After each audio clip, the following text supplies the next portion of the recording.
Audio test one, two, three.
Audio test one, two, three.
for. I didn't put that slide in. It's a bloody awful. We had an internal conference, our One Space conference yesterday, and I found one from 2020. No, so 2000, and it was much better than that. Yeah, I should have put that one up next time. So yeah, welcome to Shift. It's, as I say, we had our conference yesterday, and it was sort of a few people coming in, shuddering, coming into a lecture theatre. So some of you might be thinking, oh my God, a lecture theatre. And then I also judged everyone by where they were sitting in the room. So those at the back are the naughty people who probably will fall asleep. And those at the front are the really swotty ones who you will all be taking notes. So yeah, so looking forward to today. The video set the tone of what we're trying to achieve and the challenge we have as an industry, which is significant. I'm Rob Charlton, Chief Exec of Space Group. I'm an architect by profession. I've been doing this. I was trying to count this morning how long I've been doing it. Kind of a long time. I think it's been about 25, 30 years, something like that. The challenges have changed. And as an industry, though, we can change. And I know we really invested in digital over 20 years ago, and we've had a fantastic digital transformation in the industry, a massive culture change. Some of us who are a little bit older might remember quite a negative culture, a bit of table thumping. I think we're past that. So we've done great work there, but I think we've got a new challenge, and it's significant, even more significant than our digital transformation. So we've got some challenges, and the purpose of today, the people in this room, hopefully we can start to make a difference. So yeah, it's a big picture thing. It's a huge challenge. You'll hear about it many times today, about the challenges we face. The point of Shift was to try and inspire us all to go away and start doing our little bit to make a difference, and we can. What I've done today is I've called on lots of favours. So those that are speaking, and they're all in the front row, or not all, but some of them are in the front row. Thank you very much, and I will probably pay for these favours for a long time. And we've got people from Hawken from all over Europe, which is great, have come to speak to you today. So it is going to be a good day. I just wanted to set the scene with a few bits and pieces. This is hot off the press. It's COP27. The first thing about COP27 is the fact that it's even on the news. I don't think it was on the news until COP26 because it was in Glasgow. Now it's COP27. It's on the news, and it's kind of headline news, which is great, a massive step forward. Up until a couple of years ago, I bet you none of us knew what a COP was. But the quote that the United Nations Secretary General made, "We are on a highway to climate hell," is so relevant to today. And this is how I came across. This is really interesting. This is the challenge, because the good news is, in Europe and the UK in particular, we've made some great progress. Going back to 1990, we've made some great progress to where we are. So it's not all bad news. So we've done some great stuff. The challenge is the blue line, which is saying that's what we're predicting. What we need to do, because we've made some fantastic statements, and a lot of companies and the government, we're going to be zero carbon by 2050. So the little thin red line is where we need to be. The blue is what's predicted. Our challenge is the gap between the blue and the red over the next few years. And that's what we've got to do. And you saw on the slides that our industry is responsible for 40% of those carbon emissions. So we can make a difference. Just stepping back, who Space Group are. Now, a lot of you I know you've known us for a lot of years through Space Architects. Some of you will know us as Wearing in Nets many, many moons ago. You'll know us for TwinView, BIM Store, BIM Technologies, but some people might not know all four come together and why they are four businesses. So story starts with Space Architects, which back in 1957 was Wearing in Nets Partnership. That's where we started 65 years ago. I wasn't there at the time, but it wasn't long after that. That's where it started. Buildings you might know for that, probably the one that about that time, 50s, 60s, was Montague Court. So that's kind of our starting point in Gosforth. And that's still going strong. Digital leader, doing some great work all over, particularly in the northeast, but increasingly across the UK and Europe. And then around about 2010, a lot of our clients were saying, you're doing some really interesting stuff about digital. Can you help us? Can you give us a bit of information? And we set up a consultancy to help our clients around digital workflows. And that's where BIM Technologies came from. Still working really hard, based in London, supporting lots of clients. Probably the one that most people will know is the King's Cross development in London, and we're doing the Google building there, but most of the buildings on that site we've worked on over the last 10 years. Still going strong. It's great the clients are still making that investment into digital. Around a similar time, as designers, we realised we needed really good manufacturer information with lots of data in how it performed, and it was specific to the actual component itself. So BIM Store came along. BIM Store it's got thousands of users, millions of downloads, and is used all over the world, still going strong today. And that's how we were for probably, I don't know, 2015. And then we were building some really good digital models. And a lot of our clients were saying, look, we spent a fortune on this BIM stuff. We're investing in models, data, and then we're getting to the end. It's going on a USB stick. We cannot use it. We haven't got the software. We haven't got anyone to use it, all that sort of stuff. So we started off by building an online viewer. And then over the last few years, people have started saying, look, I don't understand a great deal about our buildings. I get an engineer's design and what it's supposed to do, but the reality is very different. So upshot is we created a digital twin, started work on that about 7-8 years ago. That's now TwinView, and that basically is taking all of that information about operation and improving. So what you can see there is the 4 businesses are intended. It wasn't just a mistake that 4 businesses came together. What we do now is go from design through construction, right the way through to operation.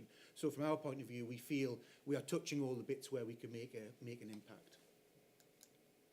And then obviously we're putting we're money where our mouth is. We've set ourselves a challenge of being carbon neutral by 2023.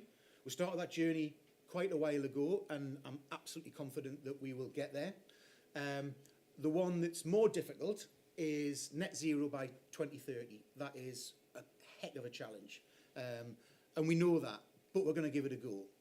So that's our commitment on the right-hand side.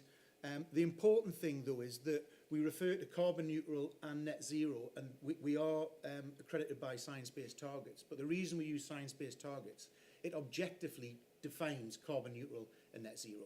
And there's a lot of other people just say, oh, we're going to be net zero. Do you really know what net zero means? Because I suspect you're not if you're going to do it by 2023. I don't know many companies in the world that are carbon neutral yet. And I think a lot will struggle to get there by 2030. And what we'll find out today, a lot will struggle by 2050. So we're in the Henry Daish building, which those from the northeast might know as the Claremont building. And it's no accident that we're here for a couple of reasons. One, Space Architects designed it. But that's one reason, but that's not really the reason. The real reason is that from an environmental point of view, this is a really successful building because it is what I would call a lump. There's a lot of concrete in here. There's a lot of embedded carbon. Now, the university looked at feasibility and could have knocked it down and built something over there and built something little here. But obviously, there's a lot of carbon has been used to get to where it is. So this building has been completely remodeled inside and outside. You might, again, those that knew the building before might think they've just cleaned the brickwork. That's not the case. All the brickwork came off. That's all insulated render, all new windows, and the performance of this building is significantly changed. So it was a low EPC D before we started. It's now a high EPC B, and all of the benefits that come to that with energy. And obviously also, it doesn't feel like a building that's been sort of refurbished and repurposed. It's great. We couldn't have found a better venue for this sort of event, and we did look at lots, and so it's a great venue for that. And then ultimately, our strapline as a group is making buildings better. So that making is that how we put them together. We're keen to put them together in a better way, but ultimately making them perform better to reduce that energy. So with that, we are fortunate enough that Ian was happy to come along today, and he is the client of this building. He is an award-winning client because the Daish building, a couple of weeks ago, it won an architectural award as Building of the Year, working with Sir Robert McAlpine for the Education Estates. But Newcastle University won Client of the Year. So another reason that this is a great building to be in. So with that, I'm going to pass over to Ian, and he's going to tell us about Newcastle University and the building.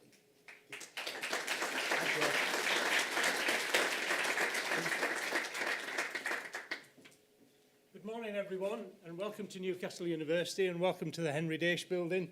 As Rob said 2 weeks ago at the Education Estates conference and the awards ceremony, this building won Refurbishment Project of the Year. And Rob's right, it isn't a refurbishment, it is a new building. The purpose of the project, those of you that did know the building beforehand, it was a big lump, as Rob's referred to it, externally, and internally it was 3 very disconnected buildings. We've reversed that. We've taken the big lump. When you go outside after the conference, or if you go out at lunchtime, if you have a look at it, all we've done is change the mortar colour on the 2 wings. So the tower's a dark mortar and the wings are a light mortar. You would think we'd change the bricks. We haven't. We've just changed the mortar, and it's broken the building down into 3. But internally, where it was 3 buildings, it's now 1. So it is a fantastic project. And working with Space and Sir Robert McAlpines, we think we've got a fantastic building now. As you can probably tell, I'm not an architect because I'm in a suit and a plain shirt. I'm Director of Estates here at Newcastle University. So with it being a sustainability conference, I thought I'd just whiz you very, very quickly through our sustainability journey. So we declared a climate emergency back in 2019 with the commitment to go net zero by 2030. And that's based on Scope 1 and Scope 2, with a commitment also to dramatically reduce our Scope 3 elements as well. I'll not read all this to you. You're all perfectly capable of reading, so I'm just picking out the highlights. So Scope 1 and 2, I don't need to tell you about. This is our Scope 3. This is the university Scope 3, not the world Scope 3. And as you can see by what Rob was saying, construction makes up a huge part of that. 49% of our Scope 3 is in our construction. 32% is in stuff that we buy. And 6% is in our academics jetting off all over the world and going to conferences like this. So they're the 3 key areas that we're looking to reduce. So this is our journey. So the higher education sector started with a benchmark of 2005-06. We work in academic years. And that's our journey of our carbon reduction over the last sort of 15 years or so. The reason we've only gone to 2019-20 on this graph is that our EMR, Estates Management Record data, has a bit of a lag on it. So we have got data which I'll show you in a second. So where does that put us? So this is a plot of the carbon emissions from Russell Group universities. So everybody here wants to get themselves up to Edinburgh and tell them how to get on, right? Because they haven't got a clue, right? And I'm serious, I was up there a few weeks ago. They haven't got a clue. We're here in the lower quartile, very proud, right? But having said that, in fairness to Edinburgh, the size of our estate is 350,000 square metres. The size of Edinburgh's estate is 850,000 square metres. So you can imagine why it is where it is. So we've then got this graph, which is the emissions per metre squared. So that sort of just normalises it a little bit to see where we are compared with our competitors. And you can still see we're still just in the lower quartile, and Edinburgh's still not particularly great. So you still need to all jump on that train and go and have a word with Edinburgh. It's interesting that the 4 universities at this end have all got very large gas-fired CHPs. So their problem is huge. So this is our journey, and this is obviously where we would need to be. This is similar to Rob's graph in many respects. That's ultimately where we would like to be, but we're realistic enough to know we're not going to get there. That's absolute zero, and we know we're absolutely not going to get there. But we're not setting off with an offset strategy. We're not doing what China said yesterday at COP27 and going to plant millions of trees. Our aim is to get our carbon footprint down as low as is physically possible and then offset as a minimum. This is where we've got to, and this is where our projected journey is. So you can see there will be some offset in 2030. But as I say, we're trying to keep that to an absolute minimum. So how have we done that? Obviously, I'm not trashing all of the BREEAMs and the LEEDs and so on and so forth. But what I am saying is we're moving away from them. They were good in their time, in this personal view. They were good in their time, but you end up scoring points rather than achieving a sustainable building. So we've developed our own bespoke sustainability development framework. We've picked the good bits out of some of these frameworks and we've added some of our own. The story I always tell when I'm referring to BREEAM is a certain university, who will remain nameless, weren't achieving the points that they required for BREEAM Excellent. So the easiest one to go for was the public transport credits, and you have to be 150 metres from a public transport terminal, i.e. a bus stop. So they built a bus stop right outside the front door of their building. Great. There wasn't a bus. There's no bus service went past the building, but they got the credits because they built a bus stop. That's how stupid some of these frameworks are. So this is some of the stuff we're doing. We've mentioned the Henry Dace building. We've mentioned the development framework. Our Stevenson building, which you probably saw on the corner, we're driving through with our sustainability framework on that as well. We're spending 11 million quid on PV. We're installing a biofuel CHP, which is why you've seen temporary heaters scattered all around the place at the moment, because we're doing the work in the district heat network to get that coupled up. So this building was one of a number that weren't heated. And to give Rob and his team and McAlpine some credit, I know we've had a mild period, but this building didn't need temporary heating. Right? The rest of the buildings on the network did. This one didn't. It was warm enough without.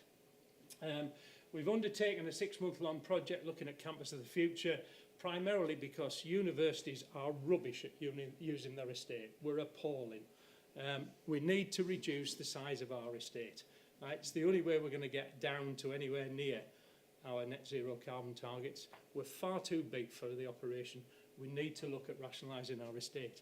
And the university's finally woken up to that with the work that we've done with Campus of the Future.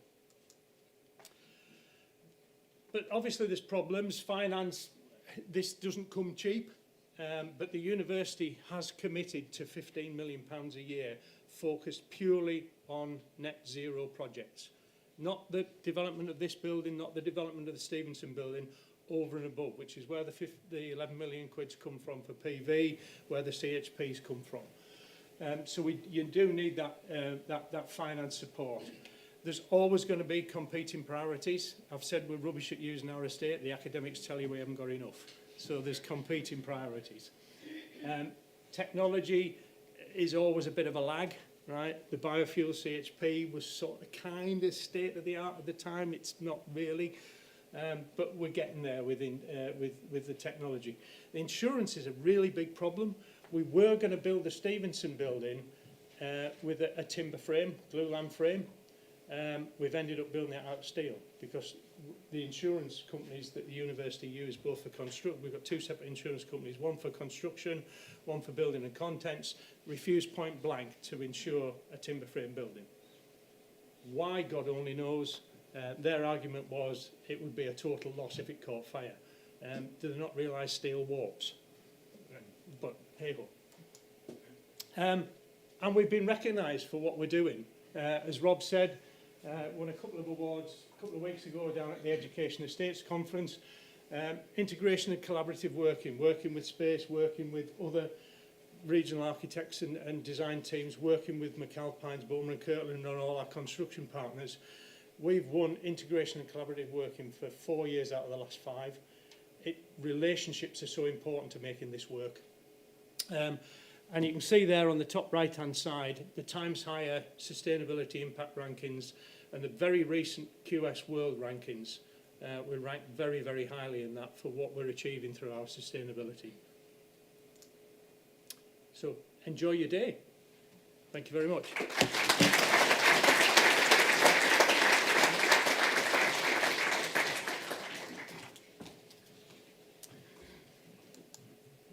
Thank you, Ian.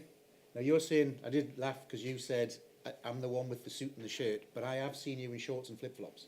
I did have a meeting with you in shorts and flip-flops in the summer. So yes, you have been there.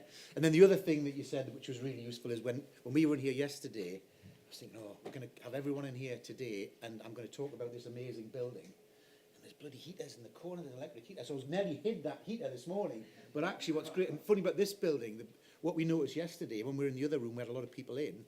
It was the overheating rather than and we fortunately you could open windows. So that is, I think, overheating is one of our biggest challenges. So you'll be delighted to hear that this is my bit finished. Not as much as I'm delighted to hear, because I can just totally chill and listen to all the speakers now. So I'm going to hand over to Chris Hines, who his background is he was co-founder of Surfers Against Sewage, and also was sustainability director at the Eden Project. So one thing we were talking yesterday, one of the things for Chris must be, he's been doing this for 30 years. And now all of a sudden everyone's talking about it. But, 30 years ago, there was a lot of people that were out there on their own. So we had Chris talked to us yesterday, and I have to say that our team were thoroughly inspired. And one of my colleagues said he's passionate about poo. So you've got that to look forward to. I think that's this afternoon. You will hear a lot about poo later on this afternoon. So fortunately, you've had your lunch, but it is very good. So with no further ado, I shall pass on to Chris to look after you for the rest of the day. Lovely. Oh, there you go.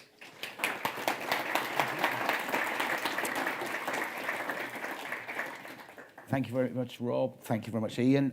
So I'm going to kind of scoot along because we're a couple of minutes behind schedule. A few little tiny bits of housekeeping. Number one, phones off or on silent, please. No fire alarm planned. So if there is a fire alarm, we're going out of that door, following the shift staff. It is being filmed today. There'll be a kind of summarised version of it. If you don't want to be filmed in a film or photographs, please let the shift crew know. As we said, we got morning keynote from Hokan any second, and then Helen on, and then we've got a panel coming up after that on materials innovation, and then lunch, and then in the afternoon you get me for a little bit talking about poo, but then Safe Time and Build Smarter from Lee Jackson at Travis Perkins, another coffee, and then the kind of final session with James Pallett, and then a kind of a panel discussion. We are looking for you to engage, so please do put your hands up and get involved. We've got quite a lot of time for questions. Wi-Fi, you can find that. That's that done. And now, what an honour to, when I kind of saw who was speaking today, when I was first asked to come up and do this conference, and I saw Hokan's name pop up, I just went, wow, that's going to be a real honour to be in the same room and hear what Hokan has to say. Hokan's the head of sustainability innovation for the IKEA group, and it says here on his CV, biog, gifted at setting bold, futuristic goals. And heaven knows that's what we've got to do. We've absolutely got to change the whole game that we're playing at the moment. Got an MSc in mechanical engineering, joined IKEA as a quality manager, but works on the whole team of changing the way and building in circular economy, circular thinking around all of that, implementing that on a business-wide agenda, but driving that positive change forwards. And he's also one of the founders and chairman of Launch Nordic, a creative platform which was created with Nike, NASA, USAID, and Novozymes, and another one, building affordable housing. And heaven knows in this country, we need a lot of affordable housing to address some of our social issues. So with no further ado, please welcome to the stage Hokan Nordqvist.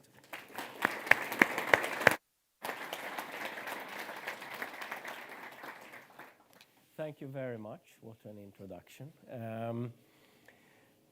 Thank you for inviting me, and good morning, everyone. And I don't know why you need me. I mean, carbon neutral 2023. I mean, then everything is done more or less. Net zero 2030. It's impressive what you have set up for yourself here. So I will not talk so much about buildings today.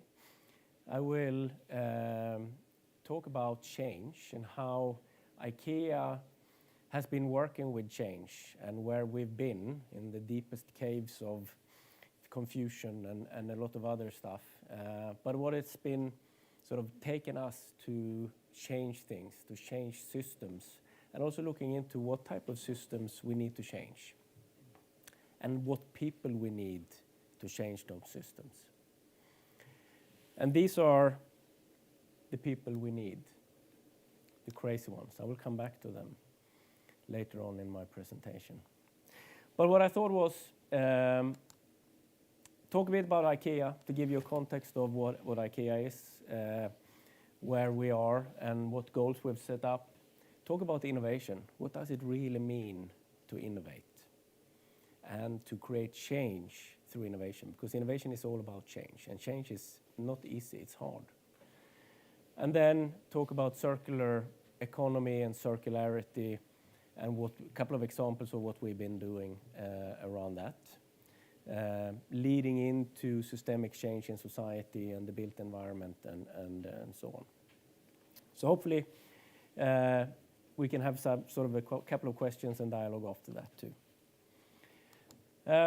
IKEA was founded 1943 by Ingvar Kamprad, Swedish entrepreneur. 1976, he put this vision down for the company to create a better everyday life for the many people. Today, everyone has a vision. 1976, not so many. And this is living in our organization every day. So every big decision we take, we go back to the vision and we see, is it fulfilling the vision? So it's not something that is just on the paper, it's really, really important for IKEA. So he took that vision, put it into a context, which is life at home. So IKEA is about offer a wide range of well-designed, functional home furnishing products at prices so low that as many people as possible will be able to afford them. And then you think, most people on this planet have very thin wallets. They can't afford to buy home furnishings. And that is why IKEA needs to be low price, because we want to reach all people on the planet. Independently, if you have a lot of money or little money, you probably have the same dreams of having a nice home, well-designed furniture at your home, where you feel proud of inviting your parents or your children's friends or your friends for dinner. So the mission here is to give that possibility to as many people as possible. Then if you look at it from a Western world perspective, yeah, it's cheap, it's throwaway. It is, because there most people have money. But if you move over to countries where people do not have so much money, then we're a totally different situation than here.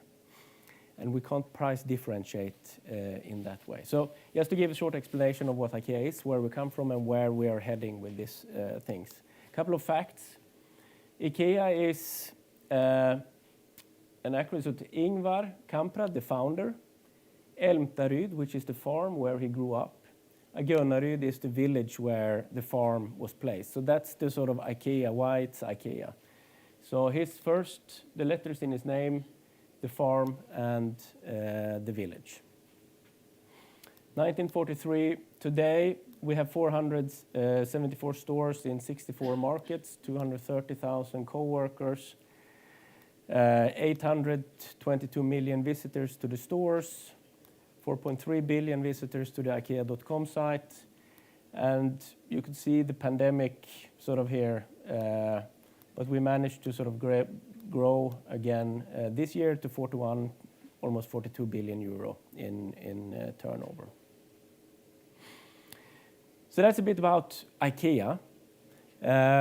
2011, we realized that the world is rapidly changing. And we saw that it was changing from a sustainability point of view. Climate change was already then coming in. There was a lot of other changes that came. So we created a strategy 2011 moving towards 2030. And I will talk about it a bit today, but I wanted to first show a film for you that puts things into a context. This is the story of how one species changed a planet. The latest chapter of our story begins in England 250 years ago. Fueled by coal, then oil, several brilliant inventions appeared. They ignited the Industrial Revolution, which spread like wildfire through Europe, North America, Japan, then elsewhere. The great railways, then cars and highways, connected people across the globe. Medical discoveries saved millions of lives. New artificial fertilizers meant we could feed more people. Population rose rapidly. But this was nothing compared with what was to come. The 1950s marked the beginning of the Great Acceleration. Globalization, marketing, tourism, and huge investments helped fuel enormous growth. People swarmed to cities, which became even more powerful engines of creativity. In a single lifetime, the well-being of millions has improved beyond measure. Health, wealth, security, longevity, never have so many had so much. Yet 1 billion are malnourished. In a single lifetime, we have grown into a phenomenal global force. We move more sediment and rock annually than all natural processes, such as erosion and rivers. We manage 3/4 of all land outside the ice sheets. Greenhouse gas levels this high have not been seen for over 1 million years. Temperatures are increasing. We have made a hole in the ozone layer. We are losing biodiversity. Many of the world's deltas are sinking due to damming, mining, and other causes. Sea level is rising. Ocean acidification is a real threat. We are altering Earth's natural cycles. We have entered the Anthropocene, a new geological epoch dominated by humanity. This relentless pressure on our planet risks unprecedented destabilization. But our creativity, energy, and industry offer hope. We have shaped our past. We are shaping our present. We can shape our future. You and I are part of this story. We are the first generation to realize this new responsibility. As the population grows to 9 billion, we must find a safe operating space for humanity, for the sake of future generations. Welcome to the Anthropocene.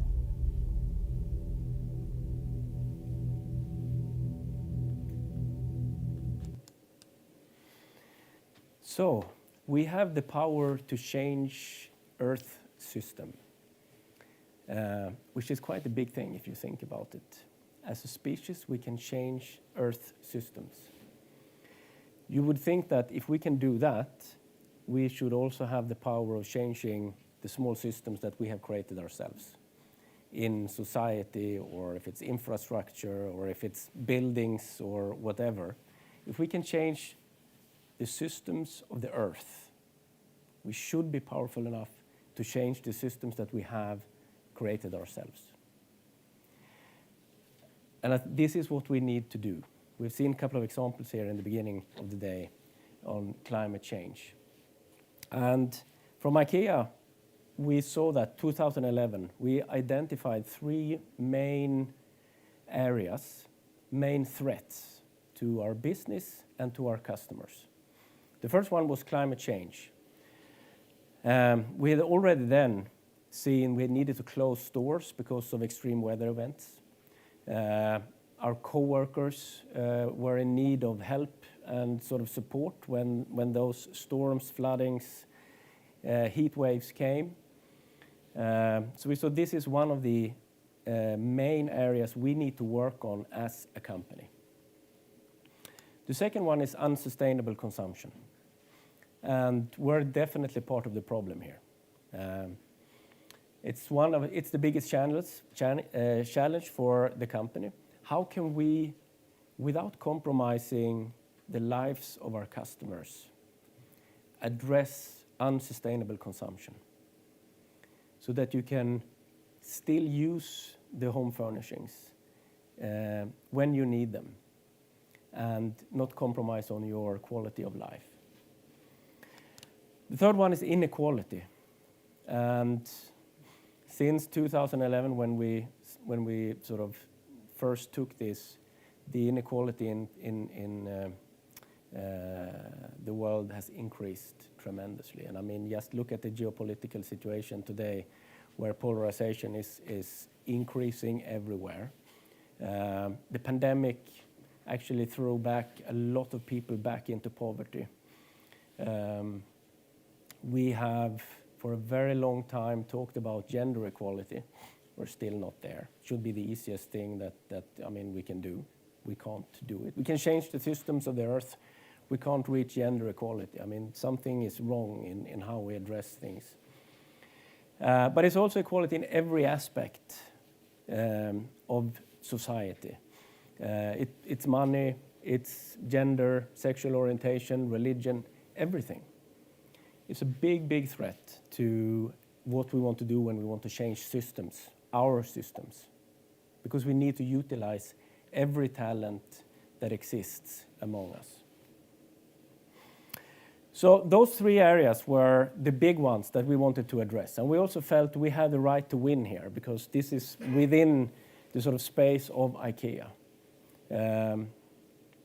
So we created a strategy called People and Planet Positive.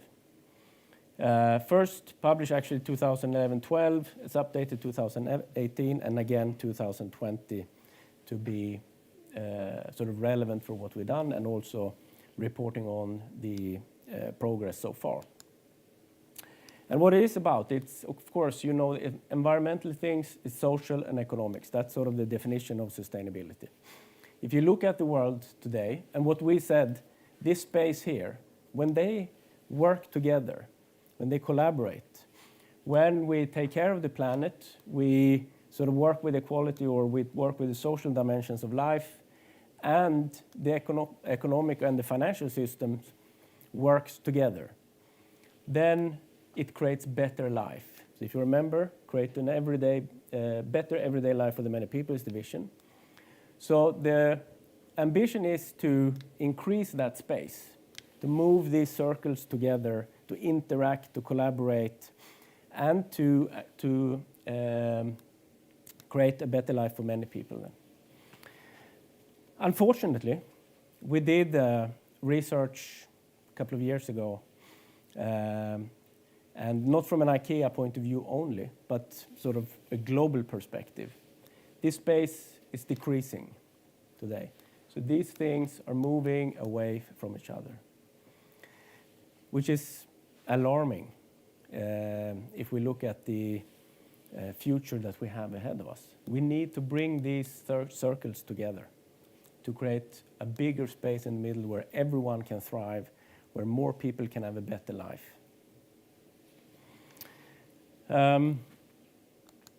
So the People and Planet Positive strategy addressed healthy and sustainable living. How can we help people to live a more sustainable and healthy life at home? Circular, how can IKEA become a circular company and climate positive by 2030? And how can we be a fair and equal company for our co-workers, but also for our customers, and how can we contribute to society at large in addressing the inequality issue? We also realized that we can't do this alone. We can't do it like so business as usual. We need innovation.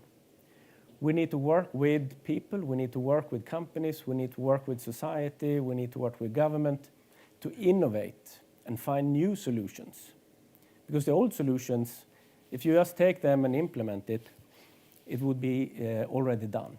So we need new solutions for those problems and how we can address them. So how did we go about with, so I will talk about this part today, circularity and how what we have done and how that sort of fits into society and a company like IKEA, but also in a bigger perspective of society. So we put up a team, or I was asked, could you set up a team that could innovate from a sustainability point of view? I had no clue about what that was or what it meant or what we should do, but it sounded exciting. So I said, yes, let's do that. So I did it for 11 years, the last 11 years. I've been leading that, building it up, taking it down, building it up again, failing, and learning, and again, and again, and again, and again. Trying to find new solutions for the same problems that are more effective and where you can create new businesses for the company. And just as sort of to visualize it a bit, this we know, it's incremental growth. We're experts on this. We grow a couple of % every year.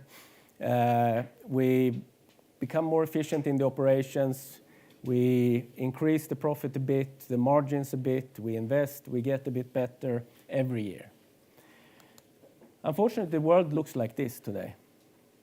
Everything comes with huge pace. It's exponential change happening all around us. Just the digital, we talked about digital tools and the digital transformation. The last 20 years, the change that has happened to us as individuals, in our private life, at work, everywhere, it's been enormous. If you see it in a perspective of 100 years back, the last 20 years has been totally enormous. And today it's just normal. You walk around with this thing in your pocket that has the world's knowledge in it. You can access everything just by a click. So everything changed exponentially. The biggest companies in the world were founded 10, 15 years ago. I mean, normally it takes you 100 years to build a big company. Now it takes 10 years, 5 years. And it's new things, it's new solutions, it's new features that we all enjoy, but we don't think about it in that way. From an innovation point of view then, this is the space that is very interesting. We call it the period of deceptive disappointment. This is where all the ideas floats around, where all the entrepreneurs, all the startups are. They believe in something. They fail, and they give up, most of them, in this space. Some persist. I mean, there are some couple of good examples. People often laugh at you. When you come here with your crazy idea, people laugh at you. I mean, we've never done that. We've done this for so many years. We know how it's going to be done. Most people give up. But if you innovate, you need to be here. You need to stay here. You need to have fun. You need to suffer. You need to learn. You have to fail again to finally come out with something. And I mean, we all know the sort of the good or the examples. Let's say 2022, 7 years ago, everyone in the car industry was laughing around electrical vehicles. It's a niche. There are some famous quotes from chairmen of the biggest car companies in the world. It's a niche, will not happen.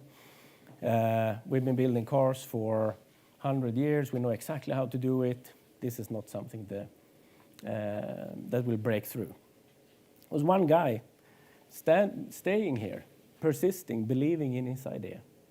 Today, every car maker has an electrical vehicle program. And that's the only thing they will have in the future. They will, though, never catch up.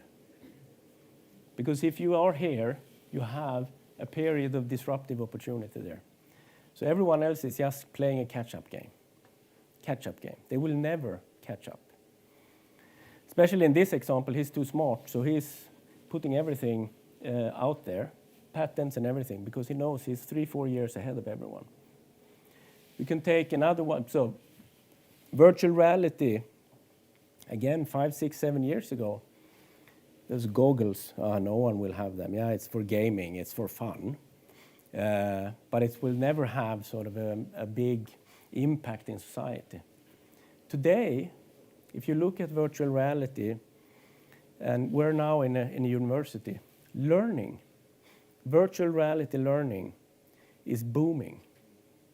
You can easily build context environments where you put your people in, and in that virtual environment, you can do the stuff at work that is expected from you. So when you come new to a job, just put it on, you take a couple of days, you do it, you go out in reality, you already done it so many times, so you're good enough to do it in reality.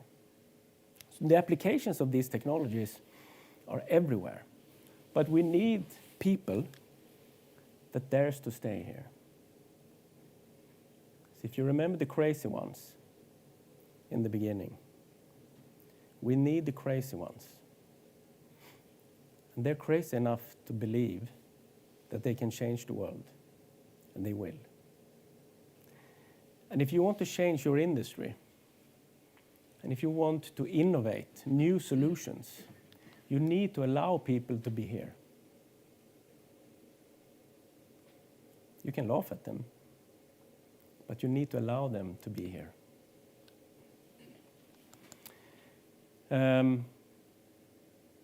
So, the pace of change has never been so fast and will never be so slow again. It's just going faster and faster and faster. So how do you do this? What do you need to do? You need to create an innovation culture, and this is what I spent 11 years on. There is no actual, there is enough ideas out there. There's enough crazy ideas out there. There are technologies out there, so you don't really need to invent them again. We need new things. But we need to create an environment where people can actually feel safe to do all of this, to be laughed at, to stay in the period of deceptive disappointment.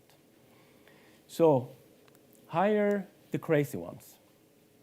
How many of you hire crazy people here? I thought so. You need to create a psychological safety for them. Can I say whatever?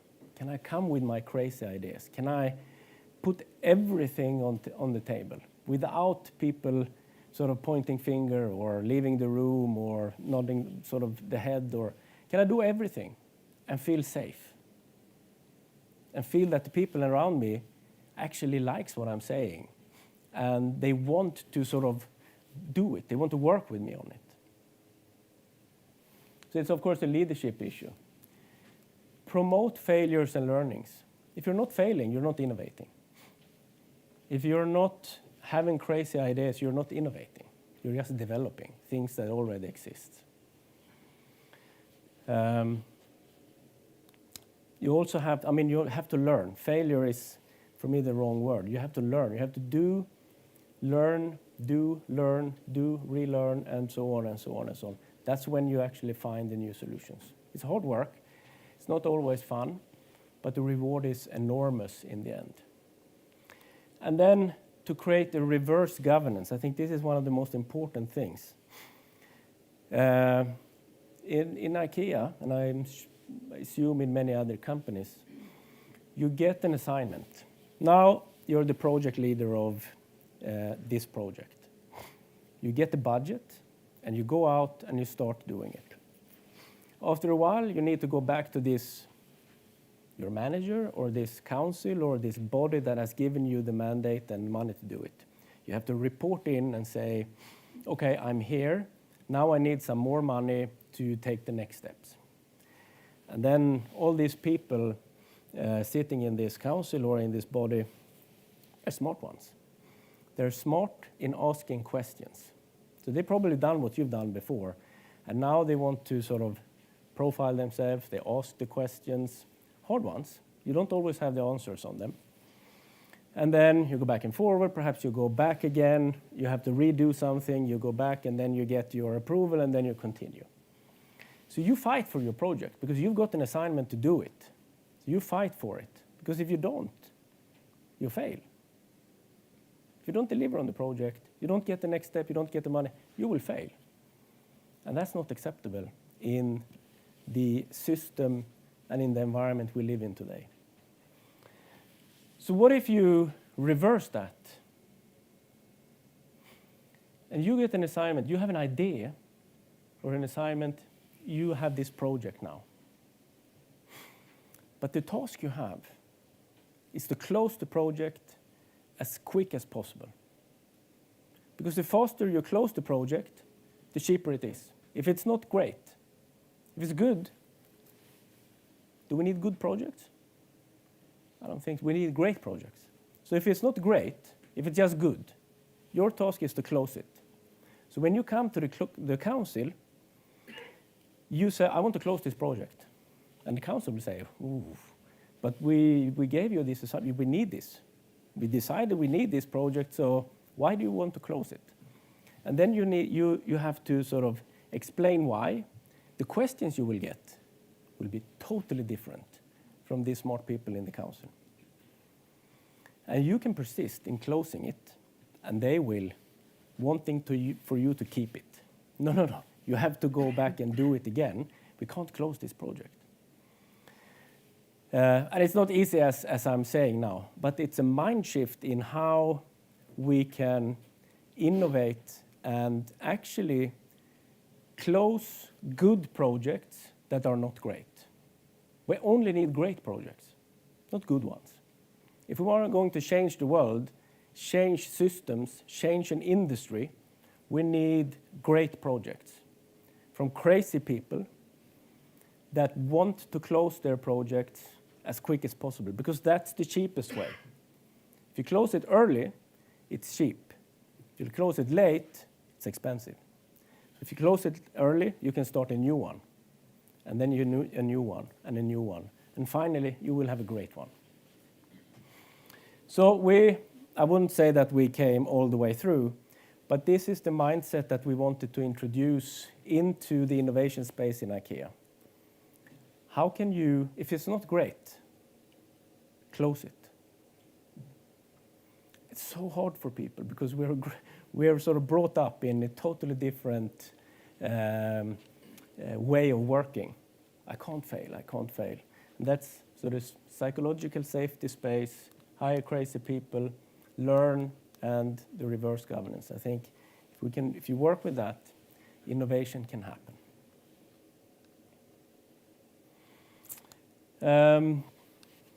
So, sustainability strategy, innovation capability, circularity. So, I take that as an example of what we've been sort of trying to do and give you a couple of examples of it. I think you know this. Circular economy. Today, sort of you have your raw materials, you design products, you produce them, you retail them, you consume, you reuse and repair, you consume again, you reuse and repair, you consume again, you reuse and repair, you consume, and finally you can't, so you collect them.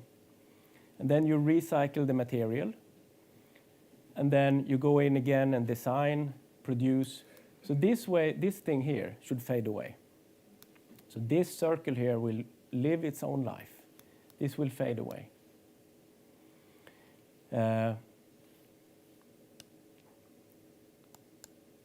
These are the 4 commitments that we made from around circularity. So 100% circular products by 2030. So we developed 9 circular principles. So all IKEA products are developed with these 9 circular principles. And we will have, so we're exchanging around 20% of the range every year. So it will take us a couple of years to sort of break through and exchange all the products, but by 2030 we should have all products being circular. All materials are renewable or recycled. This is a tough one, really tough one. But again, 2030, all materials are renewable or recycled.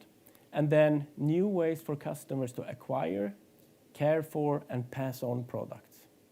So this is sort of a business model, innovation, business model area. And then we can't do it alone. We need to work with so many players in society to create a circular business model for IKEA, but also a circular society that we can act in. We can't do it alone.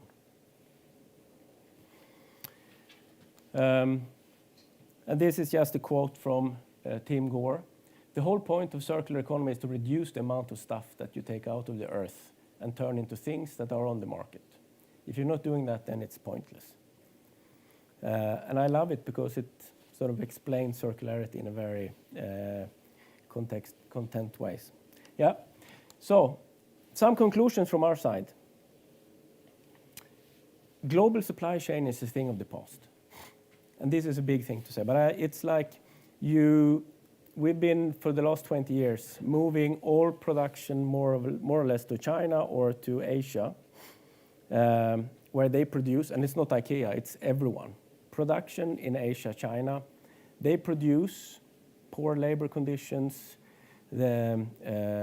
all raw material is taken there, also going to China, producing, and then it's shipped to Europe, to the West, or where we consume it. And you can see it today, the economy today, now where inflation is going up, interest rates going up, we've been living the last 20 years in a sort of a virtual economy, if I say it like that, because it's been produced very cheap in other countries. We have consumed it. The price is not increased in price because it's so cheap to produce. Suddenly, the geopolitical situation, the trade wars and everything going, and we're sitting in a situation where we have to produce our stuff somewhere else. We can't do it in China. The resilience of our system is threatened. We don't have a resilient system anymore. So for us, and I think for many, the pandemic and other things has shown us the vulnerability of a global supply chain setup. It will be regionalized, and then it will be localized. It's perfect for circularity. Because if you have a circular system, you need local value chains.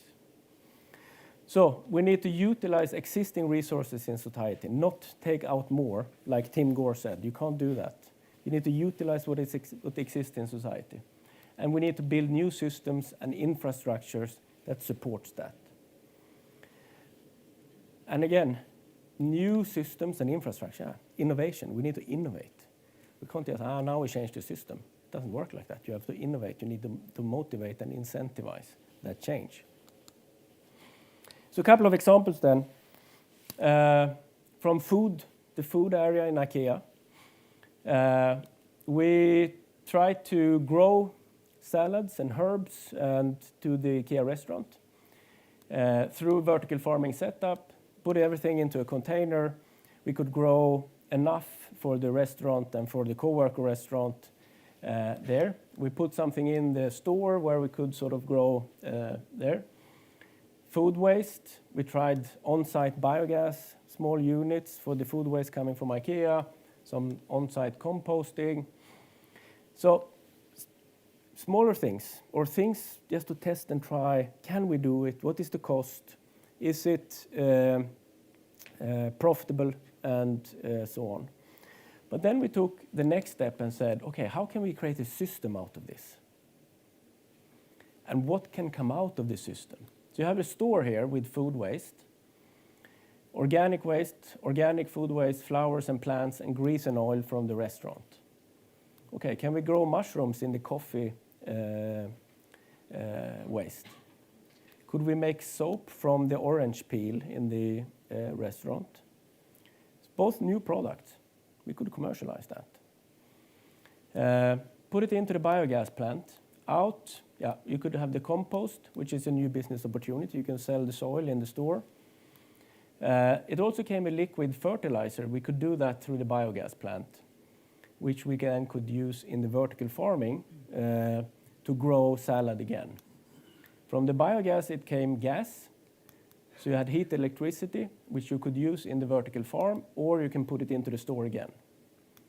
The liquid fertilizer, you could also sell to people who grew salads and herbs and things at home in products that we developed, so you could do it. And then, of course, from the vertical farm, you could have heat into the store and the leafy greens to sell to customer again.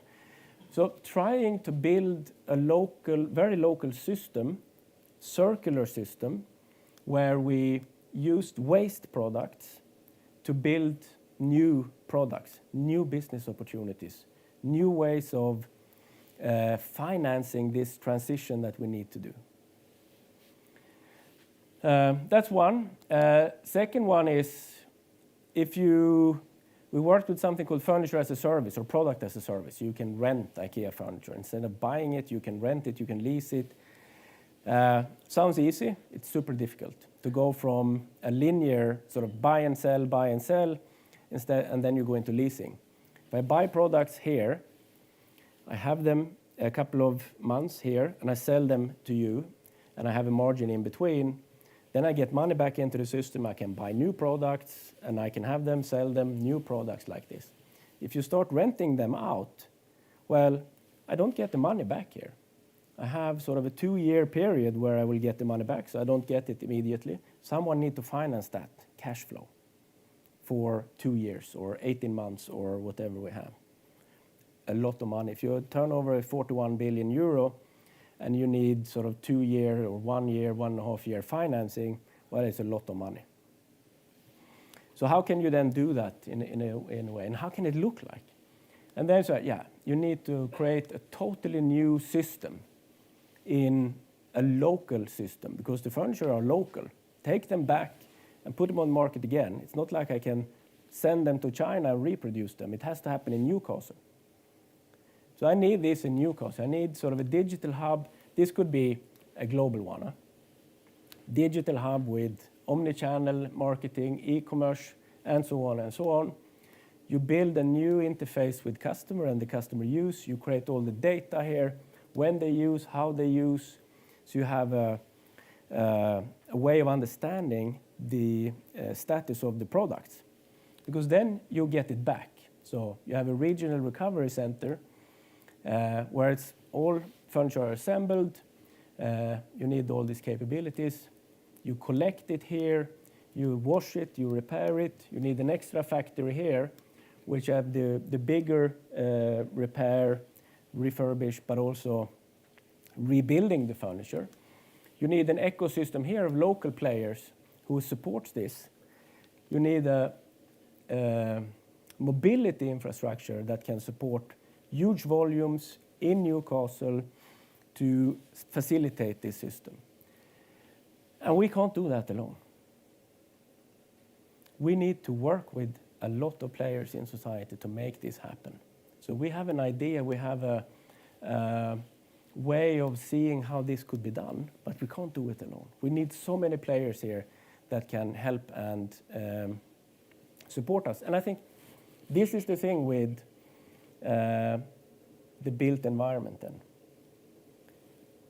How can we utilize existing buildings or retrofit existing buildings in the system we have today to build a new system instead of building new buildings and setting up a new infrastructure? So I guess my question is, how might we together innovate and build a new society where we create a circular value chain without compromising on our current lifestyles? And we all know we have what we have. The buildings we have. The infrastructure is there, but it's built on an old system. And we need to create a new one. And how can we do that together?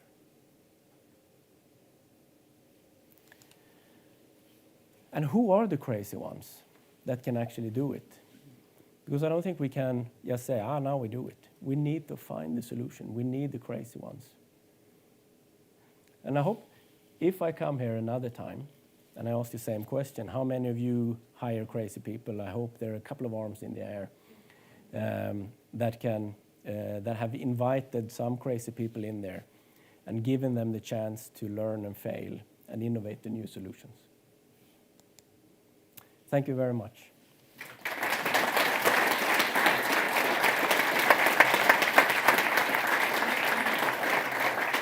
There's some water there if you'd like some water. Thank you very much, Håkan. So we've got 10 minutes of questions before we get to Helen. I'm going to open with the first one. The concept of the circular economy was first kind of mooted in an essay back in 1966 by Kenneth Bouldings. He did an essay called The Economics of the Coming Spaceship Earth. 56 years later, why has it taken us so long, do you think? It's a very good question. I mean, we are in a financial system today that is not wanting this to happen.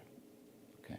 I mean, because everyone is earning their money, they're having their jobs, and sort of fitting into a system. Everyone knows what to do.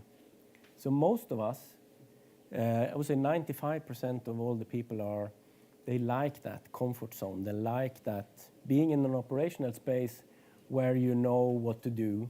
you know how to deliver, when to deliver, how to deliver. The last 5 to 3%, they're the crazy ones who want to change. But they're powerless in a way. Very few people can do it. So there needs to be a system change from within. And that's the tough thing.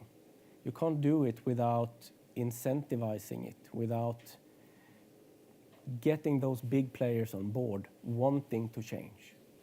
Okay. So I think it's a huge task. Do you think we're all too comfortable? Do you think we need to be shaken out of that comfort? We are definitely too comfortable. And I think we are being shaken. Yeah. I mean, just looking at the introduction here today with those goals and where you are, I think it's a reaction to being shaked up. So probably we're too slow.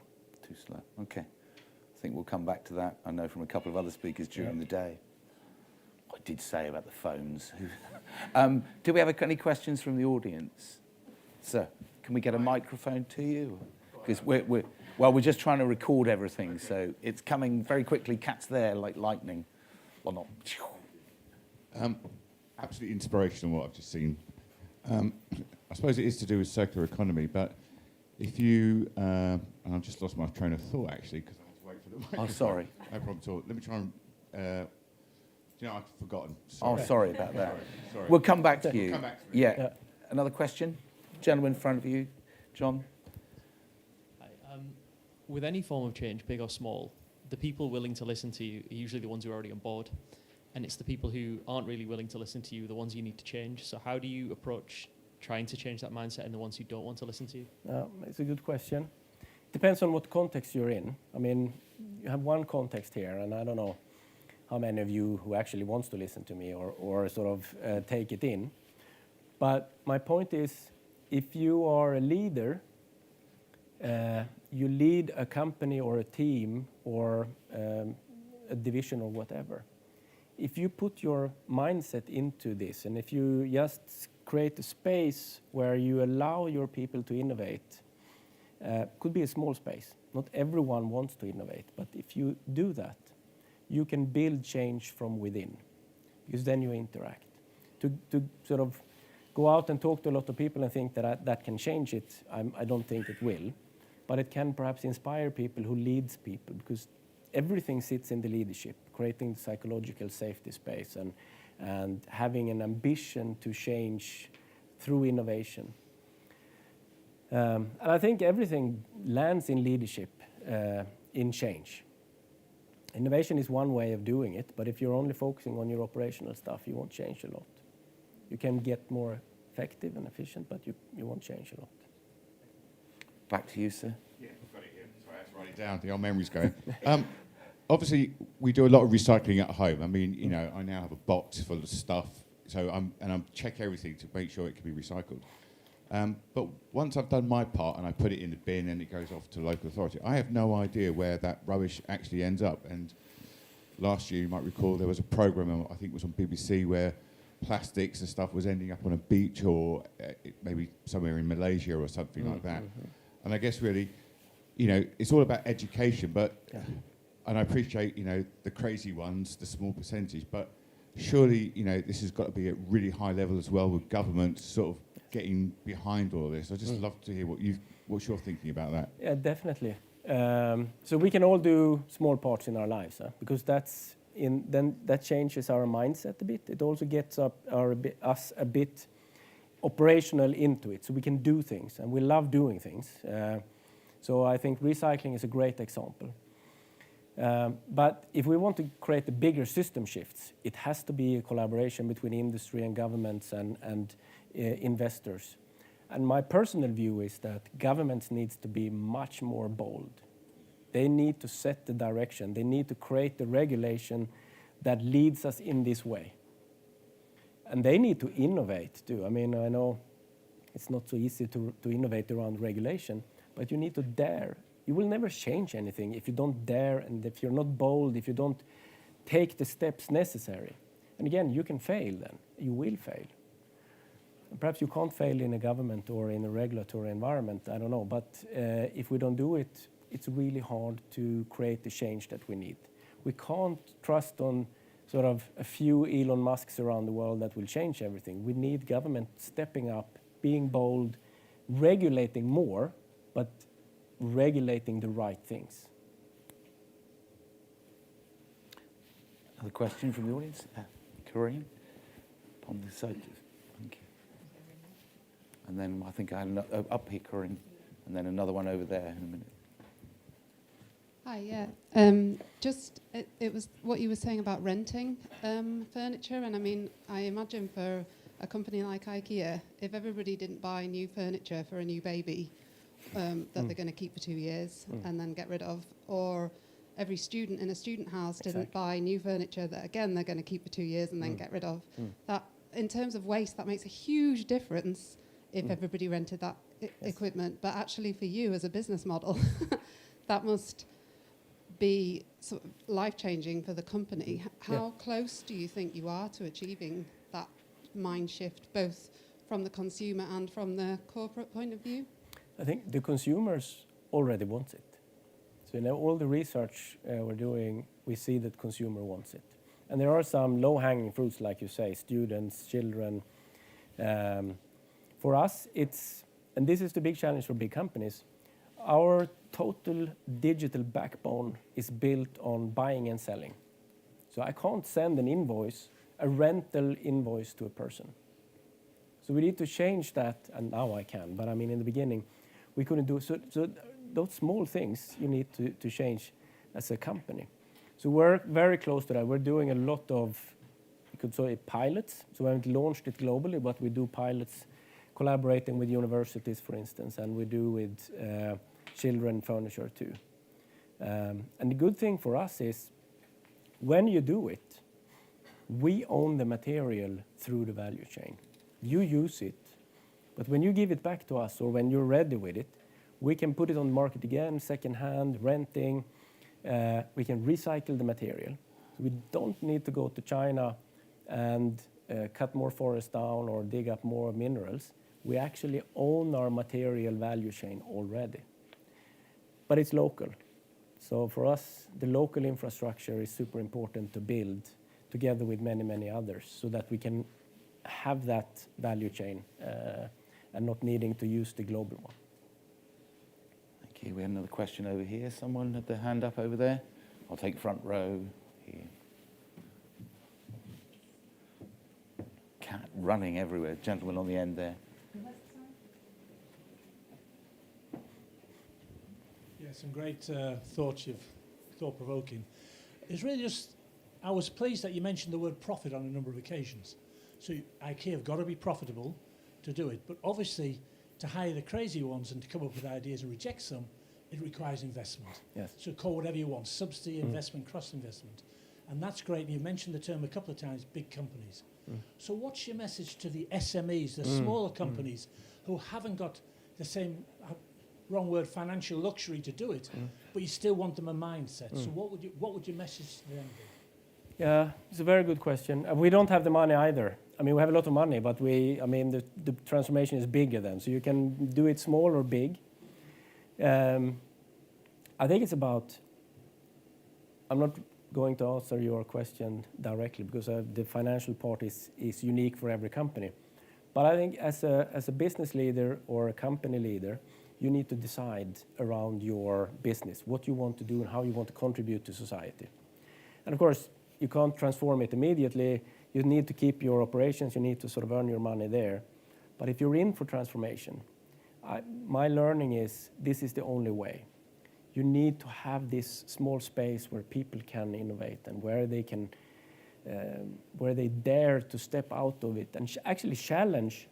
If you're a sort of SME, if you're a leader of a company, are you allowing your coworkers to challenge your existing system, your existing way of doing things or not? It could be a starting point.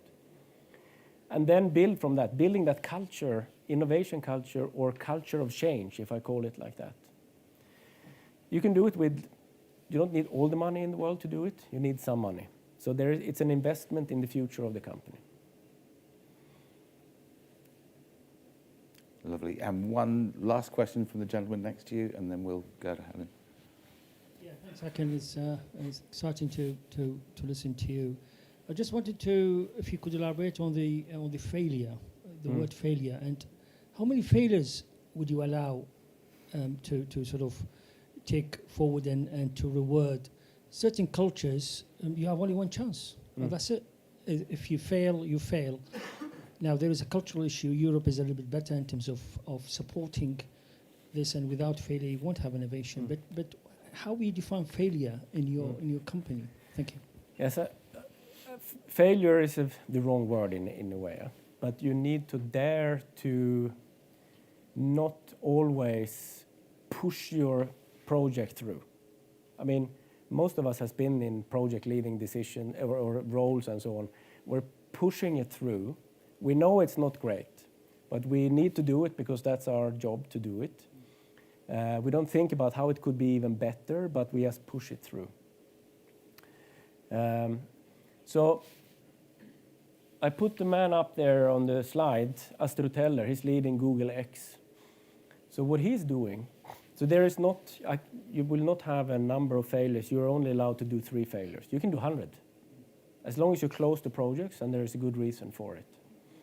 So what he's doing is, the ones that are closing their projects, so he has a monthly gathering of all the people, he put them on stage. Not the ones that is continuing doing the projects, but the ones that close them. Putting them on stage, giving them a bonus, and a week's extra vacation. The signal to the rest of the people there is huge. I have to close my project, because then I come up on stage, I get an extra week of vacation, and I get a bonus. And that's where you get that reverse governance in place, because he doesn't want to close the project. He thinks some of them are great, so you need to continue with them. So it's a different way of thinking, and the failure is learning. So you don't have to close, if you go up there and say you want to close the project, and then the first question you will get is, what have you learned? Can you take that learning to change the project in a different way than what you have, what you're doing now? And then you get a constructive dialogue with the people who know something doing the project about how their learning can actually contribute to make the project great and not only good. Brilliant. Thank you very much. Can we have a last round of applause for Håkan? Thank you ever so much. Thank you.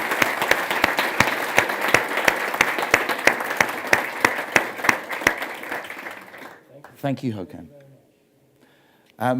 Next up, we've got Helen Kerrigan. Helen is the Policy Lead Specialist for Newcastle City Council. She's come away from having worked on a budget, I think, this morning, but not with Jeremy Hunt, and noticed how I managed to say that. Helen works with the leader of the council and his cabinet to develop key political priorities for the city, with nearly 20 years of cross-sector experience in helping organisations find strength-based solutions to local challenges. And Helen ensures wide-ranging council services can deliver a united vision for Newcastle, one where everyone can contribute to and benefit from its values. Helen is passionate about social value, and I know we were talking about this last night, and I think it's really important that in these challenging times, with the environment there, that we take everybody with us. We don't leave anybody behind here. And the roles of anchor organisations in bringing immediate, lasting impact. Please welcome to the stage Helen Kerrigan.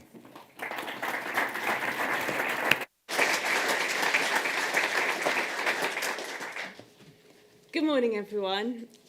Yes, I'm Helen, and I work for the council. I work in policy, and I'm absolutely delighted with Håkan's constructive, helpful provocation around reverse governance. I think it's possibly the polar opposite, the antithesis to that sort of linear patriarchal demand for innovation from top. That kind of policy which, although has its place, by itself doesn't work. I want to talk to you about sustainable impact, not just in how you work, but also for your organisations so that you can continue to deliver sustainable impact. So this is a scene setter. It's a reference from ex-Bank of England Mark Carney, who makes the point that social capital is essential in prosperous markets. In general, the alignment of values between business and society, and in particular, the acknowledgement that inequality is not solved by focusing on financial value. in markets.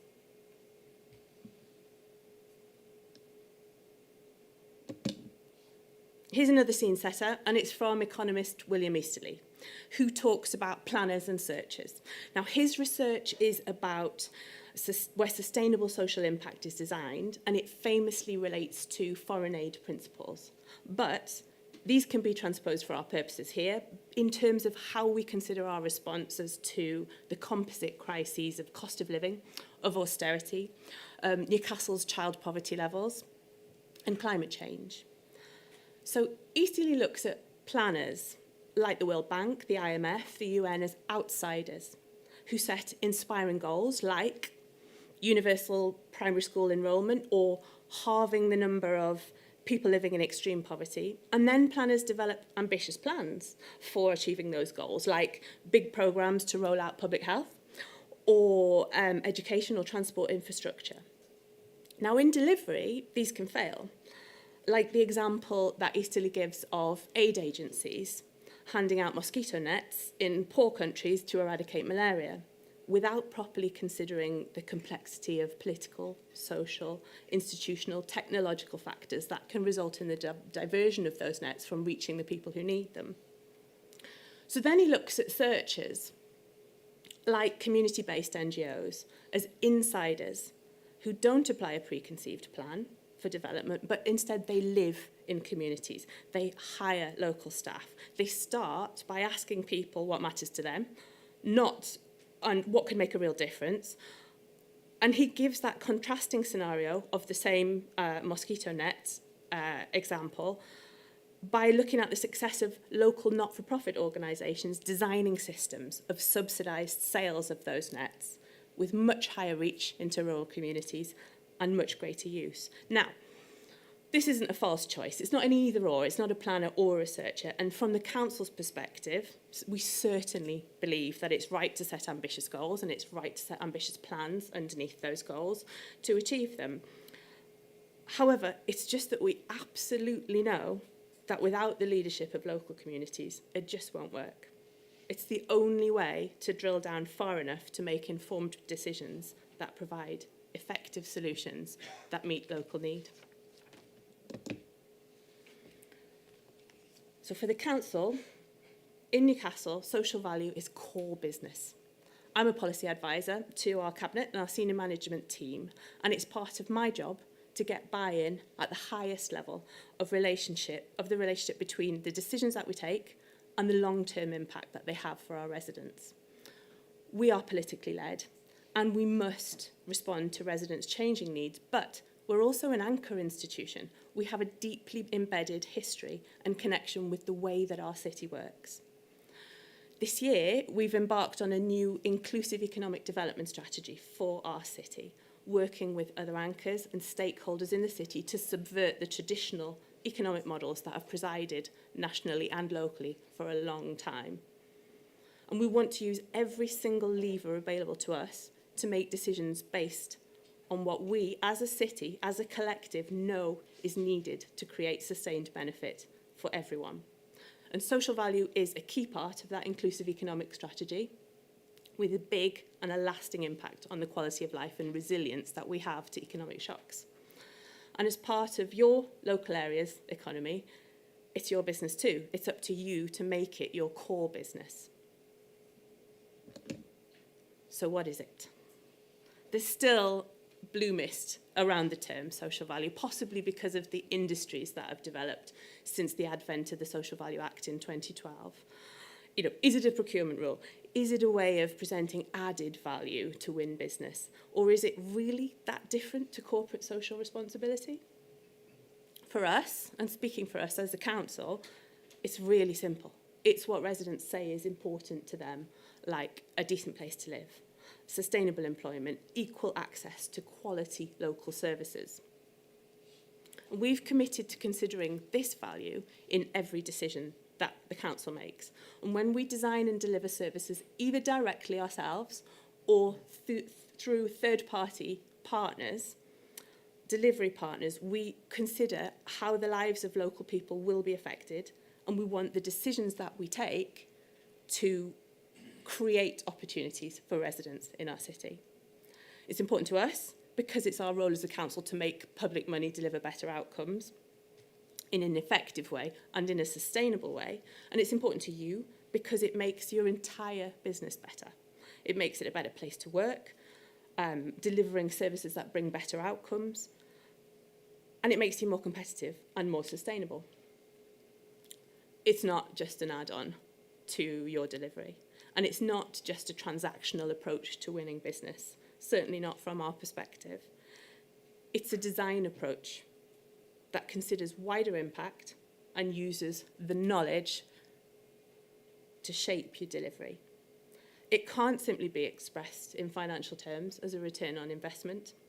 There are so many more ways to account for how the lives of local people are improved by the actions that we take. And we think that to only measure what can be represented in financial proxy values is to miss much of that.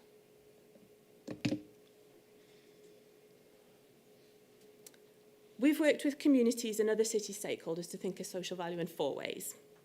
And we apply it in our capacity as an employer, as a buyer, and as an influencer in the city. So we will value green and sustainable practice in the work that we do.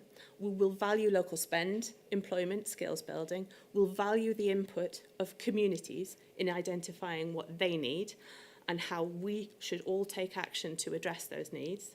And we'll value high ethical standards in our ways of working and in the practices of those people who we work with, those organisations we choose to work with.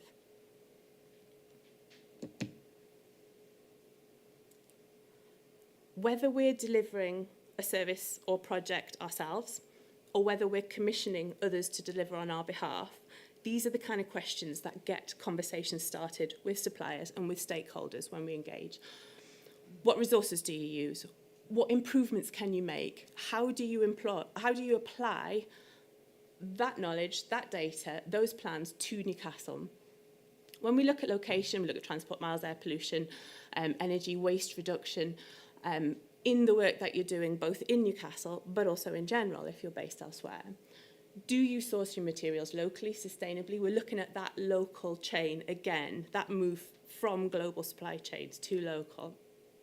Do you invest in green spaces or maintenance of the local environment? Really important for Newcastle too. And how do you promote the good things that you do to others? When we're looking at investment, we look at how you offer employment and skills development for local people. What impact does this have? Not just on them, but on their circles of support, on the communities around them. Can you articulate that? How do you use and offer community assets? It could be buildings, it could be people, skills, knowledge, resources. And how do you consider local providers in your own supply chain? How do you consider their ethical standards? And how do you not just consider it, but mandate things, ensure things are happening? How do you use your power to grow that local marketplace to meet those needs that perhaps there are gaps right now? Do you measure your local spend? I'm just going to leave that one hanging there. And do you have links with community groups or local organisations that support the community? If not, why not? If you're looking to work in a particular area, get cracking. Then we look at how you involve the community in what you do. So we talked about this about workforce already, but extend this a little bit to the places where you operate, the places where what you do has an impact. It could be simply through soliciting feedback. It could be actively involving the community in your service design, in your products, do you make what you do accessible to all, truly accessible to all? Do you make that effort to translate and to ensure that it's not just clear in your head? Again, how do you support local initiatives? How do you get behind things that you believe in, that the community are leading or that the community would like you to lead, but then their support too? And again, how do you use the people, buildings, knowledge, resources you have already to bring communities together? Then we sort of asked this question around ethical leadership, which really is the glue about it, holds all of the rest of it together. What do you stand for? It could be that you are particularly passionate about your practices around pay and flexible working and development opportunities for the people who you directly employ or others. Do you recognise unions? Are your workforce involved in your decision making? If so, what level? You know, is it really enough? Is it something that you think you've got boxed off, but actually you can really push that more to gain that innovation and that reverse governance that we've been hearing about this morning? What quality standards exist in your organisation around fairness, equality, accessibility? How do you ensure those? How do you actually make sure that people take notice of those and it's not just a policy sitting on a shelf? How do you share the good things that you do, and how do you learn more from others where you have identified areas for improvement? We want to know all about those. So those questions, those considerations that I've just described apply for us across a massive range of activity and services in our portfolio at the council. So this could be from decarbonising the council's housing stock to providing sexual health services, or to digitally transforming our financial services systems. When we commission other organisations to deliver, we use a framework of local outcomes and indicators that we've built over years with communities to consider social value and social impact in a way that makes sense to businesses, to build on their strengths, their skills, to meet the needs identified in our communities, by our communities. So we use the information gathered through engagement and questions like those and information that comes back to design social value into the specification of a contract. Let's talk commissioning and procurement here. So when it's designing a specification, we look at what we can mandate as standard in delivery, regardless of who's doing it.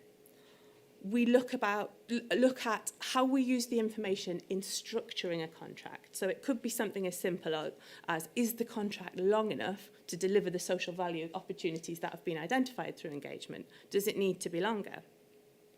We look at grouping or lotting elements of the contract so that they can be accessible to organisations of all sizes, or to discrete elements of delivery that preserve what perhaps the local market deliver in isolation, but not a whole lot.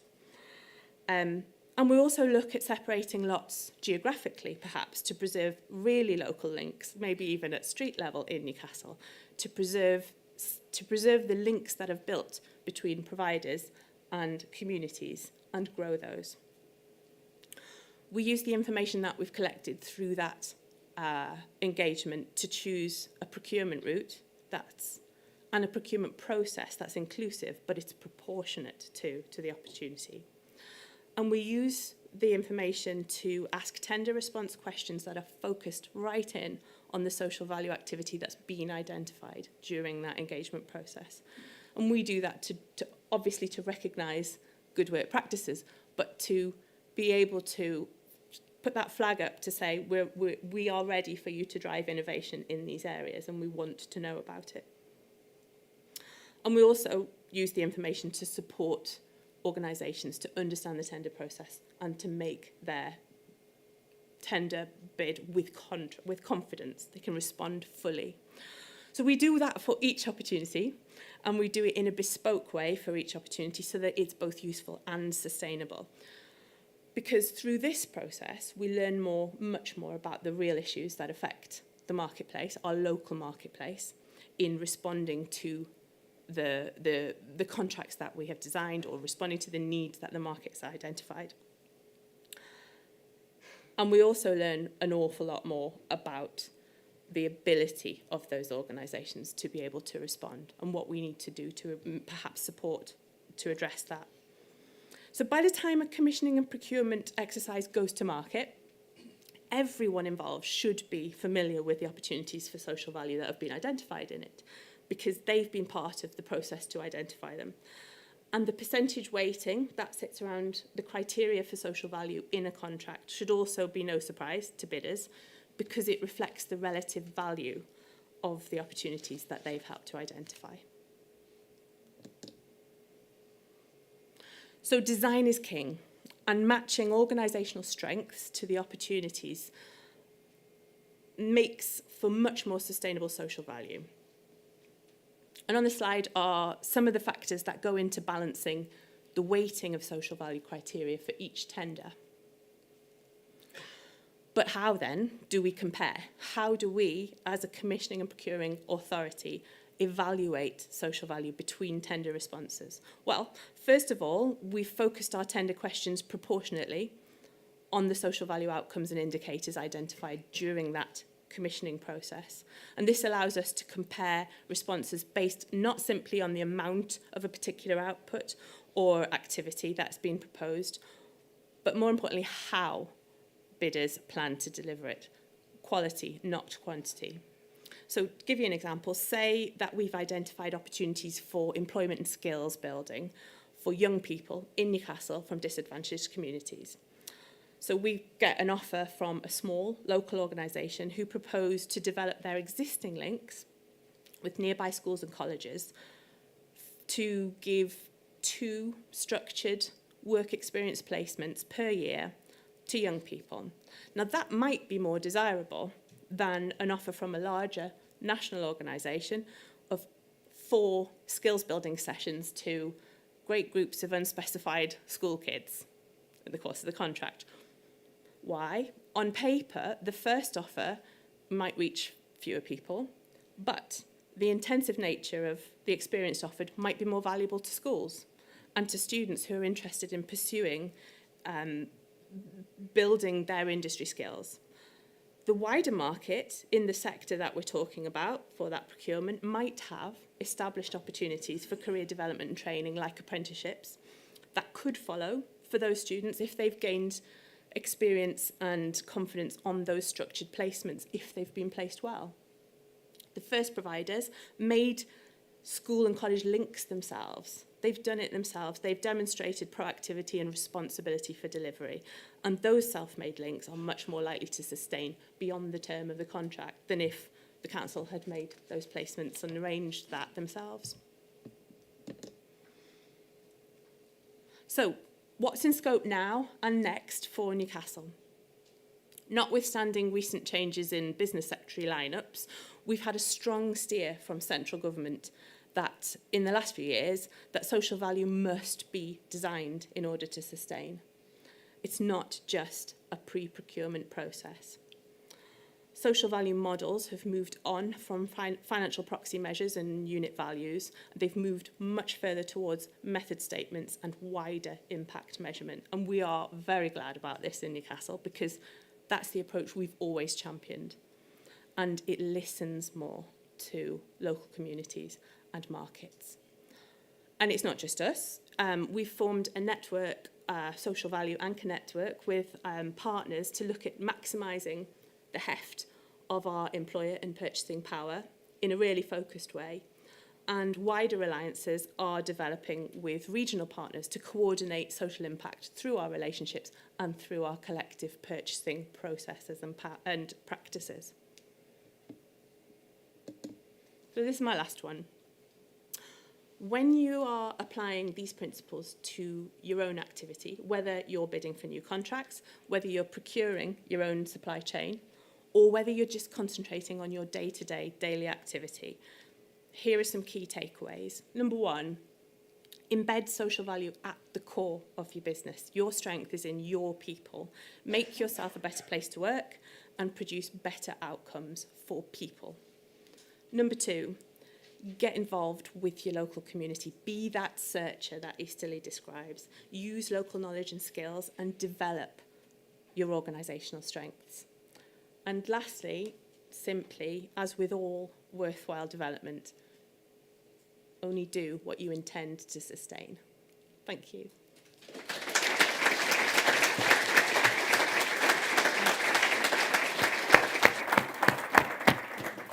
Thank you very much. Helen, I'm using a slide from Mark Carney's values in my talk this afternoon. No, it's a completely different one. And, can't recommend that book strongly enough. Building a Better World for All redefining values. And I think that's kind of one of the ones we're shifting in that world from it just being all about profit. We'll talk about profit later. Profit's important, but it's a balanced world with the environment and social in there as well. Thank you very much. We've gone 5 minutes late, but we have a slightly shorter session when we come back. So if everybody could be back in at 11:15, the clock's throwing me a bit because it says 11:45. We'll see you then for some presentations on material innovation and a panel discussion on that. Thanks to Helen again, please.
Lovely. Okay, we're going to start again.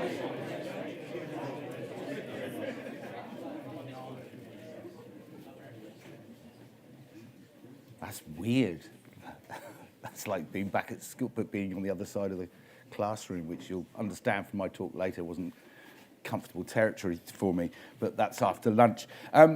Hope you had a good coffee break, lots of good discussions going on there. And I just wanted to touch as well, this was by design. So Rob pointed out to me, it was by design, the session before we had coffee, that had this kind of global perspective from Hokan, and then brought everything down to a local perspective of what we can do locally through Helen's presentation. And I think that, again, is probably a theme that we need to run through, is that we're going to solve these global issues with local solutions that are part of the bigger global solution. And we are all connected. We're all in this together. I think it's 8 billion. I think we went through 8 billion sometime in October, heading towards 9. So we've now got 2 presentations on material innovation, and then we're going to have a panel discussion. I've got a couple of questions, but do line up your questions, because we've got quite a long chance to discuss this here about the materials and the innovation that we are seeing, but also what we need to see and how we overcome those barriers. So first up is Scott Bush. Scott is the founder and chief technical officer and sustainability lead at Low Carbon Materials, a startup developing product-based solutions for the concrete sector in the race to net zero. Many years of academic and industrial experience in the UK. Scott's got loads of patents in the area of advanced materials and has raised grant funding and private investment upward of £2 million. He's helped Low Carbon Materials to win numerous awards, including a nomination for the Earthshot Prize. So that's kind of a measure of where we're at here. Scott has led the development of Low Carbon Materials' first product, which is called Osto, a lightweight carbon negative aggregate for the use in concrete blockwork. And he also is the one who makes sure the company's own carbon footprint is measured and that all products are being developed are better for the environment. Please welcome to the stage Scott Bush. Thank you.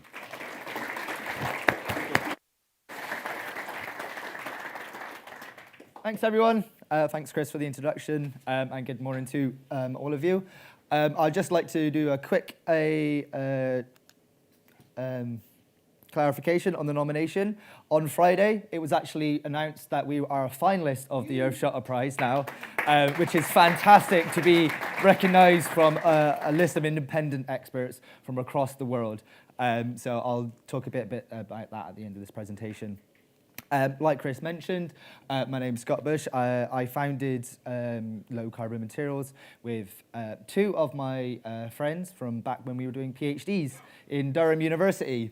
We were all sort of doing our day-to-day lives at our PhDs and wondering what can we do ourselves to actually help the environmental challenges of not just the world, but in certain sectors, and trying to reuse waste materials that are quite common, and trying to use them in a new application space.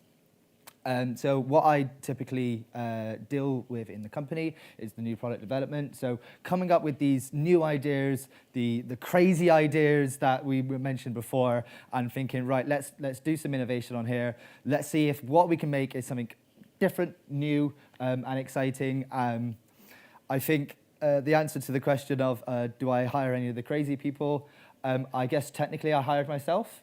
So yes.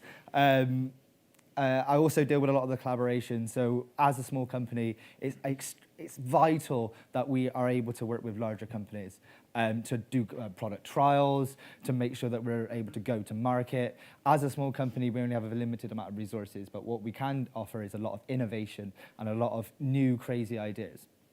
And I also do the product sustainabilities. So making sure that if we didn't exist as a company, and if that product didn't exist, that the world wouldn't have been a better place.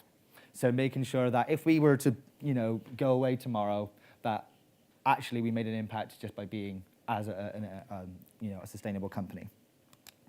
So what we are looking to do is to be the innovation arm of the construction sector. So we have a material, advanced science-led material solutions to help the construction industry reach net zero through a range of different innovations, and I'll talk about one specific one today. So one of the big problems that we have as a humanitarian problem is the fact that we keep burning our waste, which releases huge amounts of CO2 into the atmosphere. There might be a slight benefit if you want to recover it for energy, but a lot of the time we're using it as a way of a disposal. We don't want to put things in landfill anymore because we don't have the space, so we have to just get rid of it. But the problem of just getting rid of it means it goes into the atmosphere. And then that's when it's causing damage for global warming, and which we just need to stop. So if we have all of this material, this waste material, is there anything that we can do with it to give it an extra life, give it an extra, use in a different product? Our main products that we look into is concrete. Concrete is made up of 4 main components, which is sand, gravel, cement, and water. In a typical concrete block, the cement is actually 90% of the carbon footprint of that material, whereas the sand and the gravel typically have quite a low carbon footprint compared to the overall piece of material. What we tackle is the industry trying to make lightweight concrete. So lightweight concrete is made by when you replace the gravel with synthetic and sometimes naturally occurring lighter weight materials. Unfortunately, that means that the synthetic lightweight materials all typically have quite high carbon footprints. In fact, it's actually quite astonishing that the fact that you can make lightweight pieces of concrete, which is great because it means you don't have to use as much, but the actual act of making those lightweight materials releases a huge amount of CO2 just because a lot of them are a lot of expanded material, which takes a lot of fossil fuels to actually get those temperatures to essentially make stones turn into Maltesers. So what we do is try to remove and take that out of the concrete with our first product. So our first product is called Osto, which is a combination of waste materials and byproducts formed into this gravel-like material, which can go into concrete blocks to make them lightweight, but also due to the materials that we actually use to produce the product is actually carbon negative through the avoided impacts of the incineration, and also it absorbs CO2 directly from the atmosphere as well. So when we put these into concrete blocks, we're able to make a much more sustainable concrete block than what would already be available on the market.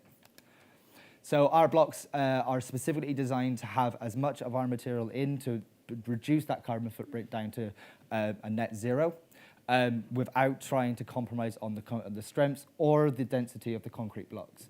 We aren't trying to make a completely new product, we're trying to make the existing product much better, which is much easier for the industries to adopt and apply in their current practices. With the type of material that we actually are using, there is also, we're looking into the improved thermal properties, which is great for buildings such as the one that we're standing in, which for the lifetime of the building would be improved for the energy efficiencies. So not having to heat as much, having more stable temperatures, which when we look at climate change, having very drastic big swings in temperatures, it's very difficult nowadays to try to design a building that's going to be nice and cold in the summer and nice and warm in the winter. And it's all still within scope of the British masonry standards. With what we're trying to do in the coming years, with just in the UK alone, we're hoping to save up to 64,000 tons of CO2, which is actually quite a lot of CO2. It's essentially planting 1 million trees, which to me is finding just a random forest in the UK, which would be absolutely fantastic if we had a hidden forest somewhere. And it can, it's the same as powering 12,000 homes. So this is just from the aggregate itself, not including any of the extra benefits which would be stopping to using this lightweight aggregates which are currently used. And that's just one of the products that we're currently developing. As I mentioned, we are a finalist in the Earthshot Prize, which is one of the biggest achievements that we've achieved as a company. This was announced on Friday. The show is going to be on the 4th of December, so all please tune in to find out if we've won. The prize money is £1 million, but it's not the money that's the biggest benefit. It's the connections, it's the exposure, it's the opportunities that it's going to bring, and just being a finalist is going to be fantastic for the company. And we're in the Fix Our Climate category. So we are one of the only 2 UK entries to actually make the final, and one of the 2 construction entries as well to make the final.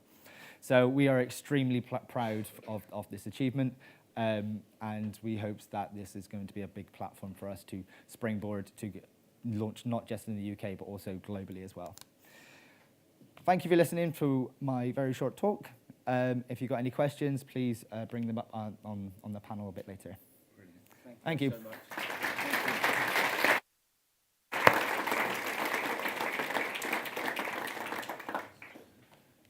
That's brilliant, Scott. Nice to be up to date as well. You must be very excited. And a little thought there. Imagine if you're trying to sell that to your clients, that the product you're using in the things that you're building includes a finalist in the Earthshot Prize. That's that kind of communications and bringing the public along. Next up, I think we've got a presentation that's coming in online. We're going to try and cut into Jamie. Jamie, motivational leaders, not afraid to stand up, and he's from a company called, I've lost the name of the company, Shore Cam, yeah. He's seen a variety of angles of the construction sector, starting his career as an apprentice in brickwork to go on and then qualify. He suffered an injury which changed his career path, and he went from site to builders merchants, a national award winner, and he's now turning that kind of knowledge into trying to change the world. And it says Jamie likes to think that because we are 40% of the problem, that together we can become 40% of the solution. Do we have Jamie? Hi, Chris. Can you hear me? We can. Oh, yeah. Thank you so much for that introduction. Okay. And I just want to say congratulations again to Scott there for that award. That is brilliant listening into that. And it's showing that the industry in total is trying to change. And I think that's really, really great. So firstly, secondly, apologies, I can't be there today. Timescales didn't quite line up for my schedule, but I felt it was very important to be part of this because I think it's great what we're doing, and it's great for the change. So apologies, I couldn't be there in person. Potentially next year, we could come back in person. I'm very conscious of the fact that we've only got 10 minutes, so I'm going to try and get in as much information as I can in that time, and hopefully bring a bit of value to everyone there. So as you said, I've got a bit of a wide variety of path. I actually started when I was 12 on building sites with my uncle's building firm. Went on and did an apprenticeship, then went across, got qualified, and then I actually tore the tendon in my shoulder straight in half. So I was off work for about 9 months. So I chose to not sit around. I went into building industry, into builders merchants, got that sort of side of the knowledge, and then went on to site management, and then found ShoreCav. And that was the career path for me, because my 2 biggest passions is 1, building, and 2, building more sustainable and eco-friendly, and just trying to make the biggest impact we can. Just a quick one I always like to ask, how many people, just show a raise of hands, how many people are directly related to being on site? Yes, we've got a good number there. Now, keep your hands held high if you've heard of ShoreCav before. Brilliant. That's the answer I like. You may be thinking, why is he thinking that? Because, you know, at the end of the day, he wants as many people to know about ShoreCav, because it gives us that opportunity for change. So if I came back next year and each one of you raised your hands at knowing what ShoreCav was, then we've made a difference. So that is always good. I think we all know why we're here today. I think we all got the same sort of mindset with it. And the UK construction industry, as we said, is responsible for 40% of the emissions that we need to come together and change. But it excites me as well, as Chris did mention there, because it gives us that 40% chance to solve the issue. So as I said, I'm going to try and fly through as much as I can. So what is ShoreCav? So SureCav is 100% recycled plastic, cavity spacer system that's replacing the need for concrete backing blocks behind stonework. So it's the only way to build a 25mm approved cavity, meaning more insulation room, and you reduce your wall widths. So we can see on the diagram there, instead of building a 470mm wall, you can reduce it down to 345, yet you've still got the same insulation, and you'll do away with the backing block, which is obviously the concrete there. By putting SureCav in, it is 6 times lower the carbon footprint over using a traditional backing block. So it was invented 20 years ago by a stonemason who thought there must be a better way. So he was wasting too much time, too much space on backing blocks. And traditionally, you'd use 50mm insulation, 50mm clear cavity, then 100mm block, then stonework. And he thought there must be a better way. So what SureCav does is SureCav replaces that, the need for the backing block. It keeps a clear, moisture-free cavity, but also reduces it down to just 25mm or 50mm. We have a version of 50mm as well. That is all BBA approved in any exposure zone across the UK. It's unique. There's no other product like it in the marketplace. It is 2.5 times cheaper to install than backing blocks, and it's faster to install.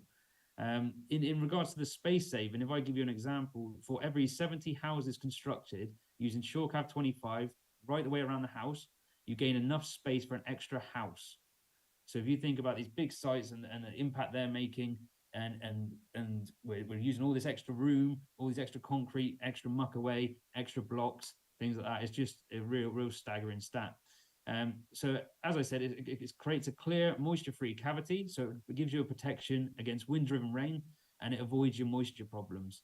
So no going back and retrofitting, no coming back in 5 years' time because you've got damp issues, taking down bits of building, and also, creating those extra emissions. So if we go, so we know a little bit about the product, obviously, but let's talk about the sustainable side and why it's making a difference. So far, we've replaced over 7.5 million concrete blocks, and that is over 140,000 tons of concrete, and replaced it with 100% recycled plastic. And we have used 1,840 tons of recycled plastic. And now that plastic was due to go to landfill, but we have recycled it and put it back into buildings. It is 6 times lower the carbon footprint. And I'd just like to point out as well, it is made 100% by renewable energies. So this is the thing that staggers me, absolutely staggers me, and hopefully it does to you as well. It would take 6,800 lorry loads of blocks to deliver the same meter square as just 236 lorry loads of SureCav. And that saves 6,564 lorries from ever going on the road. But it's not just the emissions of those deliveries, it's the emissions of the redelivery from the merchants, the loading, the offloading, the moving around the stock. And I think you'll agree that that adds up to quite a lot. But for reference, it's 15 pallets of blocks, and it's just 1 pallet of SureCav to cover the same meter square. So if you think about loading out, if you think about builders merchant lorries, they can carry, well, that'll be 3 or 4 deliveries of theirs, whereas you can just put this in the back of a transit van and you cover the same meter square. So that really does stagger me. Now, if you go, sorry, my lights tend to disappear now and again. So that staggers me. If you go further into it, it's 104,167 pallets of blocks replaced by 6,945 pallets of SureCav. So that saves the offloading and loading out and moving around the site and storing the site of 97,222 pallets of blocks in the process. So it's quite staggering, the sustainable side that we're trying to do here. It's been around for 20 years, but it's really taken into effect the last couple of years as everyone obviously tries to reduce down their carbon footprint. So if we run through a few bullet points, again, just little caps and reminders, it's 6 times lower the CO2. One of my favorites is 77 times lighter, and I think a lot of builders like that as well. Obviously carrying around heavy blocks and that when it gets wet and things like that. Saves offloading, loading out time, and it saves wider foundation. So because you're reducing that wall, you don't have to put in as much concrete, you don't have to put as much muck away. So we're saving on the emissions of the excavators, we're saving on the emissions of the lorries, we're saving on the emissions of the concrete. So it's just all adding up to keep those walls as thin as possible. But the key is obviously that they're as efficient as possible. So whereas traditionally you'd use 50mm insulation, 50mm clear cavity, in that 100mm cavity, you can use 25mm shore cav, and 75mm insulation, and that gets you a 0.18, which is the new regs, and that just keeps your walls down, so you can keep a 300mm wall instead of what a lot of the misconception is at the minute, that you've got to keep increasing the amount of thing and you're building your walls out and out and out. You don't need to do that. So one of the weakest parts of a build is the corners. The shore cav sheets actually have a score line down the sheet. You bend the corner, as you can see there in that little pitch, you can kind of make out hopefully on the screen there. You bend the corner and that keeps the watertight corners. There's no tape, no joint in the corner. The joining strips are included in the packs and they go horizontally and vertically that join them, but they're actually H plastic channel joiners. As much as in each picture it looks like duct tape, it isn't duct tape, but I get asked that nearly every day. So we go on to that. Then only approved 25mm cavity. So that is the only way anywhere to build an approved 25mm cavity is using shore cav. It ensures the clear cavities, like I said, is 2.5 times cheaper, more insulation room, protects your build against wind and rain, avoids moisture issues, and they obviously need to go back and retrofit. Now with the new regs coming in, we're seeing a big expansion in brick builds just as well as stone. So originally designed to help stone out, it's now helping brick out as well, because the bricklayers like to keep a 300mm wall, and obviously, like I said, keeping those walls as thin as possible. Now with what we're seeing, a lot of drawings and that in the industry is everyone's panicking a little bit about these new regs, and they're putting in wider walls, they're putting in more insulation, they're just cramming it in, but they're not looking at quality, they're looking at quantity. So we need to look at quality. So you can see there, I'm getting lots of questions at the minute about special lintels, extra wide walls, costs for redesigning plans, and shore cav is solving all those issues. And it's also obviously protecting the environment for the future. So not quite as good as Scott's awards there, but we've got a couple ourselves coming up this year that hopefully we can secure. So we've got the Green and Sustainability Award and the Innovation of the Year Award. We're in the final for them, the National Building and Construction Awards. And we're also in the Best Newcomer Award for Planet Mark, which we joined this year. Now, obviously, our product does what it says on the tin. It is 6 times lower the CO2 to produce. But as a company, we are a fifth of the UK average as a company. So we really look at what we do in each individual section. Like I said, we use 100% renewable energies with the solar panels all across here in the factory. And that's just us as a company, we put that at the forefront of everything we do. So although shore cav's been around for 20 years, it's had 0 failures, and the need for shore cav is getting more and more each and every day as we go on. You can obviously use it with, as I said, stone, brick, flint, slate, block, render boards, and you can also use it with ICF, SFS, timber frame, traditional buildings, and hopefully that brings a lot of value. So if I was to leave you with one thing today, I think Chris has kind of touched upon it as one of the things I kind of keep in the forefront of my mind. Alone, we cannot do this. It's impossible for one person to change it alone, but together we can make a huge impact. And like Chris said, let's remember that we are responsible for 40% of the UK emissions, but that means we can be 40% of the solution. Thank you for your time, your attention, and please feel free to reach out, or like I said, on the panel, or if you need to speak to me after, then please do feel free. I'll be happy to speak to anyone. Lovely. Thank you, Jamie.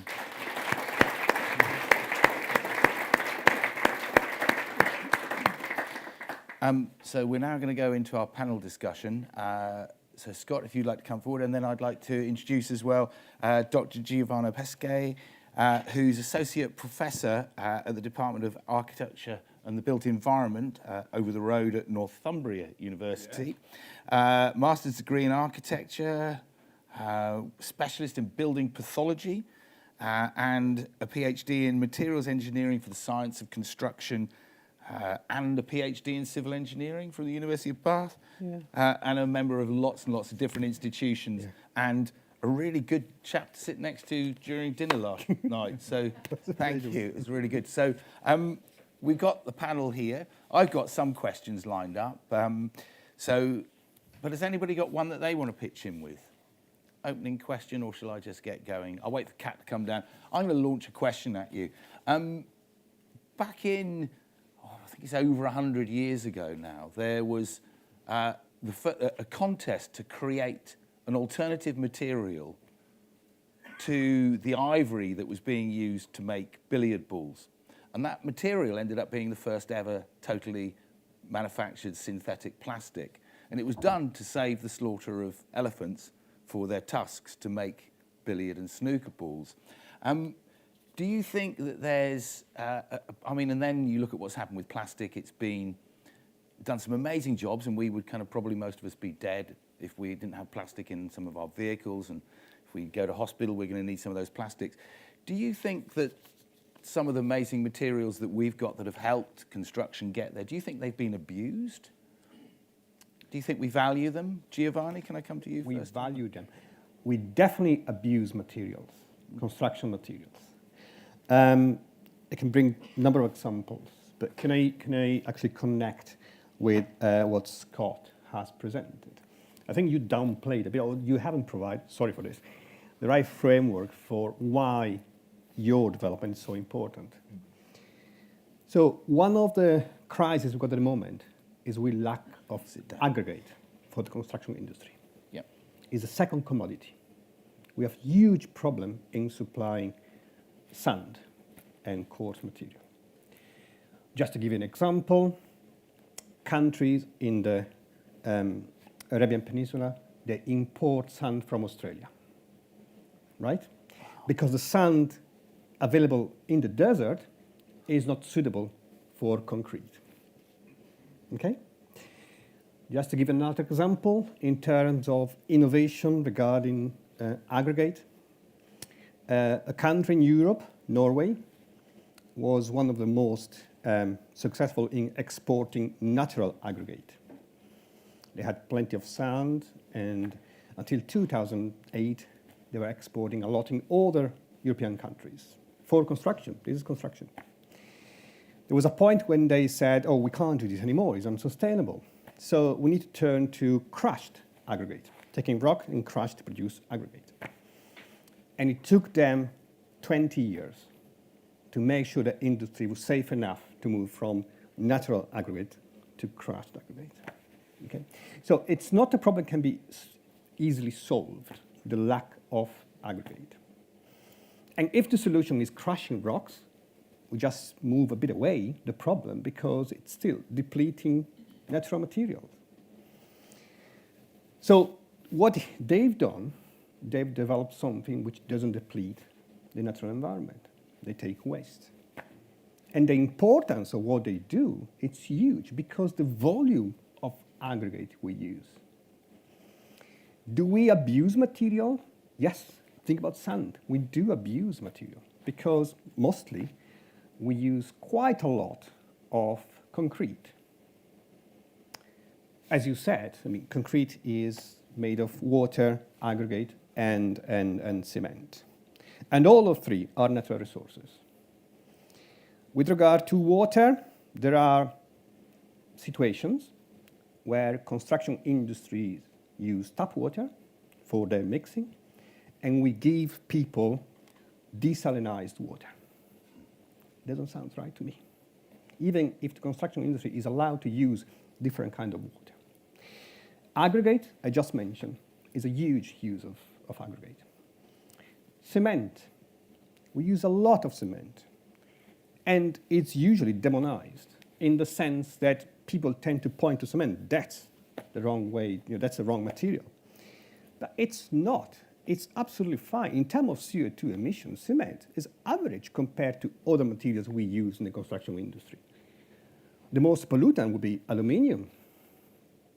At the bottom, we got stones and etc.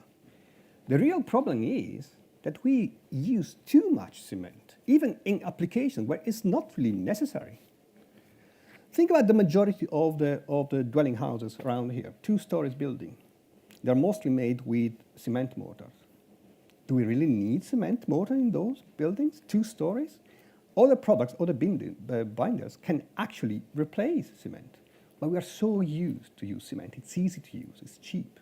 So we go away with this, it's fine. Okay. So yes, we do abuse cement. We do abuse materials. Okay, thank you. Yeah. Scott, do you want to come in? Thoughts on that one? Yeah, I think, and for what you said about plastics, like we've been using plastics for so long. and we're so used to using them. And I think what the biggest issue was when they were first invented is the fact that they're so versatile. We can do so much of this cool new technology, but what was never put into the supply chain was, what do we do with it afterwards? It's designing into the inherent products that we just throw it away. We'll throw it into landfill. We'll incinerate it. We'll put it in a hole. We'll put it in the ocean. At that point, we weren't caring about our environment. And now it's shifting to a case where all this new innovation has to include what ends up happening at the end of life. How do we deal with this? How do we put this back into use again and bring in that circularity? Or what one of the phrases that we end up using quite a lot is the sphericality of things, is that a plastic bottle doesn't become a plastic bottle because sometimes you don't have the processes or technology to turn it back into what it used to be. But what you can do is use it for completely different use in completely different industry, which is more circular, where everything is connected rather than a closed system loop for that one product. It's designing in and how you would actually recycle and reuse your products is a massive part in new innovation as well. Thank you very much. Jamie, you got any thoughts on that? No, I agree with everything that was said. Really, it's more a case of the wastage and how do we reuse the goods that we've got and we're wasting. So it's very much like you said about the cycle. So obviously, I can only really speak from something I know 100% about, which is obviously the short cab cycle, and it is 100% recycled, so you can reuse it again if it was to come out of a building. It's designed to last 200 years. But obviously, if you need to take it out for whatever reason of the build, then you can reuse it back in. And I think we need to take wastage material and use that more so than not. So what we're doing at the minute is we're using cheaper alternatives. So the majority, and we're quite lucky, I suppose, that the stone builds have started coming back now because of the sorry, my lights are I've got these eco-efficient lights. And we're appreciating it. We'll turn ours off in a minute. No, I'm not. But it's more about the cost side. So we're seeing the stone builds come back now, whereas before it was starting to decrease because rendering that was cheaper. But what we're doing is we're not allowing for the damage that we're making with the environment. So obviously we're using more render instead of stone. But think about the reduction if we were coating a whole house in render with cement-based products, or if we're just using bricks and stone, etc. And I know it comes with a cost, but I think it's very much a case of that. And obviously coming from site myself, I know for a fact that, broken bits gets chucked away. So if we can reuse them in some way, then brilliant. Okay, lovely, thank you. Question from the audience. Well, Rob, I think we'll let you have that one. I know. I thought I'd jump in early this time. I couldn't get a word in the last time, so I'm coming in. Yeah, I think it's a one particularly for Scott and Jamie, because I don't know if you were at the earlier talk, Jamie. I know Scott was, because I'm going to refer to you as a crazy one, so it wasn't meant as an insult. It's meant as a compliment. So you two are crazy, clearly, in accordance with Hawken's definition. And you clearly are pathfinders in what you're doing in our sector, because we know it's a notoriously slow to respond sector. So I'm just interested to know, what barriers have you both come up against? Because I'm sure you've come up against lots. So it'd be really interesting to hear the barriers as businesses and with your products that you've got, and just hear how you're managing to do that with your businesses. I'll go first. I think one of the biggest barriers for us is speed. We're an extremely agile company. We can change what we want, our complete business model. We can change a lot of things of what we want to be able to do to fit the best route to market and the best process. But we have to deal with and work with larger companies, which sometimes it does slow down the process. So one of the things that I'm always trying to promote is that when larger companies work with smaller companies, is to have that dedicated time with that company, right? If you need a response or you need to get something done, let's get it done. The faster we can do things together, the faster we can help the climate. And the faster we can help the climate, it means more new materials come out, more new innovations. We just progress faster as a species if we actually get the urgency that's actually required. Jamie?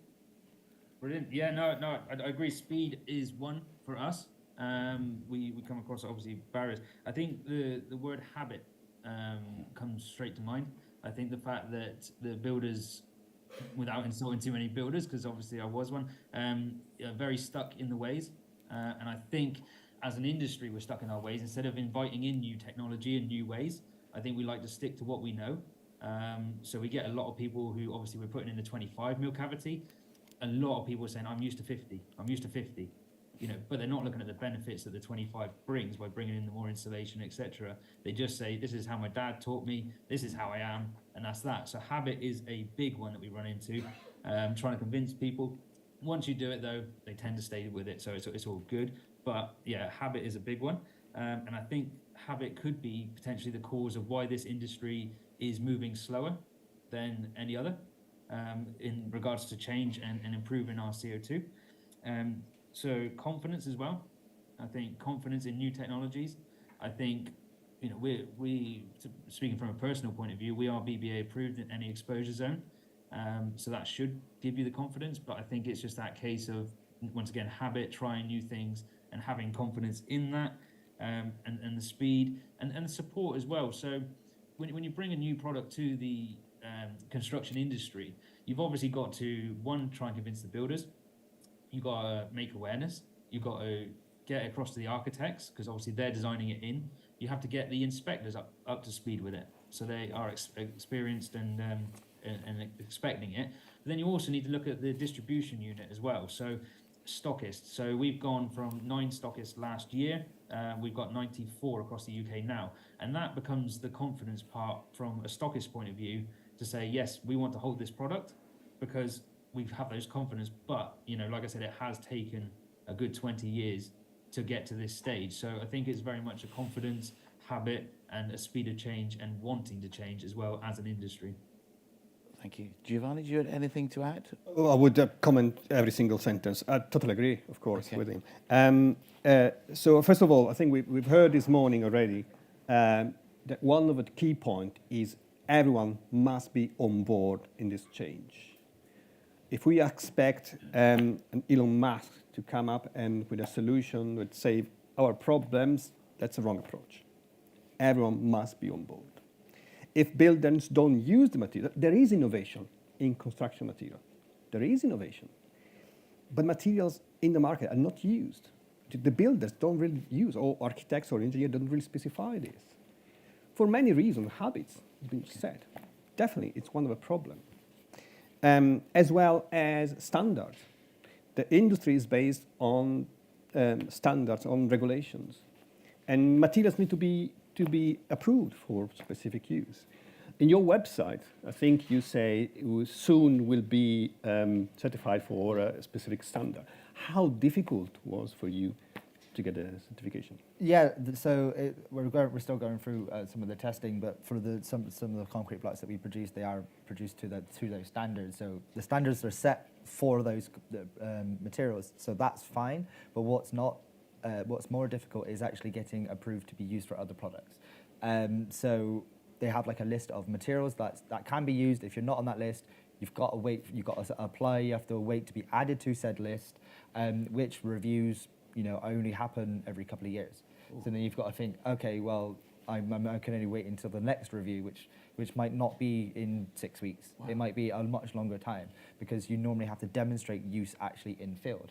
And then you're like, okay, people want to use it because they needs to be to standard, but then you need to use it in field to prove that it's in the standard. So it's kind of like a chicken and egg sort of situation where someone needs to go first, which is why a lot of innovative materials sort of needs people to take that next step and say, yes, I will use your material in a small pilot sort of scale application, prove that it works. Yeah, it's great.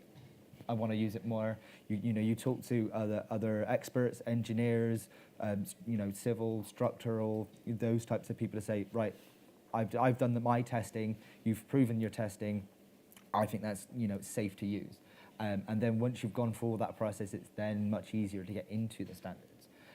That's the way that we've had to approach things. But sorry, this means that any innovation takes time. Mm-hmm. It's not like phone industry, we got something new, the next year the product will be there. It takes 10, 15, 20 years before having, from the conception to having the product in the market ready to be used, because all the standards and etc. The testing needs to be done. So it's a process that takes time. We need to be aware of this, which means something we discussed yesterday, which means if we assume we're going to all use his product or Scott's product or James' product, today we decide to use it, and the actual results will be visible in 10, 15 years' time. And this means, because we're already quite late now, we'll be terribly late in 10, 15 years' time in terms of tackling actually the environmental issue. We are late with this. We are terribly late. We should have had this discussion 20 years ago. Okay. Yeah, it is quite a shame that when you look at what's happening with the temperature rising of the planet, I think we're at the moment at about a 1.1 degree rise. So in less than 10 years, we're going to be at the 1.5, and that's kind of the 2050, you know, the big good goal is below, you know, reaching that 1.5. And we're not going to achieve it, essentially, unless we actually make radical changes very quickly. And we don't have 10 years to wait for standards and things to catch up. We need companies and the government to lead and say, right, we can use this material, we can push forward with using a lot of different innovations in this field. Otherwise, the carbon of the industry is not going to come down fast enough to reach those targets that not just the UK has set out, but the world has set out. And if we don't reach those targets, it's going to cost a lot more in the future through environmental disasters and humanitarian problems. So it might be saving a bit of money now, but in the future, let's not be too doom and gloom. But yeah, it might get a lot worse. I've got a question at the back. The gentleman I was in the back row there, that kind of fits in with this, about this kind of global agenda very much. So he wanted to ask the question of HOCAM, but you didn't get the chance to ask these guys. Thank you very much. So I understand that climate change is a global war, and earlier it has been talked about how we're slow and we're not very fast, and also it's something that was supposed to do together. So earlier it was talked about that the Western world could afford some of these low carbon emission materials. What about the developing countries that can't afford these things, and a lot of times they are not even very sensitized about the harm or the negative impact that carbon emission can cause to the world generally. And other times there are probably organizations or companies that can manufacture in the UK, for example, based on the carbon emission, and they would move to developing countries to manufacture. If the Western world is moving very fast in this direction, and the developing countries are slowing the Western world down, I mean, we're still not achieving the goal generally. So what can be done, or what is being done to carry these developing countries along, for them to understand the fight and also key into it? Thank you very much. Did you understand? You got that? So what do we do? For developing countries, Yeah. I think there's a massive opportunity for developing countries to learn from the West's mistakes. We went through from our mistakes. From our mistakes. Okay. We went through the industrial revolution. We're in the state that we are now. We're very stable. We don't like change very much. But now we've got all this new innovation coming through, and different ways and different processes to do things. But standards and mindsets take a long time to change. But what a developing country can do right now is learn from all that and skip all that and just go straight for using all of these innovative products, all of these really good solutions that have been developed worldwide, and not have that restriction that we've managed to put on ourselves, and move forward at a much faster pace. So I'm quite excited for a lot of the developing world and how they're going to tackle some of the issues that we have here in the West, and also in their home countries as well. Giovanni? Yeah, so I totally agree with Scott regarding the possibility of the developing country to learn from our mistakes, so to not develop a linear economy, but a circular economy since the very beginning, which will make then for them easier to embrace any kind of innovation within this new type of economy. The second thing is, if there's something that we've learned in the Western country, is that we should stop using materials, fancy materials, imported from somewhere in the world. One of the key points of sustainability is using as much as possible local materials. And we need to recognize also that the construction industry works differently in different countries. We can't really take a model which may be developed in the UK, where, for instance, there are big building companies, like Persimmon and etc., and assume that the same model can be applied to other countries. Every country has to develop a model which fits the construction industry of that country. Just to give an example, the place where I'm from, I'm not native in English. I don't know if you've spotted this. So I'm from Italy. In Italy, we don't have such a big company developing huge areas, huge estates. We have small companies. So the intervention for a small company, what we need to do for making more sustainable is different. The solution is different compared to what happened in the UK. And this would be probably the same in all other countries in the world. We need to tailor the solution depending on the local economy and the local resources. That's definitely. And it's something that the developing country can actually learn from our mistakes. There is no doubt in this. There is also a lot of culture behind traditional materials. What we tend to forget because we think new materials are better. We need to actually embrace the traditional materials and maybe make better those materials, with local research and local institutions. Okay. Gentleman up there on the, yep, so, with the green. I think my voice is loud enough. I lecture with Giovanni, so you can probably hear me.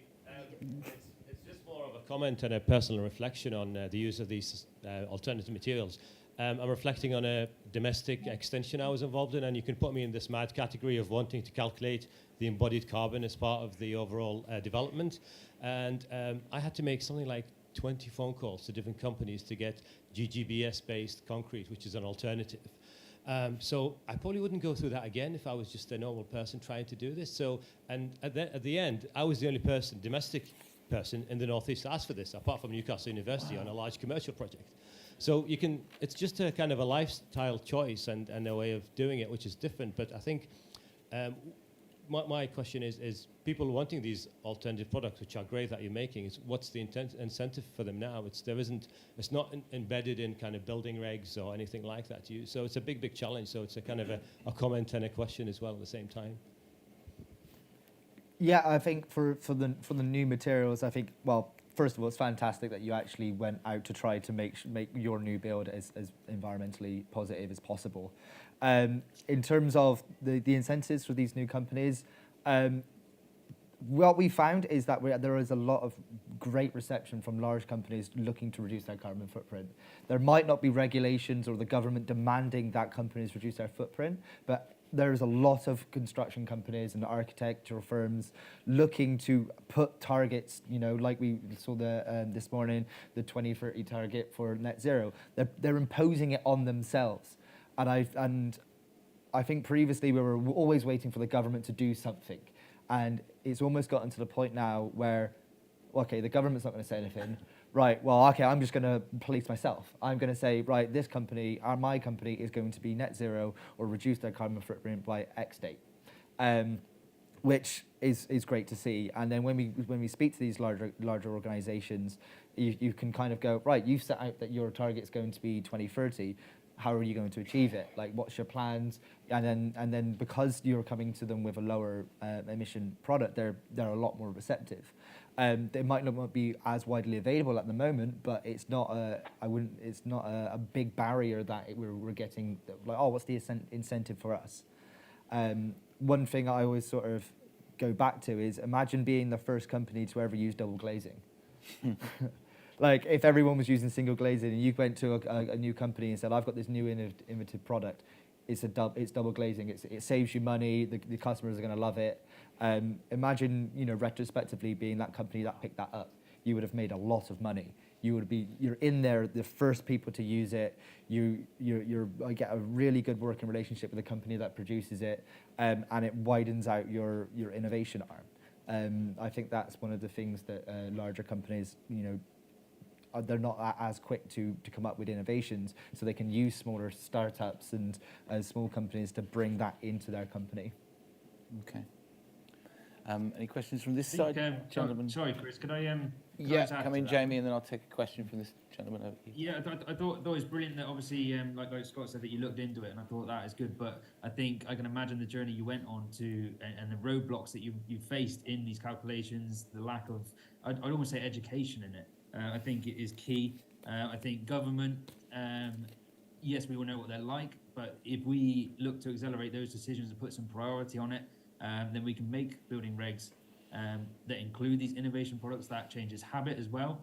So if you're putting them into the building regs, then architects have to stick to it, and then builders don't get the choice of their habit and say, my dad taught me this, blah blah blah. They have that opportunity to try these new products, and I think that's key because they get that confidence as well. Education, like I said, is important. I think there's not enough people looking to do the research or even look at new products. I think they're just happy stuck with what they are. So we've kind of got to force that change. But if I look at ourselves example again, on one development we did the calculations. Now it was a brick build one with render, and obviously like that sort of example, what incentivizes the people to do it? We are cheaper than faster when it comes to backing blocks. Now if we go into brick builds, we are doing good for the environment by doing the insulation and stuff like that. So to add in ShoreCab into that development would have cost the company £21,000. So what crazy person in the world would sit there and go, yeah, I'm going to pay £21,000 more than I need to? Now, so we ran down the space saving, etc., and it would make them 16 extra houses over their development, and that would have made them £3.5 million worth of profit. So it's educating and it's getting them to realize it's not about the micro, it's about the macro side. And what you're actually doing in the environmental side as well is you're actually protecting the future. But at the end of the day, it is that education, it is that awareness of these innovation products that is coming across. But they need to be supported by the likes of the building regs, etc. We obviously got full BBA approval, but the questions we get asked by some people just almost an attempt to not use the products. Well, I'm not sure on this wording, but it's been tested, it's been done. So yeah, I think education and support from government and that is a big factor of that. Lovely, thank you. While the mic's on its way over here, how many people in the room have used or have in the pipeline to use an innovative material? I would ask those who haven't raised their hand, why not? Why not? And if you're going to take anything away from today, the shift that Rob wants to see happen, it's that you will commit to do that at least once in the next year. So we're going to be asking, I guess, for some pledges later. So. Hi, it's really exciting to be here. I'm an environmental management consultant, but when I'm teaching environmental management, I always say to people, the most important person in your organisation from a sustainability point of view is the designer, because it's likely that 80% of your environmental impact lies in the upstream and downstream life cycle. So to hear about designers innovating today is really great, and I'm really enjoying it. But there's a concept in product design called Frankenstein products, which are a sort of unholy mixture of plastics, metals, and other materials that are bound together that can't easily be segregated at the end of their life. Trainers are a sort of typical example of this. And from a materials point of view in buildings, I just wondered if the panel feel there's a conflict of interest between innovative products that are much more technical and therefore difficult to reuse and recycle at the end of their life and might ultimately get mixed into all of the other natural building products when a building's demolished, and just sticking to, as Giovanni was saying earlier, like locally sourced, totally natural materials that might be more heavier and bulky, but are very easy to reuse and recycle at the end of their life. And perhaps give some examples of what they might be or not be going forwards. And I'm glad for this question because it brings a point I wanted to make before the end of the panel. any kind of innovative material we see at the moment, it's a material which works within the system we have at the moment. You mentioned yesterday, the construction industry works nowadays in a very similar way as it worked, when was it? You said in the 1970s or something like that? Yeah, I think this Rob said this earlier, or someone from space said it. I would push more this. I would say if we forget about cavity walls, we deal with a technology which is very similar to what was in the Middle Age or Roman time. Okay, so it's we have this system. The system is I produce bricks, I produce mortar, I put everything together, I build a house. And that's a traditional way of building, which was not designed for any recycling. Okay, sorry, reusing. This system, because of the sustainability issues, has been adapted to cope with a bit of reuse. So a little bit of material currently used currently used in the construction industry can be reused, which means taken away and reused without any further work in a new building. A bit more materials currently used because of the system, how technology works, can actually recycled, which means if you think about rebars in concrete, we can demolish a building, take the rebar in concrete, melt it again, and produce new rebars. Okay? Same value as the first one, the final product as the first one, but we have to do some work in between. Okay? That's a recycling. The vast majority of the materials we use in construction industry nowadays can only be downcycled. And downcycling means sooner or later landfill. We need to change how the construction industry works. And the best way to do at the moment, the big shift, so all new materials we develop now, they just have a small effect on the current technology. Okay, so it's a small shift toward a better construction industry, more sustainable.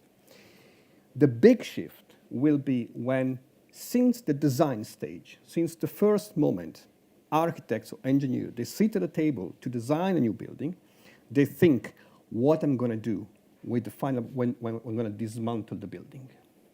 We need to change the way we design the building. I would say we need to design for deconstruct.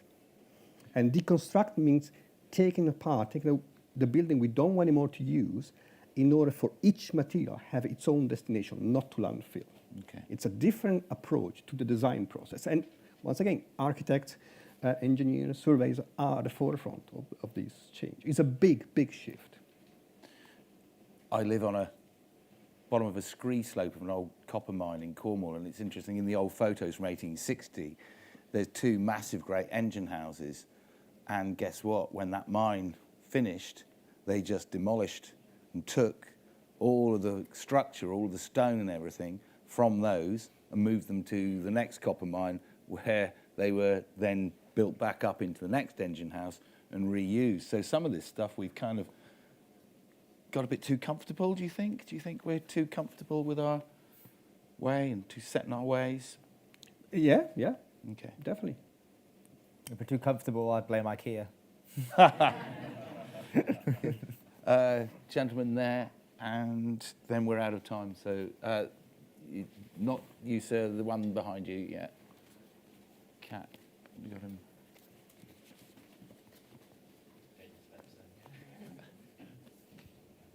So I just wanted to pick up on a couple of things that I think have come out of this in terms of cost, really. Talking about developing countries and it being expensive to be environmentally friendly, I think if we take a long enough kind of timescale view, it's not necessarily more expensive to be environmentally friendly, because we can reuse and recycle all these materials, or we can build a building that lasts 200 years rather than 30 years or whatever. But I feel like part of the problem within the construction industry is that the people making the decisions are incentivized to worry about the short-term cost and not the long-term cost or the long-term value. So, hearing that we've got products that we're being presented with that can last for 200 years, that's brilliant. But do the people that are procuring those products care about that, or do they care about, how much is it going to look on my cost plan that I present to the client about their upfront capital cost that they need to invest at this stage? And I think that's part of the transformation that we need to see. I don't know how we get from here to there, though. That's my question. Okay. Short answers, please. Lunch is waiting. If there is one thing that the construction industry has changed since past centuries, in the past we were used to build cathedrals that were meant to last centuries. Nowadays we build building with a end of line. Normal car park, 30 years. So we can design in order to actually make sure that the building is safe for that time, but then need to be dismantled. That's the only thing. So I think the way the industry has changed in this direction, it helps in a way. So. Jamie, and then I'll come to you, Scott, for the last word. Yeah, I think one thing that I took out of that question was the fact that, obviously, speaking from a personal point of view, again, I know there's plenty of innovation products out there. Obviously, being 2.5 times cheaper, but also looking at the fact that we've been around for 20 years. So my question would be to the support and government side again, and almost to the building regs, because we're not really helping out the architects and that and making it a known standard. We're sort of just saying to them, hey, it's kind of on you to do it. But the issue is we need to give them the resources to do it. Now, the thinking behind the process of the short cab was to be cheaper. So to incentivize people to want to use sustainable, because the 9 times out of 10, the thing you hear, and before we even talk about price, you hear, no, it's more expensive. It doesn't cost the earth. It is 2.5 times cheaper. So what's your excuse? So we go across to the architects and we expect them to know to put in these designs and not have any fight and that with it. But I think we need to bring up the standards. I think we need to bring in the government action and be more proactive in telling the architects what to do, really. And sort of saying to them, look, are you aware of these products? Are you aware that you could do this? I think a lot of it comes down to the education, and I think the support from the top. Lovely, thank you. And over to you, Scott. Yeah, I think I echo that. It has to be from the government. That's kind of the only people that have the timescales of multiple hundreds of years. And the government, as much as they should be looking at, at the country's future, they're the ones that should subsidise and also promote the use of these materials. So if you did have a material that did last 200 years, but it was slightly more expensive that something lasts 50 years, then the government should try to incentivise the use of the one that is 200 years. Lovely. I think also it's about the higher quality as well of an innovation product. Normally is a problem solution. So it's about planning in things that last longer, but also you're thinking buildings today are going to need retrofitting in 5 years' time. Say so. The biggest claim from warranty providers is water ingress, and it's one that we spoke about the other day with the BBA, etc. And by using SureCap, I'm not just saying SureCap because it is the product that I'm obviously involved in, but I'm saying it is because it's a solution to that answer. Instead of going back and retrofitting, the emissions of taking down. Okay, we've lost him. But actually, it's time for lunch. Can we have a final round of applause for Giovanni, Scott, and Jamie? Thank you very much.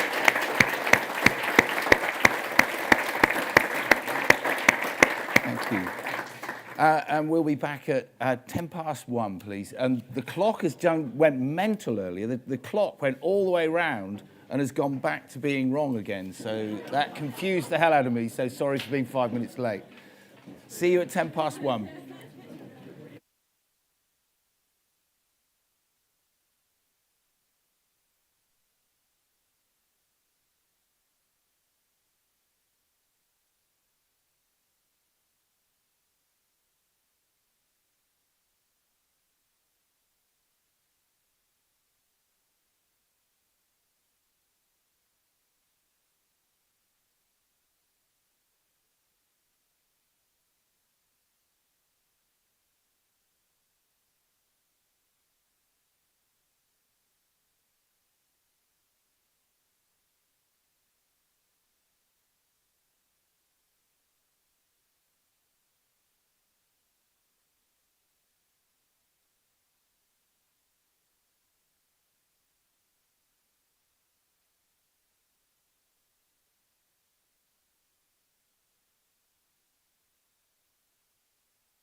Yep. Righty-ho. Good afternoon, everybody. So next speaker is me. So you've got 50 minutes of me. I've got about 80 slides, I think. I'm going to go like the clappers. I'm going to be quite provocative, and hopefully I'm going to inspire you all to commit to that vision that kind of Rob's got here. So look at our heroes. Look at the people who we hold up as a society that we think are important. No, they're not. They're completely vacuous, valueless, empty people who have no real value in our society. And yet we will hold them up as important people. But actually you lot are. When we look back in 50 years, I probably won't be here, but when we look back, it'll be the people like you who committed today and with the work that you do to make a difference to the world, to address this massive challenge that we've heard about. You will be the heroes and the legends of our lifetime. You lot. Buildings or bust. If we don't get buildings right, if we don't sort out the carbon impact of the construction sector, we're gone as a species. So this is the mission that you're all in here today to sign up to address that, to do your absolute best to try and deal with it. This is my gran and granddad, William McRae. I'm just reading his memoir, and it's written, my sisters put the book together, so it's a lot of my granddad William's words and some of my sisters. And it's about his time in the trenches in the First World War. And when I was here yesterday, he was just about to go over the top of the trench for his first ever raid. He did it last night, and it was just, heavy stuff. And nothing was achieved. They didn't really do anything. They didn't gain any territory, and they all piled back in completely, stressed wouldn't be the word for it, back into the trench. We're at war again. We haven't really learnt the lessons from 1914 to 18 war. And when I put my ribbon, my poppy on my jacket, yesterday morning, I kind of thought about my granddad, and I thought, why haven't we made those changes? And that's the same thing. We can't be in rooms like this in 100 years' time going, why didn't we? Because they won't exist, rooms like this, in 100 years' time. My history, I was born 1962, grew up on the edge of Dartmoor. I had a nice life. I went to the beach, went up onto Dartmoor a whole lot. I still go up there as much as I can. And this connection to the natural environment is something that I think is so important, and I think it's really important for all of us. All the statistics show that if you make a building where you have views of green and the blue, your blood pressure drops, your heart rate drops, levels of crime, domestic violence, all those things drop. So embracing and loving the natural world is a really important thing. I love going surfing, still surfing, got a new hip, couldn't get a recycled one, but I did my best. But amazingly, back in the water. I love trees. And this thing about loving the planet, if we love it, we will do everything to protect it. And we have to protect it. This brilliant quote from Alice Walker, who wrote The Colour Purple, an environmental, race, and gender campaigner. Activism is the rent I pay for living on the planet. And, ask yourselves, what is the rent that we all pay in our daily contributions, in our lives? Are we paying enough? So this bit of activism, and I believe in activism and beyond. I believe in intelligent activism, activism with an end result. And picking up on something that Håkan said this morning, the story of Surfers Against Sewage. I used to have a self-implemented job objective to put myself out of a job as quickly as possible by winning. This was our aim. So this is back in 1990. This is our local beach, Porthtowan.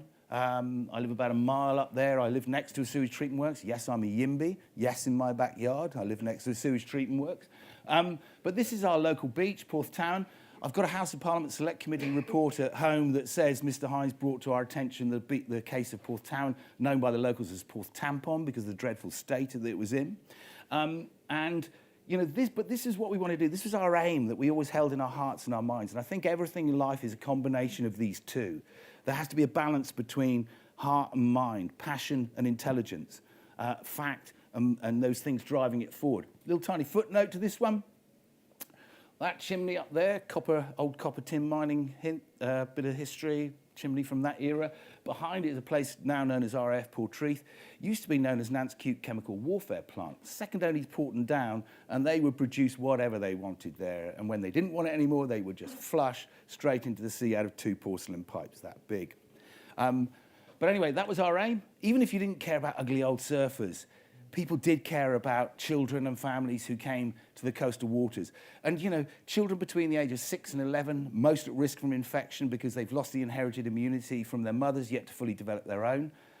Those statistics, those kind of facts and things that I can just dig out of my head 30 years later, that's how you campaign. You know your science, you know your brief. So that was the aim, to be able to enjoy the coastal for the environment for the wonderful thing that it is. Brilliant for recreational, physical, mental well-being and tourism. We had a problem. I'll quote Margaret Thatcher. In 1989, as Prime Minister, she stated, and I quote on BBC Nature, all sewage is treated before discharge. Downright lie. There were 400 million gallons of completely crude sewage being discharged around the coastal waters of Britain every single day when she said that. From Newquay to the coastal bits of Newcastle, from Brighton to Blackpool, literally what you flushed down the toilet, your washing machine, everything all went straight into the sea without even a basic sieve in place. This is Camborne's outfall pipe, pluming 2.5 million gallons of crude up to Porthtowan. This isn't a set-up picture. That was the state of our rock pools. And the tourist industry, though, and the water sector, we were saying, well, what are you going to do? And they said, well, nothing, because the beaches comply with the directives, with the tests. But they only complied because of the die-off rate of these indicator organisms. Fecal coliforms die off in a matter of hours, possibly days in salt water. Viruses, enteroviruses, hepatitis A can do up to 100 days. And the water industry, this construction, engineering companies, they just wanted to build bigger pipes, bigger pumps, and discharge it further out to sea. But we knew that that wouldn't address these things that actually make people ill. So it's easy to whinge. You've got to go out and find solutions. And we looked high and low across the whole of the UK to try and find a solution, an alternative to building these long sea outfalls. And we looked and we found the island of Jersey. And on the island of Jersey, they'd looked at the problem and they, instead of building a long sea outfall for £11 million, they built a UV disinfection plant for £2 million. And I wrote some evidence about this to a House of Lords Select Committee. I was asked to go up to give oral evidence to the Select Committee, and they quizzed me about it. They said, well, how confident are you in this tech? My response was that I would feel, based on the bacterial count in Jersey's outfall pipe, I would feel 50 times safer sticking my head up their outfall pipe than I would bathing on our government's past beaches, such as Porthtowan. A week after I made that statement, I got a phone call at the office from the island of Jersey's tourist department who said, this would make really good marketing material for us. So over I went. This is their outfall pipe. And an hour before this picture was taken, the tide was up here, just up to about there.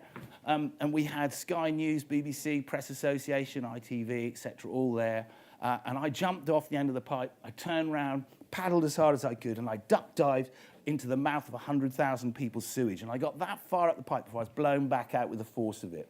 But I stand by what I said. Looked, tasted, and smelt cleaner than the beaches that we were bathing on. So we found our solution. It was cheaper than building a long sea outfall, so it did the right environmental thing. It was good for tourism, socially, and it was financially the right thing to do. Triple bottom line starting to come in, and we saw Hokan talk about that earlier. We then had to persuade water companies to make change, to adopt this technology. And Dŵr Cymru Welsh Water, we would kind of nail them in the morning at press calls and things. And then we would go and negotiate with them and sit down and have discussions about what we wanted to see. And in 1994, they adopted a full sewage treatment policy with UV disinfection for all of their coastal estuarine discharges. And they asked us to go and cut the ribbon on their first UV treatment work. So we cut the ribbon. It's surfaced against sewage's name on the brass plaque at Criccieth in North Wales. Because we'd always said we'd be as strong advocates of the right as we were critics of the wrong. Two things happened then. One, we broke that solid wall of water industry that solid wall of you can't do it like that. It's never been done like that before. And we had then this company with which to beat up the other companies. Second company to move, Wessex Water. Gentleman here, this is Colin Skellett. He was at the time chief exec. He's now chairman of Wessex Water. And what's being poured over our heads, again, is what came out of Porlock Sewage Treatment Works, we just opened. And that was down to this. This is a microfiltration system made by Kubota, again, a company that was making tractors but decided actually it could help them make microfiltration units. 99.98% of all removal of all viruses and bacteria. So different technology. Wessex Water were the first company that I was ever kind of really engaged with who talked about why we should move to a more sustainable future and how that impacted on running a company as a business model. And they did this piece of work with Jonathan Porritt and Sarah Parkin's organisation called Forum for the Future, and they looked at these 5 capitals. And if you do the right thing, if you act sustainably and you invest sustainably and your management and everybody understands where you're going with this, then environmentally, your impacts are significantly reduced. Your external interests are strengthened because people want to play ball with you. You're a good person to play with. Your staff feel fulfilled and safe, and you can recruit the best. Because when people, and ever increasingly this is the case, when young people are coming out of university now, the best people are going to go and work for the best companies and the crazies.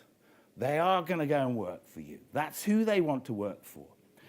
Infrastructure is sustainable and your finances are growing. So that's the solution. How do you drive things up the public and up the political agenda? Running around the country with a wetsuit on, gas masks, and a 10-foot inflatable poop tends to get you media coverage. And this was one we did almost exactly this picture down at Scarborough one Friday. And I went to the kind of news agents with Roger Pay from Scarborough. And we looked and we went, we didn't get the Yorkshire News, we didn't get the front page or anything, we didn't get any photo. And then I picked up the National Guardian, and that was the picture on the front page of the Saturday National Guardian. So these things, when you drive it up the public agenda, you're driving it up the political agenda. Talking of politics, this is our place. This is our Houses of Parliament. And yet we've been made to think that it's not, that we don't have the right to go there, that we don't have the right for our voices and our opinions and what we want, our view of the world, to be heard and legislated on. And, listening to the materials panel earlier, we have to go there. We have to hold our own. And if they're not holding yesterday I was saying to the space group that we should wait for them to have a select committee. I think we should go there as the construction sector. Hold our own event. Find some on-side MPs, cross-party, to host an event where we present the future of what construction could look like. That we demand the removal of barriers to stop rapid adoption and investment in renewable materials and innovation. We went there 10 months after forming. We just thought, well, we've got to go and take our message to the corridors of power because we can't just whinge on the beaches. And the day we arrived, we had a Channel 4 documentary with us, lots of media, and we pulled the Secretary of State for the Environment to come and speak at a debate. We pulled the Shadow Environment spokesman and the Lib Dem Environment spokesman. And the day we got there, the government announced a £2 million spend into investment, into research, into the health effects of bathing in sewage-contaminated seawater. Research that ultimately prove our case. So we didn't even know what we were doing. I forgot to say at the beginning, I completely failed all my A-levels at school. I was too busy going surfing and took the wrong subjects. So even though this was really scary, the very act of stepping forward triggered those kind of research. We had 18,000 members. One of our members rang up and said, I write scripts for BBC Casualty. So we helped work on a script for BBC Casualty that went out at 8:10 on a Saturday evening to about 20 million people. And although they couldn't say the word surfers against sewage, it was our story about people getting ill from the beaches, and they were wearing our T-shirts and our sweatshirts right through the programme. You can imagine being the Secretary of State for the Environment, watching that programme on a Saturday night at home and not having a particularly settled rest of your Saturday night. The law, again, in this country, we have amazing laws that we can use, and they're being undermined, and we must make sure that they're not undermined. These two lovely ladies, Sarah and Rachel, they just wanted to go to the local beach, Porth Town, and let their children, their little babies, play on the beach, but they couldn't because there were all these tampons and panty liners and odd hypodermic needle and all those things on the beach. So we went to the local council and we said, This is Section 79E of the Environmental Protection Act. You must issue under that an abatement notice against South West Water. We gave them 6 months to think about it. We went back and asked formally, and they said, go to hell, you're a bunch of surfers. So we, with Sarah and Rachel, went up to the Royal Courts of Justice in London, and we won, and we set case precedent for the whole of the UK. Footnote to this, these two both left school similar to me, completely failed, didn't have any qualifications. On the left, you now have Sarah, who's a teacher in a local primary school. And on the right, you have Dr. Rachel Shelley, who got her A-levels, went back, got a degree, got a master's, and is now Dr. Rachel Shelley. We bought shares in every single water company. Oh, what fun that was. We could go in and affect their share price. We would be contacted by, and film for the business section of BBC Breakfast News and comment on which companies were a safe bet, which ones were risky, and which ones, we absolutely under no circumstances should invest in. So that thing of affecting the shareholders. And at one point, we did a lobby in the city, and we were asked by the corporate shareholders who own South West Water to come up and present to them. And South West Water demanded that this meeting was cancelled. And the guys organising the meeting said, well, hang on, we own you. We'll talk to who the hell we want. If we want to listen to these guys, we'll listen to them. And I think, again, the way that the investment world works, we need, people are investing in projects that you guys are going to be designing and building all the time. And we need to engage that investment institutions and things in this dialogue. And we need to do so as urgently as possible. Sadly, we can't do this anymore because we're no longer part of Europe. Hopefully, Monday we can go back in. That's a political statement, sorry. This is Glyn Ford. He was a member of the European Parliament, but also a member of Surfers Against Sewage, and he said, do you want to come and meet the President? This is the President of the European Parliament in 1994, Egon Klepsch, and that's us briefing him, presenting a dossier on what we thought was wrong with the legislation, what was wrong with the engineering, but importantly, what the solution was, how to address this, how to change the way that the very industry was treating our coastal waters. I was called in 97, 98 to give evidence before a House of Commons Select Committee report. So again, I went up and gave oral evidence. One of only 12 organisations invited to go and do so. And we knew our brief. And about that time, there was this massive shift. There was that landslide election when it went from Labour, when it went from Conservative to Labour. Now, we were political. We were strongly political, but we were apolitical. We were of the politics of clean seas. And if this had been the other way around, we would have done exactly the same. But that happened, and they came to power in May 1997. And a lot of the seats that flipped from Conservative to Labour were in coastal constituencies. And we'd done this job of driving it up the political agenda. So we were high on the public agenda and high on the political agenda. And they came to power in May. In September, I got 24 hours notice to go to be a special advisor to the Secretary of State for the Environment, the late Michael Meacher. I walked into that room, nobody from the water companies present. 3 senior people from the Department of the Environment, 3 senior people from the Environment Agency, myself and the Minister and 2 other advisors. And I had free rein to ask any question I wanted. 15 minutes in, we started debating the issue of ultraviolet light disinfection. One of the civil servants from the Department of Environment said, you can't build a UV treatment works for a place the size of Brighton. And I put my hand up. Mr. Meacher went, yes, carry on. And I said, well, Swansea's just been switched on, 165,000 pop, and Brighton's about 250, so we're talking same scale here. And he looked at the civil servant, and the civil servant went, yes, that is probably the case, Minister.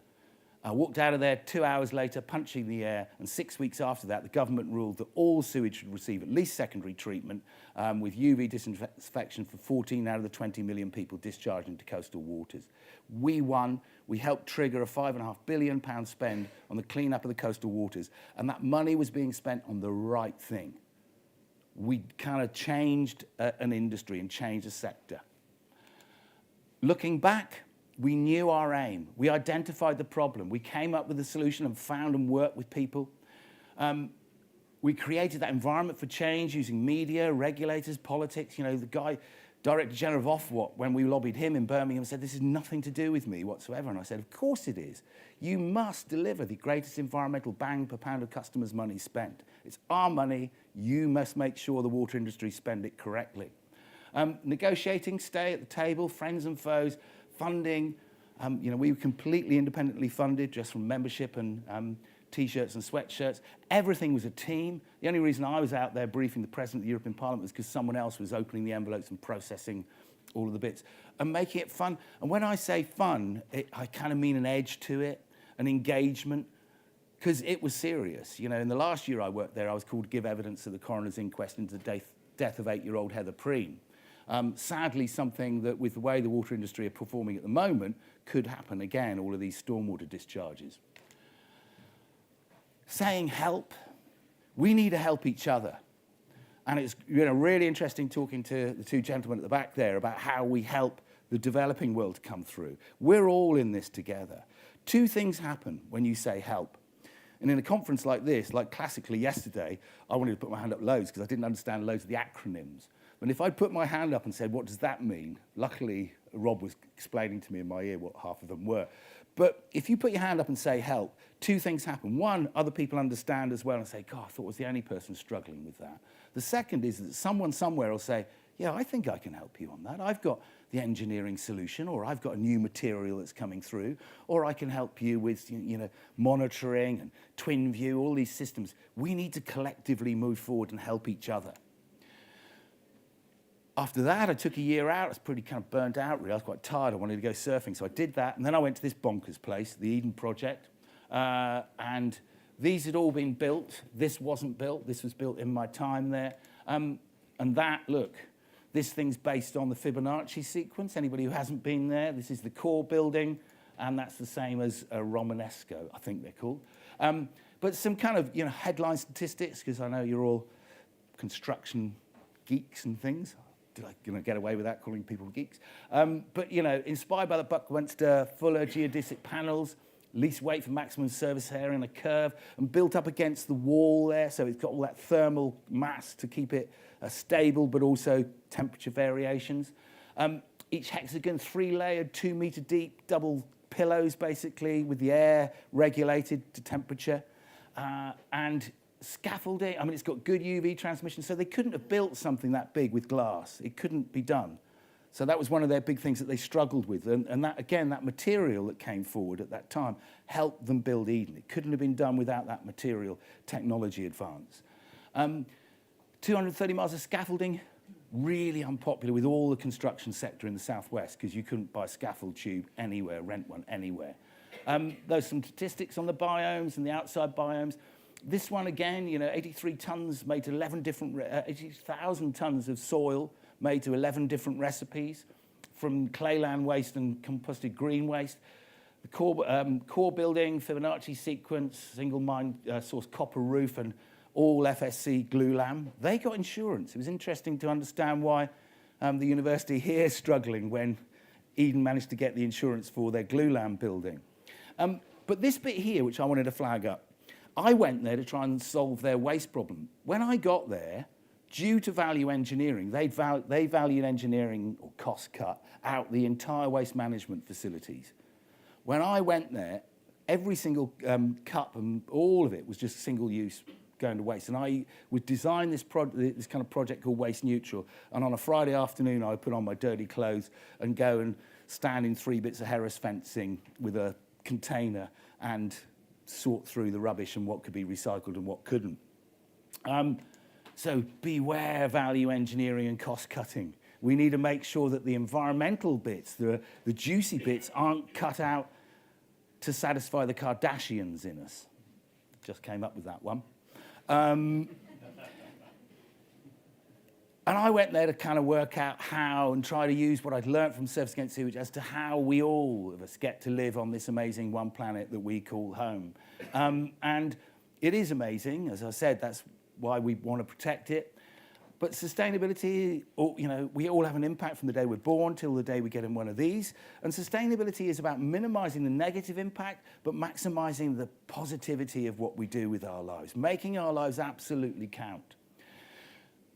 Heavy bit, and I won't dwell too much because we've kind of covered this, but this is, you know, this is Zurich Insurance taking a poll from lots of the money around the world on the global risks.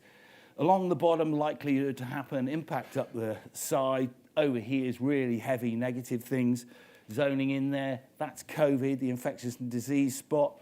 These are all the things coming our way: natural resource biodiversity loss, involuntary migration. You know, millions of people are going to start moving around this planet due to climate change. And we're already struggling with the fact that we've got, you know, 20, 30,000 people trying to get into this country. Europe's going to go bonkers. And it'll get more and more mad the longer we take to wake up to what's coming our way. Youth disillusionment, resource geopoliticization, these things are all being kind of over-egged. The climate change is just adding adrenaline to this. It's adding fire to what's going on. So if you think COVID's been tough, you know, melting of our ice caps, sod's law, it's the people with the, you know, the smallest carbon footprint who are suffering the most, and they are suffering. This, I mean, but it's not just them. This is the kind of rail link down along Dawlish on the coast in Devon that was washed away by a storm. We were nearly cut off. And they've repaired it, but they've only repaired it for a while. Sea level rise, they can't keep going and doing that. And we probably in the southwest will have no rail connection with the rest of the country anymore, unless we go over Dartmoor, which they probably won't allow us to do in planning terms. Wildfires, and there was this moment, you know, there was this horrible but brilliant moment this summer when London caught fire. And the Daily Mail went from one day saying, snowflake Britain, because we were all complaining because the climate crisis, heating was just too hot. And the Daily Mail chose to mock that and say, it's snowflake Britain, it's just a bit of temperature. The next day, their front page said, London's burning. And that was a pivotal moment, because it's the very people who read those kind of papers and consume that kind of stuff and are driven that way who we need to adopt, but it was their homes that were burning. Acidification of our oceans, and then this one. 1 million species are set to go extinct if we don't sort this. And every little tiny bit that we don't do is a species gone. Yet we're still arrogant enough to think that we're not one of them. If 1 million species go down, we're toast, we're gone. We have to understand that. And this, the climate change, helped spark the Syrian war, which helped trigger migration, which helped cause political destabilization. And then, you know, certain politicians drove that, and guess what? We're no longer part of Europe, and we've become more isolationist. And we now have a war in Ukraine. And the built environment, you know, nothing almost tells the picture of the built environment stronger than this picture. All of that energy. And the chances are that could have been taken at 3 o'clock in the morning. Well, a flyby over Europe, with all the street lights and everything just generating all that energy and all that heat and light and everything, and no one really even being out there.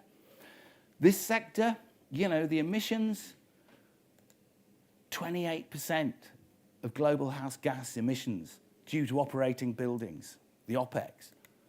10% in the CAPEX, in the embodied energy of the construction of the buildings. As said, buildings or bust. We solve this or we go down. So we need a new dawn. We need to change, and we need to step forward into that space. First, facts and experts. We have to take this territory back. We have to gain the respect again for people who, like you, amongst society, that they revere. They understand that you all know what you're talking about, and they should listen to you, not to some face-ache conspiracy theorist who says that buildings shouldn't be made that way. My wife's a consultant paediatrician, and this isn't kind of breaking patient confidentiality because there's no names. They had a patient come on holiday into the hospital at Truro. The child had been diagnosed with diabetes. The dad said, that's 5G caused that. Staggering. And the second line was, and you're going to tell me that the insulin is provided by Moderna or Pfizer.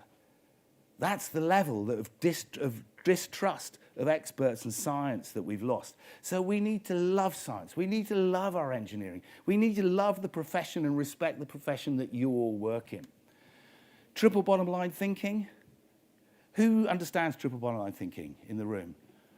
Okay, it came up earlier from Hokan. the linear circular economy, waste neutral at Eden. When I went there, every single cup, plate, spoon, everything, all single use. They were nice. They were kind of brown and, you know, recycled cardboard, but they were still single use and going straight to landfill.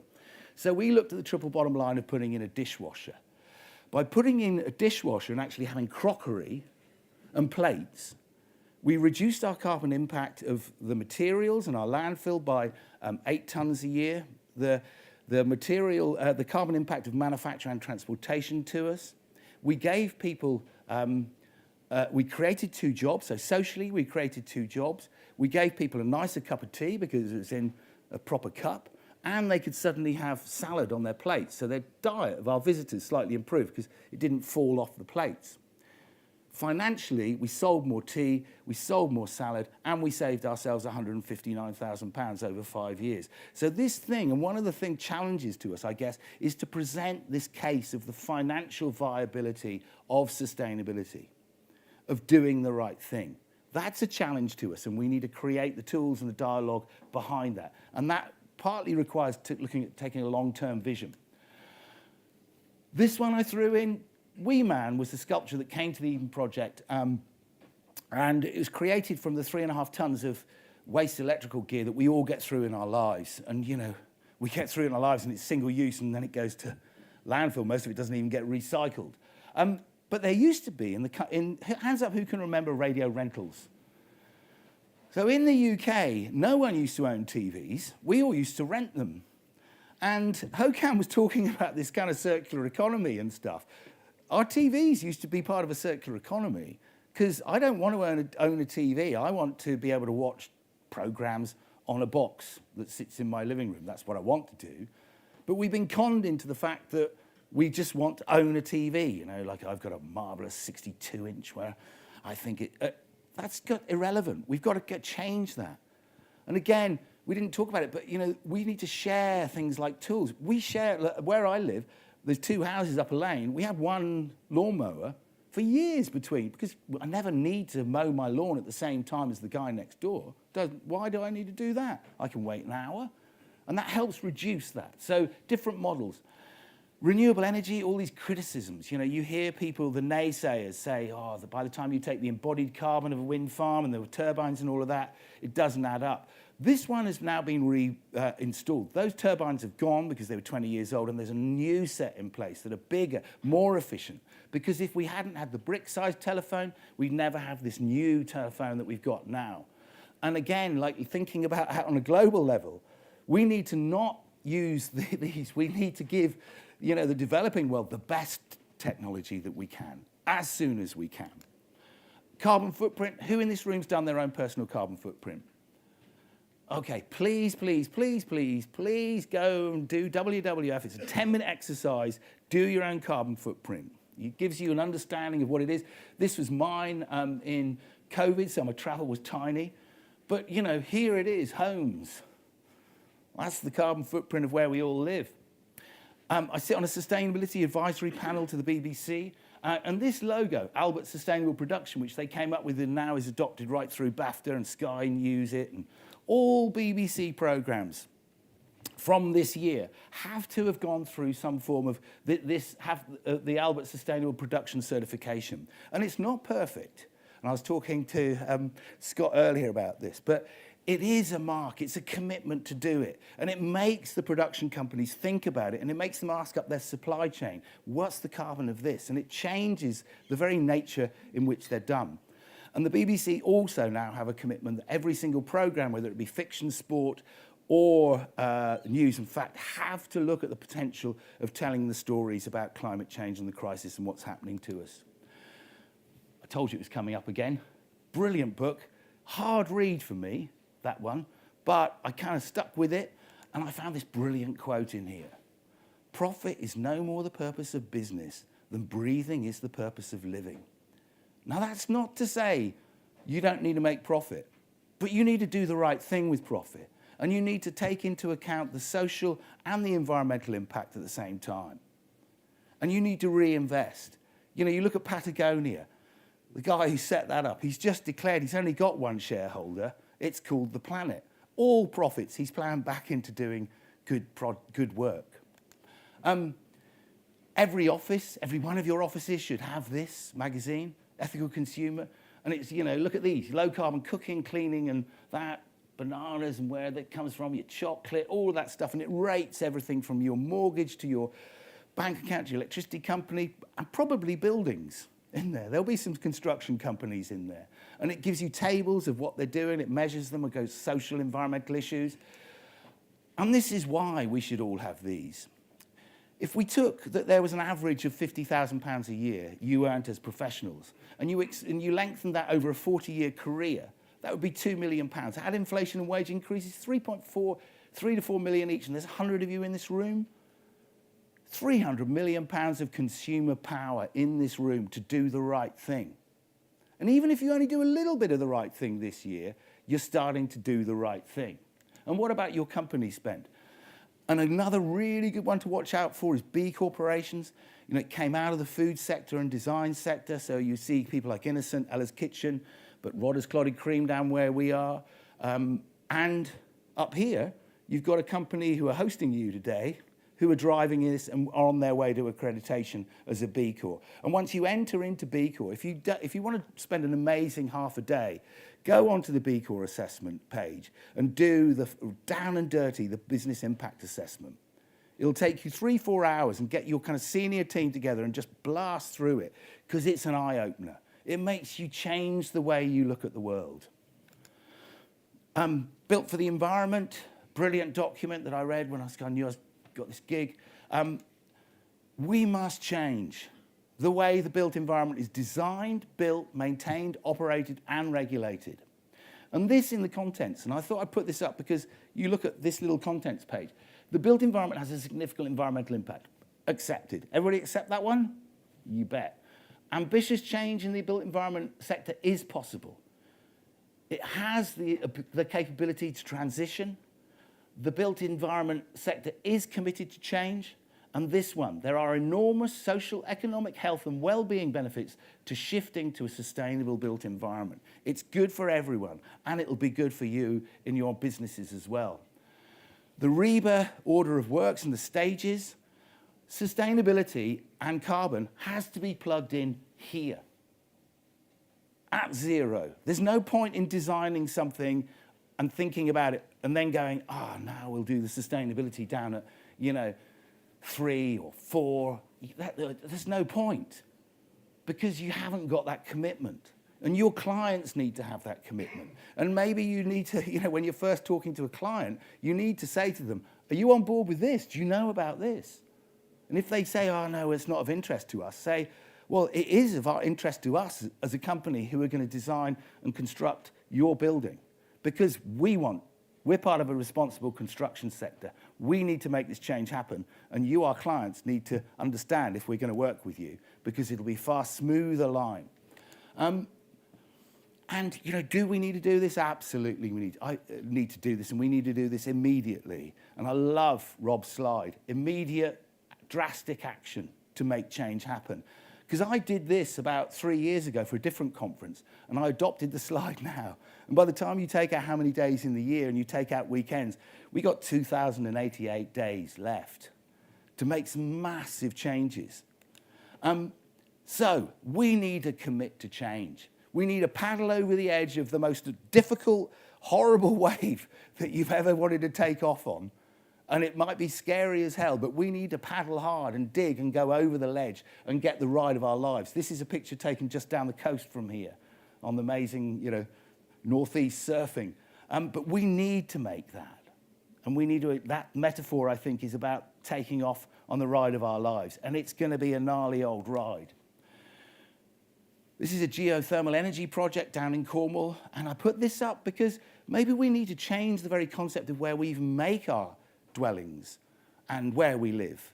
Maybe the first thing that we need to do is that we commit to where there's a good energy source, renewable energy source. These guys are drilling holes where they get then, electricity and heat for a district heating main, and bonus, they're getting lithium out of the old mines in Cornwall as well, which will help with that, mineralization, the minerals we need. Floating solar, again, another brilliant concept, and I went down and saw the guy who invented this down in France, but we couldn't get the traction in the UK. We couldn't get it. And, you know, I know there's some amazing things happening up here now with renewable energy and with wind, but the Britain should have had the best wind manufacturing industry in the world.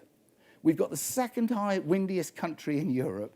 We've got the manufacturers of the best turbines, i.e. Rolls-Royce, in the world, and yet we have no indigenous wind manufacturing industry. We should be having that and exporting that out worldwide. Our stadiums should all have solar panels on the roofs, and we should do amazing things like, you know, this is, again, from Portland in America. Their mains have got turbines whizzing around in them so that they're generating electricity for the town in which they live. And, you know, this is a leisure project, an artificial surfing wave down in Bristol, powered by Ecotricity. But again, they're putting in their own solar panels. But when they were building it, and back to materials and things, they chose to put in these little, they reduced the size of and the volume of the concrete slab by putting in these little bits of microplastic. So they used strong where they needed it structurally, but where they didn't need it, they reduced that carbon footprint. Concrete in, I just kind of looked this one up. This is using graphene as coming in as a technology. And if you put that in, you know, it enables 30% reduction in the volume of concrete required. So kind of heading towards the end here. You're the heroes. You're going to be the people who are the legends when we look back in the future. All of you listed here, but all of you, the audience as well. We need to use every tool that has been used to create this kind of slightly weird and not functioning version of the world. We need to use those tools, and we need to use them better. We need to use them brilliantly. We need to stretch every sinew, buzz every neuron, and we need to create this world. And this is a book, again, by one of my heroes, I mentioned him earlier, Jonathan Porritt, and it's called The World We Made, and it's set in the year 2050, and it's in the character of a school teacher who was born in the year 2000. He's called Alex Mackay, and he's looking back, and he's going, we've made it. We did have the World Food Riots on the of 2023, when tens of thousands of people died on the streets of our capital cities. New Orleans finally has been abandoned to sea level rise, but we have largely made it. We've solved our energy crisis. We've created an equitable, sustainable food system, et cetera, et cetera. To conclude, the 21st century needs us, and it needs us massively. The challenges are huge and arguably never one this big. Ever. But challenges have always been big. And if you look back to my gran and my granddad, in their lives, those changes would have been huge. Tension is good, it drives change. You know what's coming next, don't you? I've jumped over, you know, so long as you don't cause, in 10 years of SAS, we never ever had a single arrest, but I've jumped over a fence before with wetsuit on, gas mask on my head, someone lobbed the inflatable poo off behind me, and I got this close to Tony Blair, and Hannah Security stopped me there, and I was able to say, Mr. Blair, you do realise we're in Cornwall, if you do a poo, it's going straight in the sea. And he said, yeah, okay, Mr. Hines, I'll have a chat with Mr. Meacher about that. So you can do that kind of stuff, and we should be able to, with passion, with fervour, with engagement. Light and quick, if you're 70% sure it's the right thing to do and it's not going to kill the company or anybody, keep moving forward. Have that energy. Be attractive. Believe that the human species can do anything. Be passionate, believe, be optimistic, and challenge that norm. And if you ever think that you can't, then remember that a bunch of surfers with no campaigning experience whatsoever helped turn that into that, and a bunch of dreamers at the Eden Project turned that into that and that. Then just think, we can do this. Thank you very much. Thank you.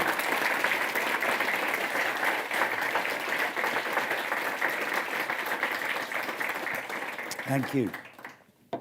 5 minutes. Anybody want to ask me a question?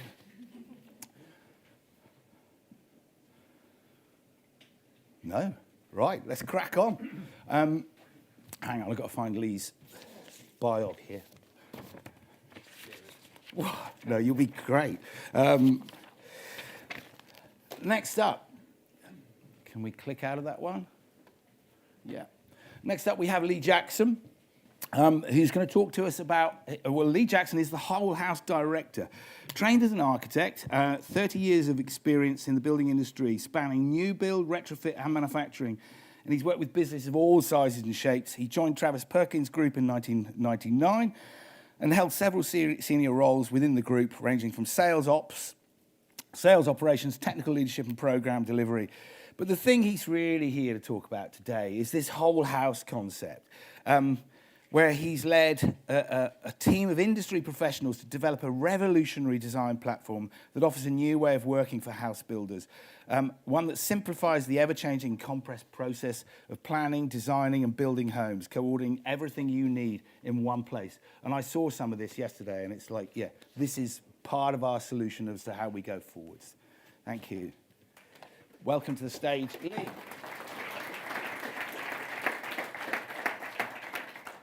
So I'm not quite sure how I follow that, really. I think I've been set up here somehow. So yeah, fantastic presentation, as with all of them today. And I suppose my bit really here is to hopefully try and show how some of this sort of comes together. I think I've learned quite a bit today. I'm not in a white shirt. I trained as an architect, so I think that shows. I think I also fit into the crazy category as well.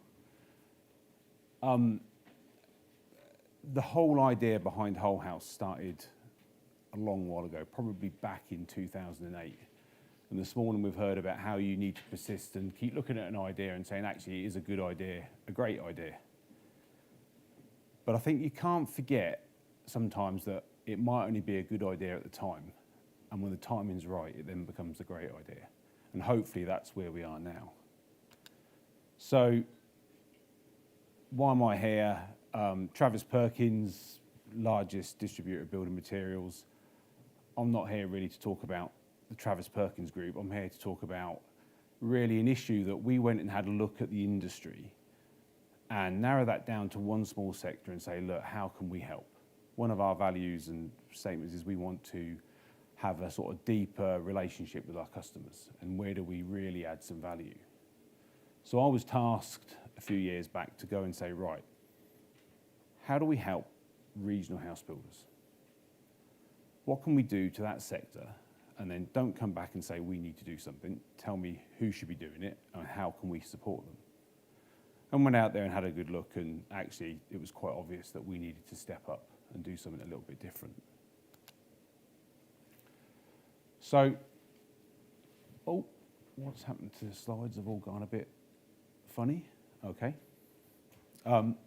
So, I'm now intrigued now, because now they're not looking anything like they did. Never mind, I'll carry on talking. You're probably not going to read half the slides now.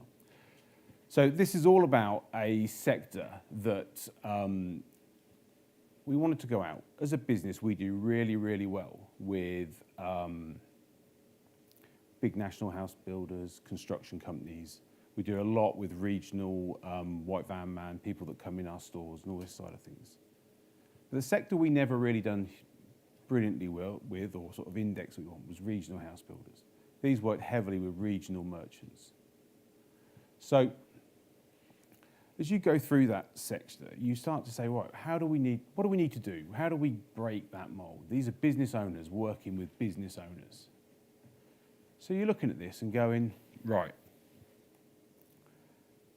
what can we do as a big company that we can add some real value to this? So the market I'm going to really concentrate, and you have to narrow down and understand this. And we've spent, 7 years, looking at a sector and going, right, let's go and just ask some questions. What's your pain points? What really affects your business? And then we can look at that and go forward. So sector, as you can see from here, house builders that are building between 25 units and 200 a year, and a sector that looks as if they want to grow. Now this is going to be a complete and utter lottery to what's going to come up next. Okay, it's looking a little bit more normal. And when you start to ask a lot of questions, the first thing, and the mistake and bit I learned, is we asked people what they thought a merchant could do to make life a little bit easier. And you get every single answer known to man. You put them all down and you look at them, and there is not a common theme anywhere. And then you think, right, well, we must have asked the question the wrong way around. So then you go and ask them, so what are your problems? Rather than what their perception of how we can solve the problem. And then you get some real big consistency, because they all have the same problems. And you break that down, and actually it comes down into three main sort of areas. There's the planning stage, which we look at is the finance, planning permission, getting the land, finding the land, all of these sort of things. There's the build. That bit we all sort of know. Muddy boots happens, but to a degree it's the sort of easy bit, because as we've heard here today, it's a lot about actually, well, my dad done that, people done that before that, the person who trained me showed me how to get over that. And we just solve problems in our industry. And I find it really sort of disheartening sometimes when you hear about how our industry gets slated quite a bit. But actually, do you know what with the tools we use on a daily basis to deliver what we deliver, we should be really proud of, because actually we don't set ourselves up to succeed very well. You then come right the way back down to sell. And this is not really a linear process, it's a complete circle. There's a whole load of pain there as well of actually, how do I actually sell this? What's the market doing at the time? Can I actually sell it before I start to build it? No, most regional house builders are building stuff, then they go and sell. On top of all of that, you add a load of skill shortages, you add a load of other pieces on the side of this, and all of a sudden you're like, it's no wonder why we used to have 12,000 SME regional house builders, and we're down to 2,500. Because when you look at it, you'd think you'd be mad to go into that sector. Now, those in the audience here that are actually been in this sector and live and breathe it, there's nothing mad about staying in this industry. It's one of the best industries in the world. The people make it all day long. So when you look at all of this and you say, right, so what can influence all of these sectors? Now, this is designed to be a mess, and don't try and follow it because everyone will criticise it. We're in a place where, let me sort of talk you through the scheme of perhaps of how a regional house builder works. You find a bit of land. You then go, right, I need to get planning permission on this land. I need to, more importantly, I've got to find some finance to go and actually purchase this piece of land. So, right, to know how much I'm going to pay for land, I've got to know how much my build cost going to do me. Now, this sector could have been building a £1.5 million pad last time.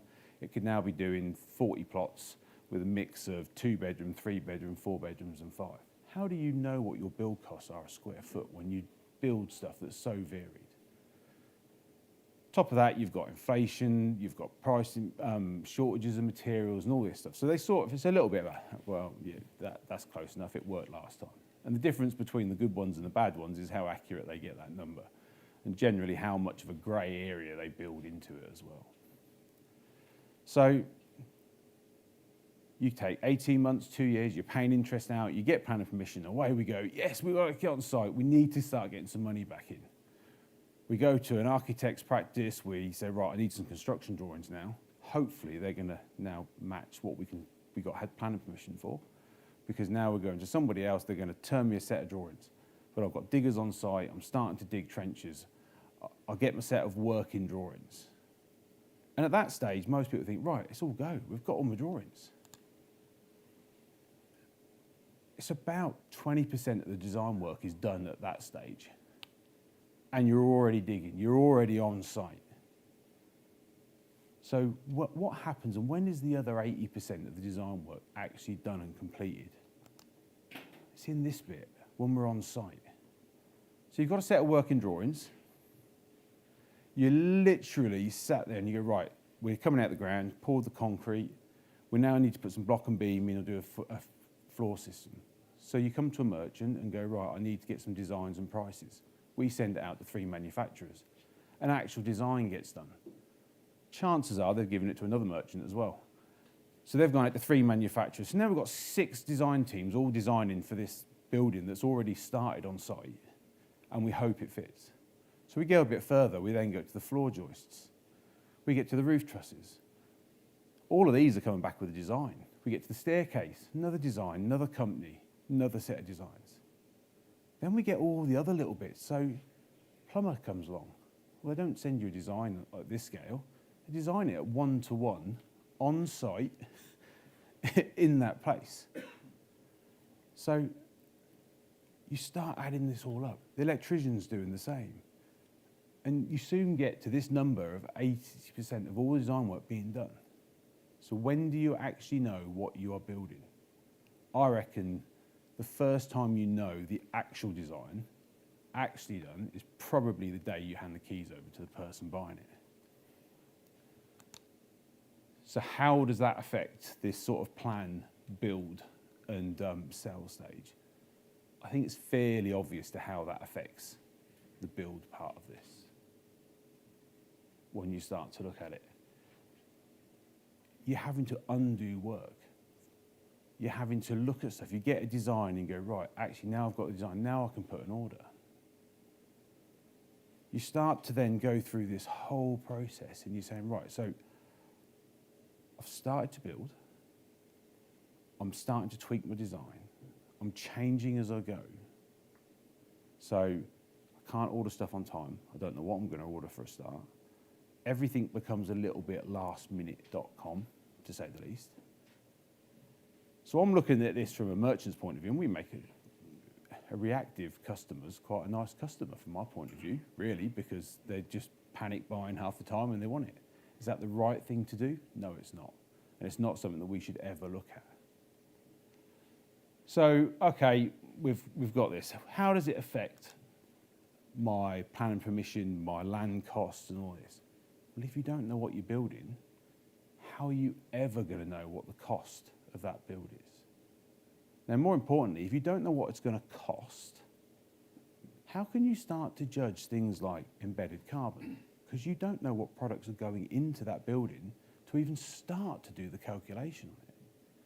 How do I know how that building's going to perform? Well, I don't know. I put on the drawings it had to have an air source heat pump.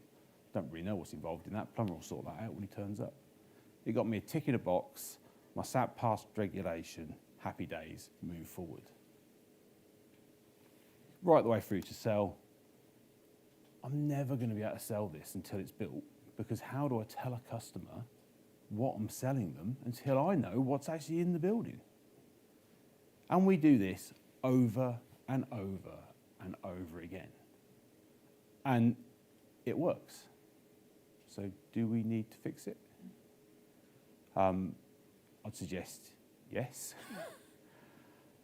And then you start to ask the really difficult questions. So why has nobody ever fixed it before? It must be easy to fix, surely.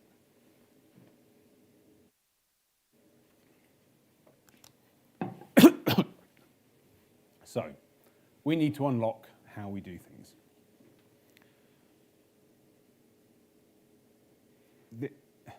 Again, simplified down massively. So, what is the actual unlock on this? We need to move all the pain that sits in that construction piece up into the design section and do it once and do it really, really well. How do we do that?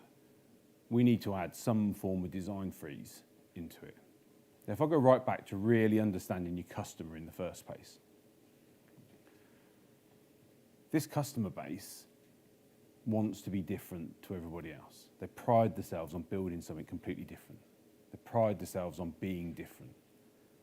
So they're fueling the problem, in all fairness, because every single time they build, they want to do a tweak. I was with a builder the other day, and their MD says, well, actually, if we built that one there, I think we should just do it another half a brick bigger there. It's like, why? Why? The person buying it will never know.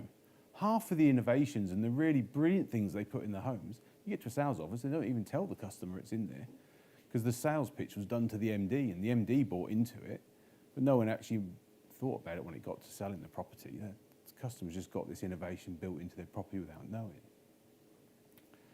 So you look at all of this and go, right, it's a really easy way of solving this. We just standard house types, really easy. If I walked into a regional house builder and said, hey, I'm Lee Jackson here from Travis Perkins. We've got a range of standard house types. I think you should build these. It'll save you a fortune. Brilliant. I'd probably unpolitely be told to, would you mind just taking your bag and leaving the building? Might be politely, but most likely I would be literally escorted to the door and kicked out. So this was the challenge that we had to solve. So we need all the advantages of a standard house type without giving the customer a standard house type. How do you do that? So we looked and said, well, let's look at what an architect does. Back to this question of who should be doing this, and should it be TP or should it be someone else? Who's got an incentive to actually go out there and actually solve this problem? So an architect, you turn up, gets your fee for doing your design. So there's no incentive to go and standardise that and make it easy to do away with work. Regional house builder, to do this process is not cheap. So they're never going to go and do it. So who's going to do it? Who's the one part of the chain? The business model of itself of doing that design and making it a standardisation, a standard approach, is not particularly profitable unless you're selling the materials and supporting the industry in that sector, and then it starts to stack up. So this is why I'm here today, and to talk through this. As Chris said earlier on, we've worked with a huge amount, and I've been very fortunate to work with some very clever people, several of them that definitely sit in the crazy box. A couple of them probably sitting in this forum with me as well, in all fairness. And we've had to try and create a platform that is going to come with compromise. Absolutely. It is not the only tool that somebody would need to solve any of the problems that we've heard today, but it's a starting place. And it's a starting place for one really good reason.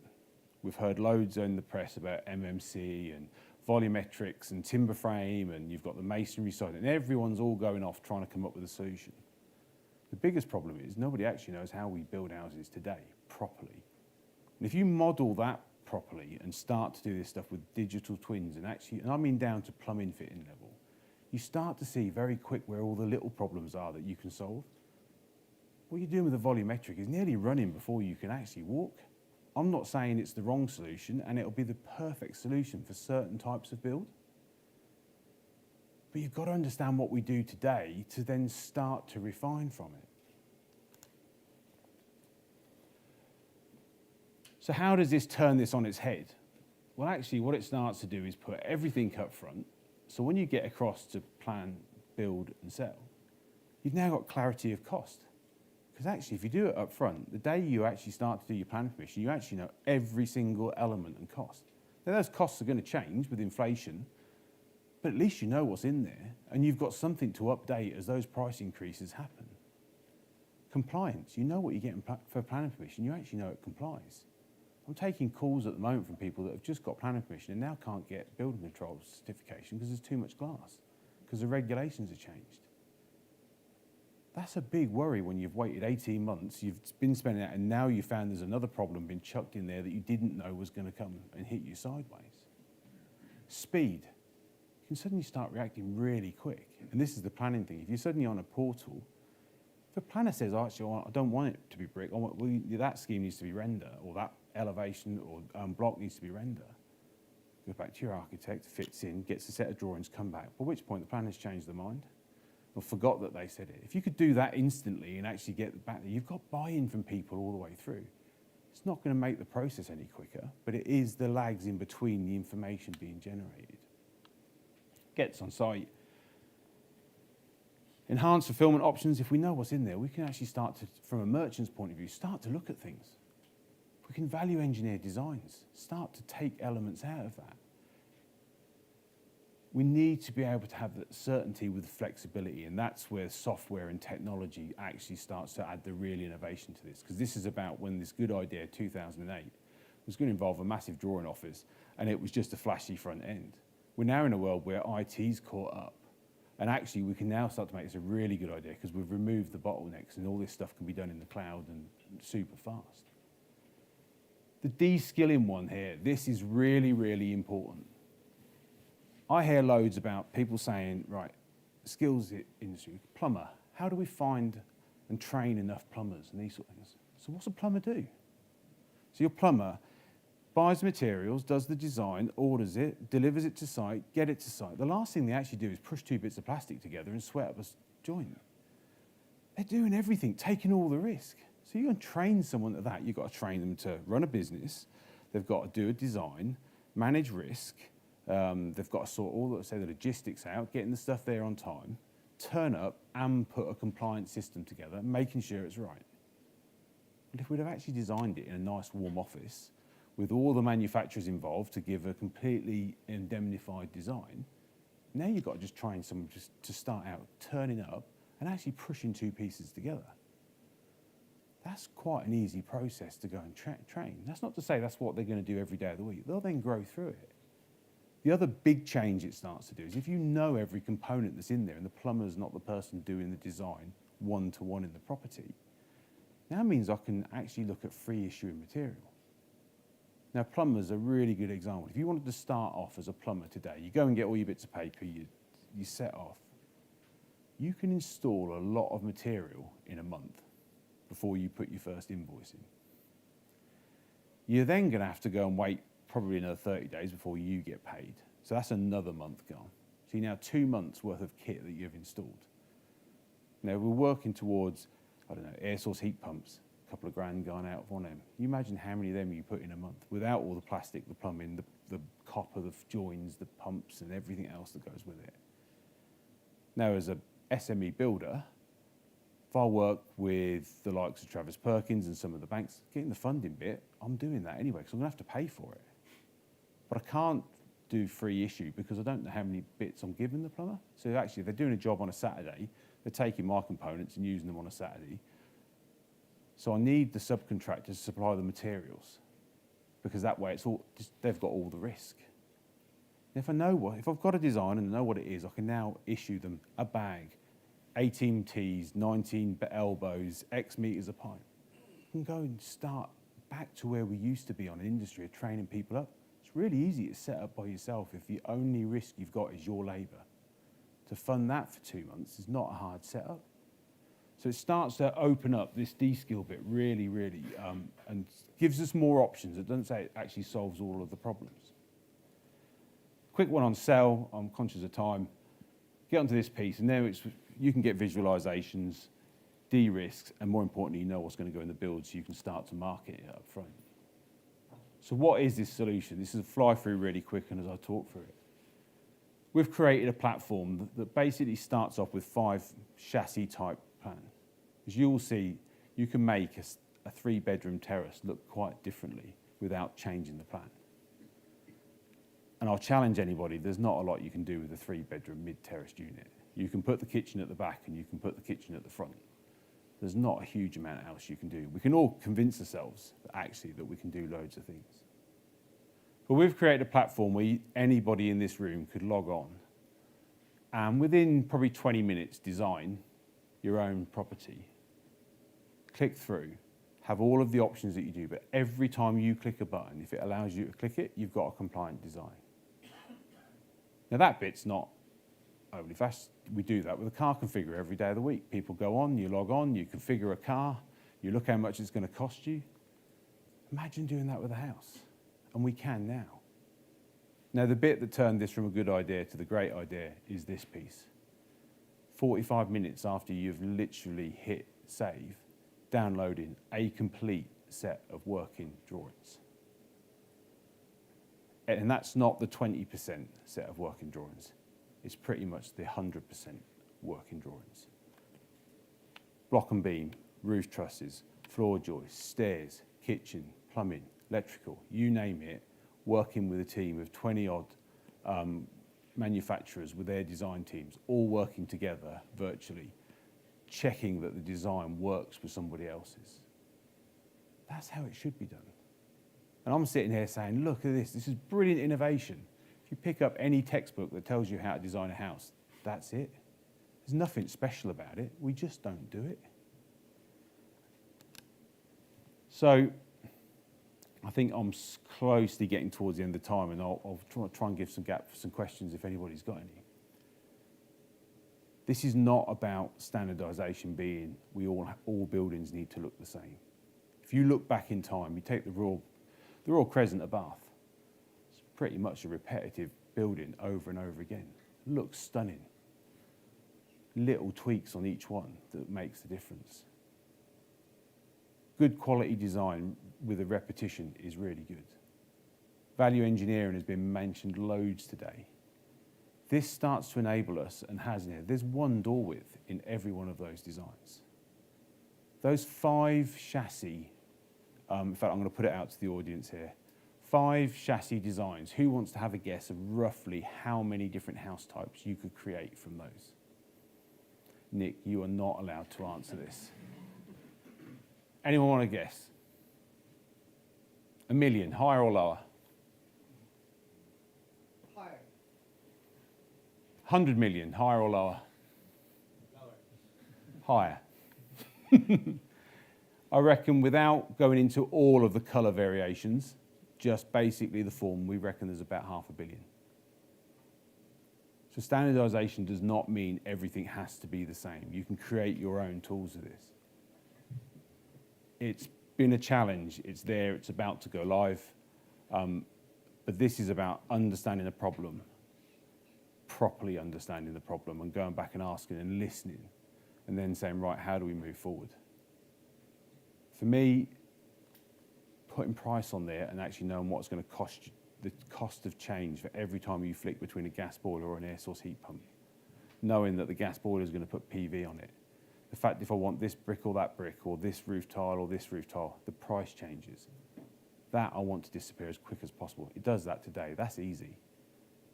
Now imagine as soon as we get EPDs from all the manufacturers, now that's embedded carbon. Now it's a running cost. And you've got a dashboard. So when you actually start to click through all of these things, all I want to do is give my customers the ability to have an informed decision. So when they do it, because most regional house builders are really passionate about doing it right, the one thing that holds them back is the unknown.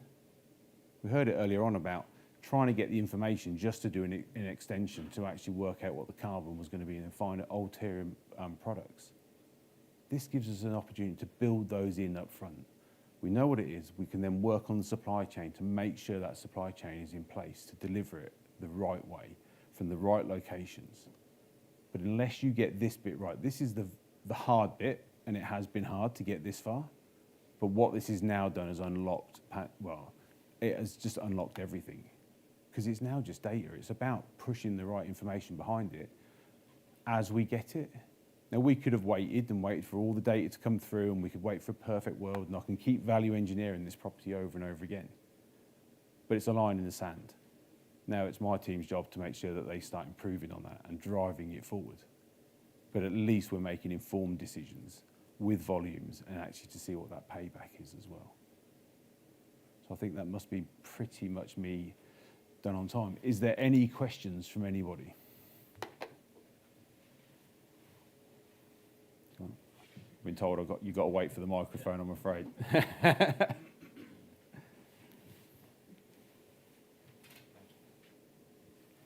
You mentioned it briefly there.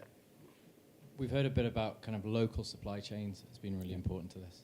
So as you begin to build this kind of data, can you begin to think about then how easy it would be to supply local materials for this? Yeah, so there's local materials, but it's also the supply chain. We're already working in parts of our business where we can now look at the carbon of just delivering the products to site as well. And that's all about not necessarily how close you are, but it's also the delivery routes that take it. And it's quite surprising what that can open up as well. Just because you're next door don't mean you was the first drop. And that could be due with schools and not being able to deliver at certain times of the day.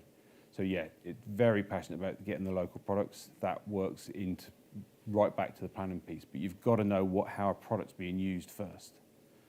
We're in silos at the moment, and we heard it earlier on with keeping the cavities narrower. We can start to work with this and work really harder to keep those cavity walls narrow. That's going to come back and really be beneficial in the future. If we keep making walls bigger, we make foundations bigger.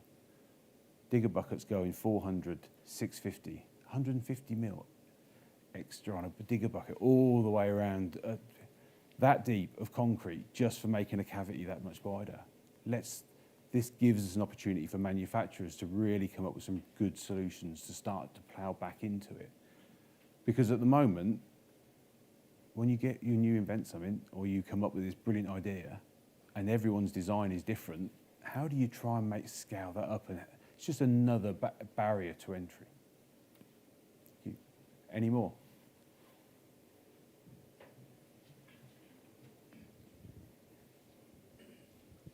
when you order like a car configurer and you 6 months in, you think, oh, I wish I'd chosen that.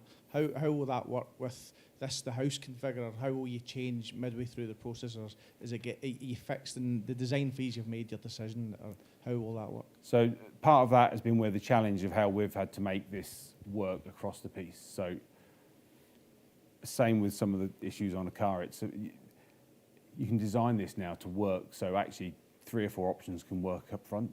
Now the nice piece is we're not quite there yet, but if we're supplying the materials, and we're not saying that we have to supply every material on this, we're just saying you have to use the materials we've specified. And that sort of comes back to the level of where TP sort of sat back and had a grown-up conversation about this. This is not just about us. Now, the fact we can price it really early and get it there, that hopefully we'll get our lion's share of it. But this is a service that anybody can supply the materials into it. But part of that is once you know where stuff is, when you start to configure all the options, if you're really clever with the design, certain parts of the design don't change much. The impact of what the customer and the end feel of the property can change hugely. But it might just be putting an ensuite on or an ensuite off. Now, if those holes are drilled in the joist for the worst case scenario, it's pennies. We have to be very careful with ourselves that you don't just start over-engineering for the worst case on every single one. But if we know when it's supplied, we know when those options can't be had. But the nice thing is you just go back in the car configurer, you make a tweak, you hit download, and you've now got a whole new fresh set of drawings. Now, one of the other things this has solved, which I thought was going to be a really easy fix, and actually it's not. We still build, so not only were those drawings, that 20%, and I'm going to leave this one with you at the moment, 20% of drawings produced by the architect. Of that, half of them are probably produced back to front. We build as an op house type. So if you have a set of drawings, you'll have them drawn one way. If you have a semi and they're mirrored, you'll build the mirrored one from a set of drawings that everything is the wrong way around. This piece of software solves that. So when you plot a house and you flip it, you get a set of drawings that match the plot that you are designing. And that is not, as we have found out, as easy as mirroring a set of drawings. Because most of the products that you buy, you don't get an as and op. The cylinder that goes in is the same cylinder in an as and op, but now all the pipe bits come off the other side, so the pipes have to come somewhere else in the cupboard. The hot and cold has to be the same way around on all the taps, whether it's an as or op. So now your plumbing network is completely different from an as to an op. And this is about understanding what we do today, because I've been in this industry a long while.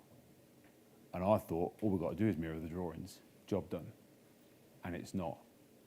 It's the tradesmen on our sites do that every day of the week, and just get over it. Don't moan about it, don't say anything about it. Part of the problem, if they actually told people about it, we'd have solved it by now. These are the little bits that platforms like this will start to solve, and actually, but it comes down to that innovation of what do we do today, put a line in the sand, and then move forward. Any more questions before I shut up and let everybody get off? I think it's a coffee break now. Oh, we've got another one. Thanks, Lee. Håkan talked earlier about closing a project early, and you mentioned this has been an idea since 2008. Yep. So that'll be a long time past. What's kind of maintained your conviction in the project, and what have been the false dawns or the failures along the way? So for me, without knowing we'd done it, it's pretty much what we did do. We closed the project because it was a good project then and it wasn't a brilliant one. But technology has caught up to enable it to now be a brilliant one. So historically, it would have been a pretty website that gave you a sheet of A4 paper that says this is what you're going to go and draw and put it in a drawing office. As a national merchant, all I'll do is create a bottleneck. So it'll be really good, we'll oversell it, and then end up with a 3-week, 4-week delivery on a set of drawings, and we're no different to what architectural practice does today. That's a good project. It made it a bit easier, it's a bit more standardized, but actually it's not really solved the problem. And this is where sometimes closing it doesn't mean you forget about it forever. It's about finding the right time. It's been put back on the table. This is its 3rd time. Second time, still pretty much similar, but I don't think even our business was ready for it. This time round, we didn't start to table it. The problem was there, and we said, actually, how do we put a solution? Luckily, I was in the meeting and went, well, we've had this idea floating around for a little while, re-evaluated, and actually now it's one that's a really, hopefully, will be a brilliant idea, and we've brought it to fruition.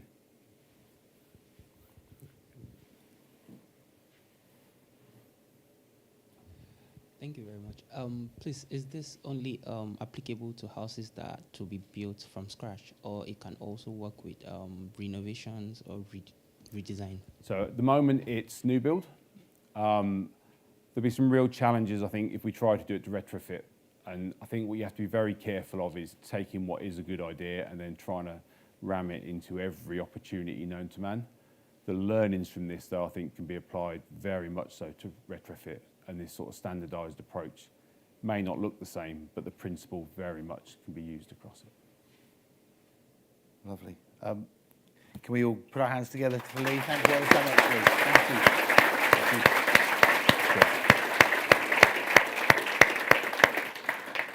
And we'll see you all at 3 o'clock for the next sessions. Coffee and tea available outside. Lovely. Thank you.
Okay, we're off. Hello, everybody. We're back on. Look at that.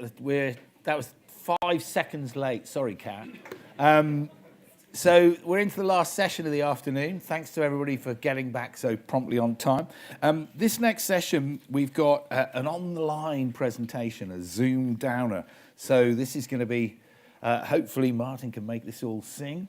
We've got James on the line. Now, James Pellat is the Director of Innovation at GPE, responsible for setting the business innovation strategy of driving innovation to enhance customer workplace experience. He joined the group in March 2011 as head of projects and was appointed as Director of Workplace and Innovation in 2017. His responsibilities include innovative design and use of technology to create spaces that meet changing workplace needs and help enhance occupiers' experience and productivity. He's a former senior director with Tishman Speyer and was previously with More London Development and EC Harris. Please welcome James Pellat. Hello, James. Hello, thank you very much for making me feel so welcome in this this weird environment that I'm seeing myself in stereo. It's not entirely comfortable, but thank you very much for having me. And I must give my apologies for not being with you today. I love being in the Northeast, and especially I call it the building technology capital of the world, and have many friends there. So sorry I can't be with you. I would also sort of just try to confess at the moment that sharing in Zoom is not my happy state, but I will be doing my best to do that and getting on with sharing this presentation. So,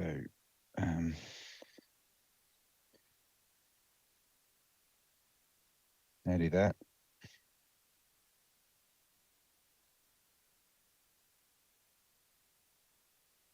Right, here we go. Good. Hopefully you can now see what I'm sharing and that will make sense. So I'm sure someone will let me know in the chat if it's not working. So what I want to talk to you today is using digital twins to reduce operational energy in real estate. And I want to give you a sort of brief case study on a development that we did in East London called the Hickman, which you can see on the right-hand side of the screen. I'm going to tell you a little bit about us. I want to define what the problem we're trying to solve is. A lot of problems with driving innovation. A lot of problems with driving innovation are to do with are that you're not really solving a problem in the first place, and so we need to take a step back, and it's a good part of where we go through, and I'll take you through a bit more journey about the building in time. So about GPE, so we are a FTSE 250 real estate investment trust with a central London focus. Our purpose is to unlock potential to create sustainable space for London to thrive. We know that by being in central London and specialising in one particular market, it allows us to outperform our peers. Allows basically anybody who wants to invest in commercial property in central London to buy our shares. So it's a much more liquid way to buy and sell things. Most of what we do is office with retail beneath it. And an increasing part of our portfolio is what we call our flex portfolio. So that's delivering solutions that are giving us our customers a much more flexible product and to where we get to. And we've got two key commitments. One is to achieve net zero by 2030. And the second is by placing our customers first. So this is shifting our mindset away from a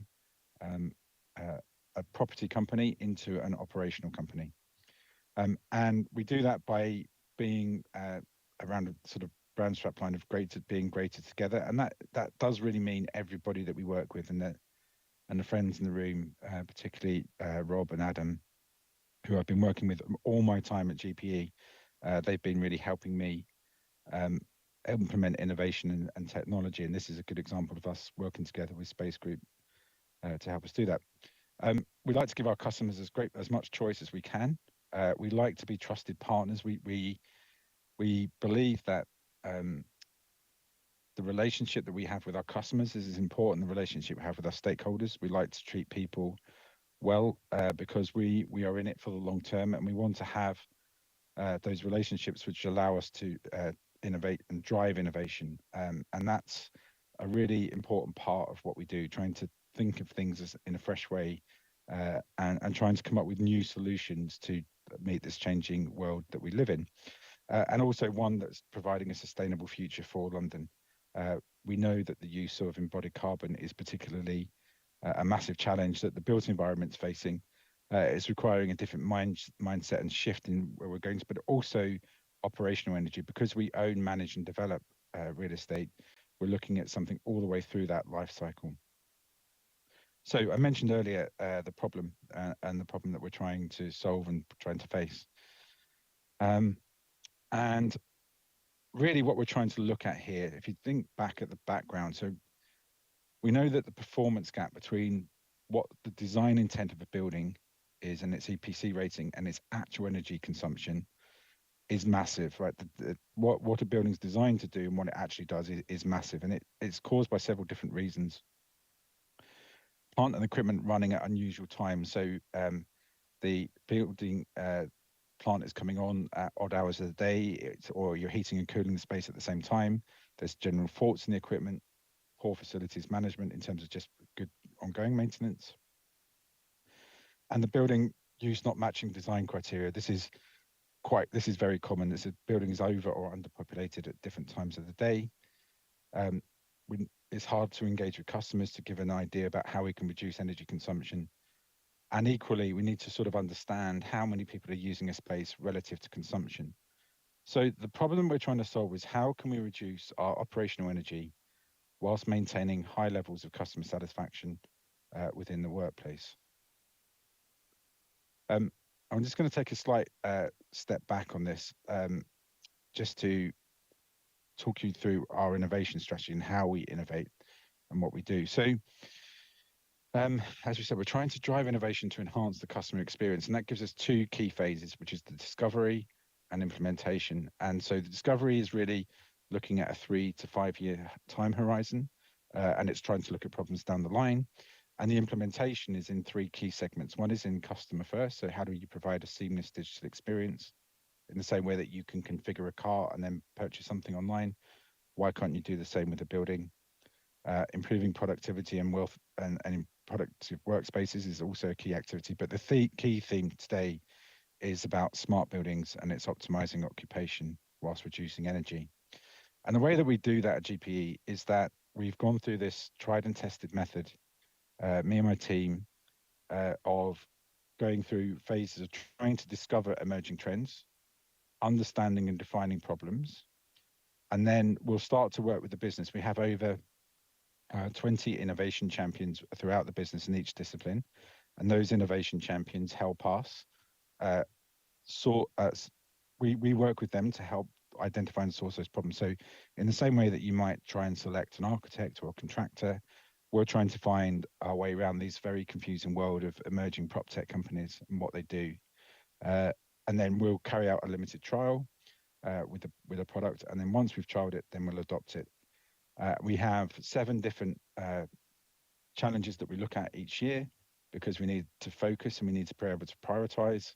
And for us this year, this is a quick run through. I'm not going to go through each of them, but in the discovery phase, we are looking at the metaverse and trying to understand what it might mean for us. We know that the growth of virtual meetings is a related point, but we're trying to source some solutions that we can find. How can we use VR and AR and speed up leasing software? We're managing a load of data, but the key problem as well is looking at smart buildings and what we try to install.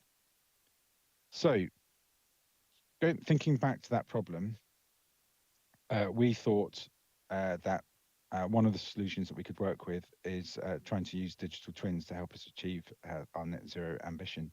But there's quite a lot of confusion about what a digital twin is. And this is my definition. It's not, there are thousands of them, but a digital twin is a virtual replica of a physical asset that monitors use and operation in real time. So what we mean by that is that it's something that's operating at the same time that a building's operating.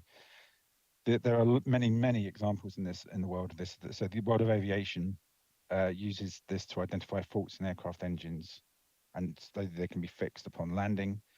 And Formula One is another key thing. When you see the banks of engineers looking at banks of data, that's the feedback they're getting from that virtual engine, so they can look at and monitor and improve as the car's racing, but also gather data in time to allow for further and continuous improvement. So in property, previous to digital twins existing, we hadn't really been able to combine all of the information into a property in one place, and now we can do that. So we're going from this sort of rather disjointed group of data that we've sort of collected. As I said, we started to work with BIM Technologies back in 2011 on a development we did called 240 Blackfriars, and we've been working with them ever since. And then back in 2018 at BIM Show Live, I sort of laid down the gauntlet and saying, well, we've finished these buildings and we have a very rich BIM model, but we don't really do anything with it. And Rob and Adam went away and worked on the solution, which was to combine the BIM model with all of those physical assets, to combine it with the BMS and the help desk and everything else that goes with it, that allows us to understand what's going on in that building. And it gives us it also allows us to extract high-level data that goes into our data lake and for our dashboard, so that we can understand and share with the rest of the business what's happening. And so this is the building in real life. It's built. It's the reason why you can see glass building at the top is that we extended up by 3 floors. It's an old tooling factory. The Buck and Hickman were the company that was there, and so we've been looking at refurbishing that existing building. It's really trying to make it a thoughtfully designed and innovative workplace, that it is sustainable, because it was a refurbishment and we did do a limited part of addition. We support well-being. We are very proud to got the world's first platinum smart score rating, which I'll touch on a bit later. And we're allowing for flexibility for the customers moving in. So we're giving sustainable well-being, smart, flexible space for our customers to work in. I'm gonna not show. I can at the end of this, if it works, I'll take you on a tour around the building. But these are screen grabs from the model, and those. So you can see this is the actual Hickman digital twin. It works in the same way that gaming engines work in the platform. So we can fly around this building quite easily. It is that virtual replica. Then we're taking things like the fit out of the ground floor, and we've embedded that into what's happening in the building. So we can see, as part of this flex space, what furniture's in the space, what plant and equipment are working within that building. But it's also giving us really good data and feedback about how the asset is being managed, so we can understand how plant and equipment is running against its average uptime. And here's what we were talking about in terms of the performance gap.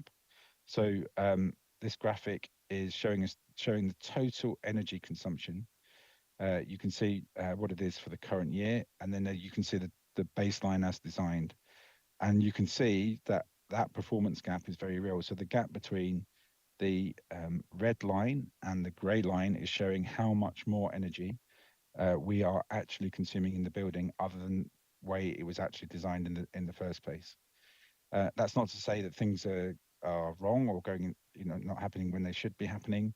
It's just the real life action of what's going on, and we're trying to optimize that performance with our customers in the building to help us work with them, so that they can still feel warm, they can still feel productive.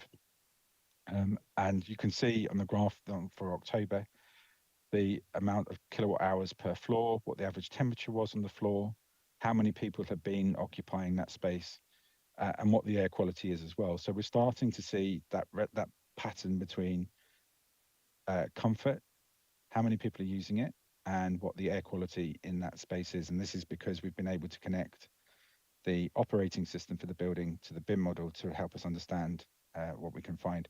We also know where we're getting energy from, how much of it's coming from a renewable source and how much of it's coming from other peak operations.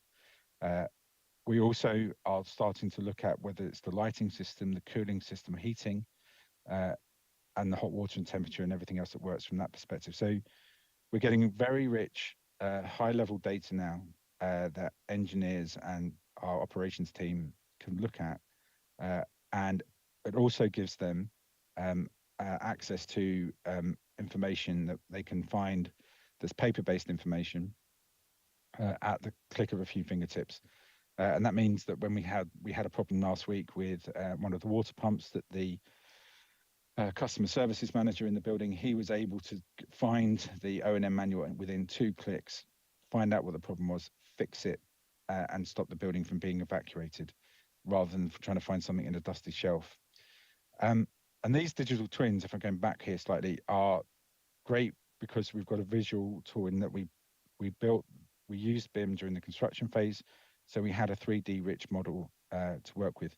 But on our other buildings, existing buildings, we don't necessarily have those 3D versions. So we have other digital twins that we work with in other companies, one called Demand Logic.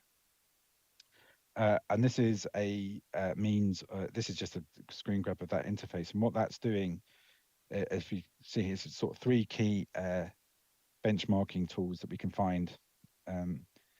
So it's telling us here, it's got a score for this building in Hanover Square, what its productivity is. So the amount of time that no temperature discount is hampering productivity. So actually we score really well on this. This is 99.4. So the customers are comfortable in the space. We know how many units are operating within their degree temperatures, and that's not quite so good. So this is at 94.9. And then what the run hours are. And you can see here that we're not actually hitting our run targets as well. And that's dragging down our overall score. And that's partly because the way that the building was designed, particularly in terms of the retail units and the office units. And what we're able to do now is actually work with our engineers who worked on the building to point this back out to them. And it's trying not to point fingers and point blames at people to say where things are going wrong, but it's trying to find, there's a lot of unintended consequences of what we're trying to find here. I mentioned earlier that Hickman got the world's first platinum smart score. This is really important to us. So it's lots of developers will claim to have the best of everything, but this smart score, a part of Wired Score, this was a independent validation of what we've got and what we're trying to provide in the building. And it's really looking at how the customers feel. And we have a workplace app called Sesame, and how the technology works with it, which is the digital twin. And that means that there's 4 different ratings, silver, gold, certified silver, gold, and platinum. And it means it's best in class. So it scored 92 out of 100 points. And I mentioned this workplace app called Sesame, which is an operating platform that customers can build on. So in its base offer, and this is in all of our buildings, we give hands-free access control, temperature control, lighting control, free access to magazines. You can order food, you get air quality feedback as well. And then you have optional extras so that you can add in desk booking, meeting room booking, locker booking. So we're putting control in the building back to those customers. And they really enjoy having sort of control over their environment, and that leads to higher occupier satisfaction, which in turn means they're more likely to stay with us or move within our portfolio. And then the final point with this is that we can provide a white label app that allows the customers to fit out in their own company livery. So that's the promise. That was the idea, and this is so really what have we concluded that digital twins can provide an awful lot of information. They probably provide too much for one person or one team to look at. They can be a bit overwhelming. That doesn't mean to say that it's not that you should capture less. They are a really good way of integrating as-built information for field engineers, so they're able to look at things and work things clearly. They do help with feedback to design team. The plan maintenance graphs and moving away from those schedules and doing on-demand maintenance is showing a promise. but I think it's not a silver bullet on its own. So I'm a big fan of the technology. I'm a big fan of monitoring things. But I think you need to be aware in other parts of your digital ecosystem, particularly how you gather and capture high level data and how you bring different sources together, that you need to carefully think through that ecosystem.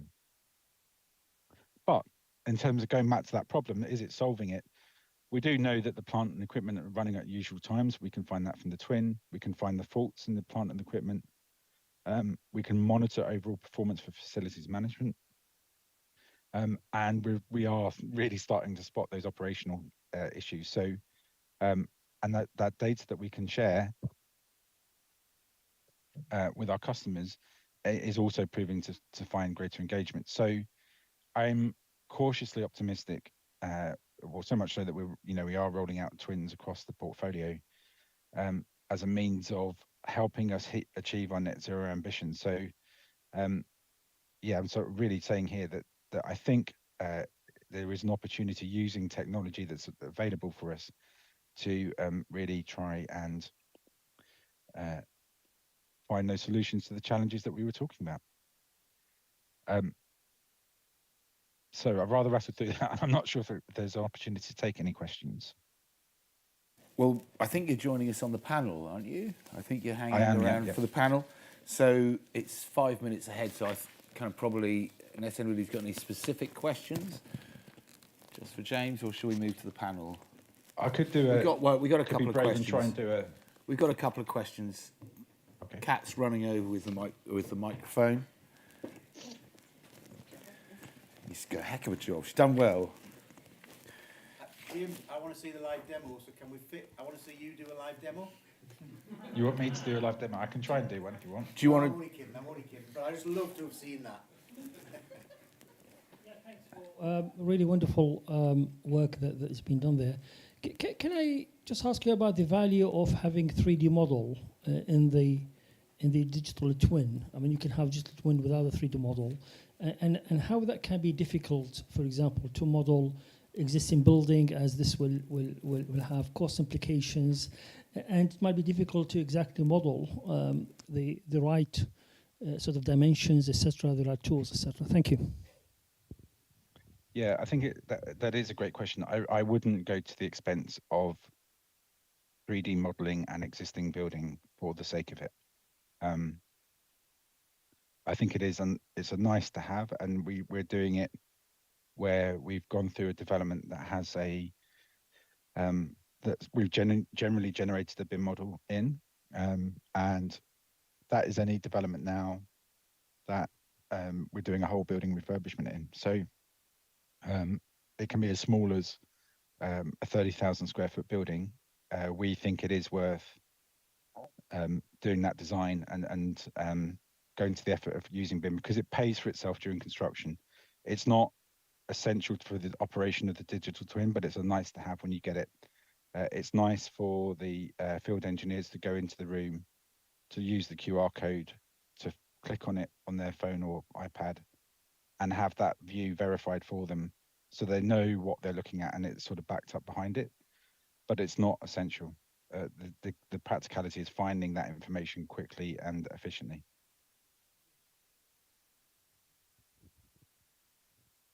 We've got another one coming your way. Hi, James. One of the questions that I was hoping was going to be talked through here is actually how you've used the twin to reduce it. Obviously, the graph you showed the anomalies between the predicted and the baseline. Have you actually managed to execute using the data from it to reduce the energy consumption in either demand logic buildings or the twin view buildings? Yeah, we have. It's not. The truth is, and this is the reality, is that it is. We're on target this year to hit our net zero by 2030. We have to hit an 11% year-on-year reduction to the point that we've done the maximum amount of offset. We're on target this year to hit that and achieve that in those two buildings. But it is extremely difficult to start to make the differences that people want to see. And clearly, I mean, the thing that I sort of skipped through it quite quickly, but was the point of how many people are using the space at different times. So one of the ways in which we can do that, quite frankly, is on Fridays, the buildings are used less. So you're just switching on less at the moment. So that's an easy win. The harder yards come into when you start to work out what plant and equipment you can replace in order to reduce that operational carbon. So at what point do you make a decision, for example, to remove a gas boiler and to electrify, particularly in new buildings, and the amount of fresh air provision in this building is its Achilles heel. We're having to pump in a lot more fresh air. That's using a lot more energy, and so that's one of those harder things to sort of work through in the way that the building was designed. To how do we sort of change that fresh air strategy whilst maintaining that customer satisfaction? So some of the things aren't quick. Some of the things are going to be quite difficult, and some of the things we're going to have to be quite inventive over. So we would think the embodied energy in those that fresh air system that we've put in is only 2 years old. You wouldn't replace it now because it's it's perfectly fine working equipment.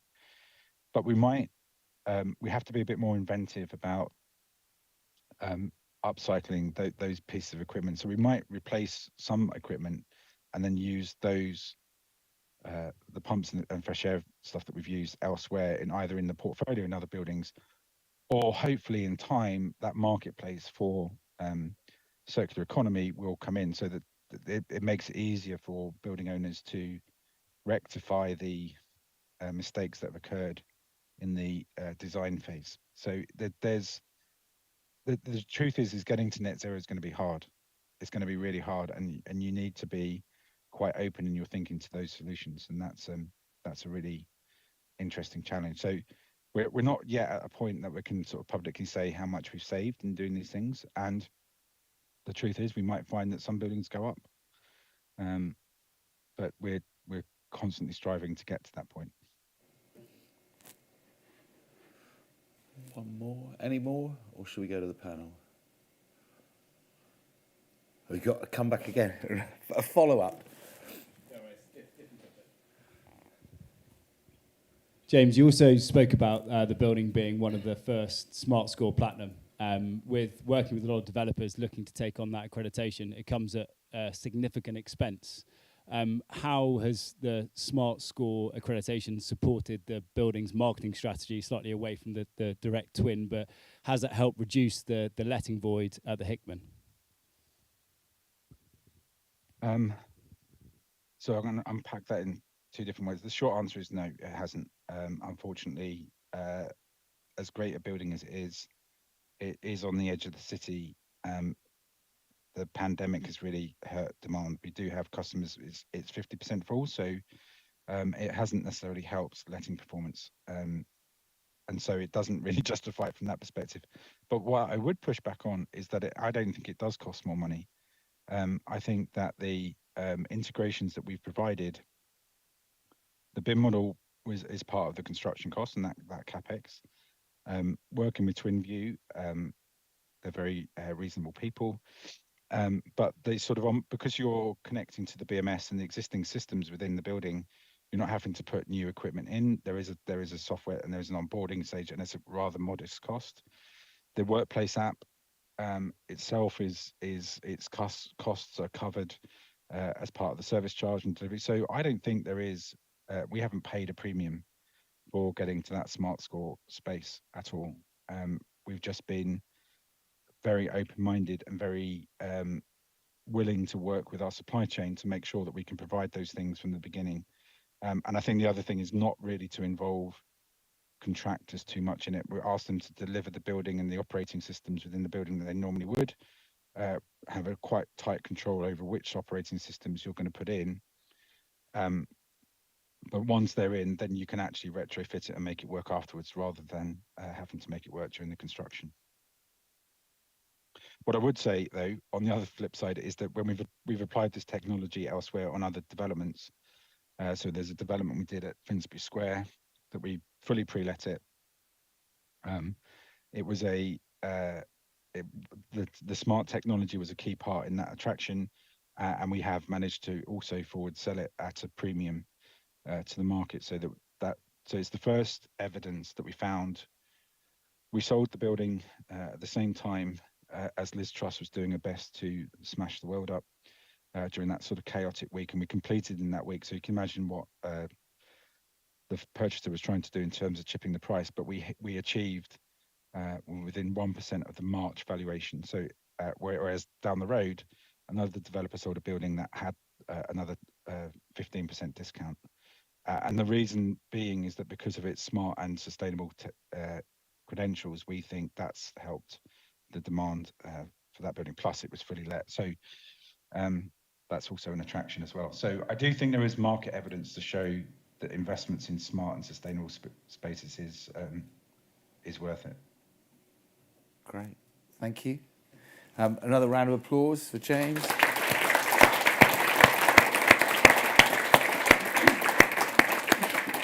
And we're now going to go into our panel, our sustainability panel. First up, so James is hanging around. First up to join us, we've got John Hudson. John is the Chief Technology Officer at Manchester Airport Group. John's colleagues describe him as a highly focused technology strategist. Having worked in technology for over a decade, he's adept at understanding the core of a problem and implementing efficient solutions. At present, he's heading up a team working to streamline airport processes using machine learning and artificial intelligence. John has a passion for leadership and mentoring juniors in the technology sector. He's an advocate for equity, diversity and inclusivity, having led multiple talks and seminars on this topic. So please welcome John. And then we have James, who's we've met already, and last but no means least at all, we have Chris Holmes, from Associate Director of the Space Group. And Chris is an enthusiastic architect, over 20 years post-qualification experience across a number of different sectors. He strongly believes that design concepts are essential to producing buildings that demonstrate a clear thought process, have a sense of place, and are also able to respond to the commercial realities of the industry. He enjoys undertaking initial scheme designs and working with clients to develop their brief, but finds it equally rewarding running and completing jobs on site and seeing these ideas come to fruition. Keen interest in conversion and extension of existing structures, so that kind of retrofit thing, and introducing contemporary design into a historic context. Was the project lead and architect on the redevelopment of the Spanish city in Whitley Bay, and played a key role in bringing this northeast icon back into use after so many years laying derelict and seemingly unloved. So please welcome Chris.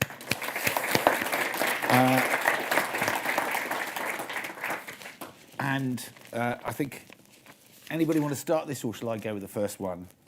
I'll go with the first one, shall I? What do you think the biggest barriers are to solving this, to changing the way that we regard carbon? I think I've got to speak from a technology perspective, and for me, it's that we're kind of still at the very start of the innovation curve. I think that a lot of the time the tech doesn't exist. So if taking myself in aviation, one of the things, so across our 3 airports, so we own Manchester, Stansted and East Midlands, there's around 300 gates. And today specifically, we've got 351 departures.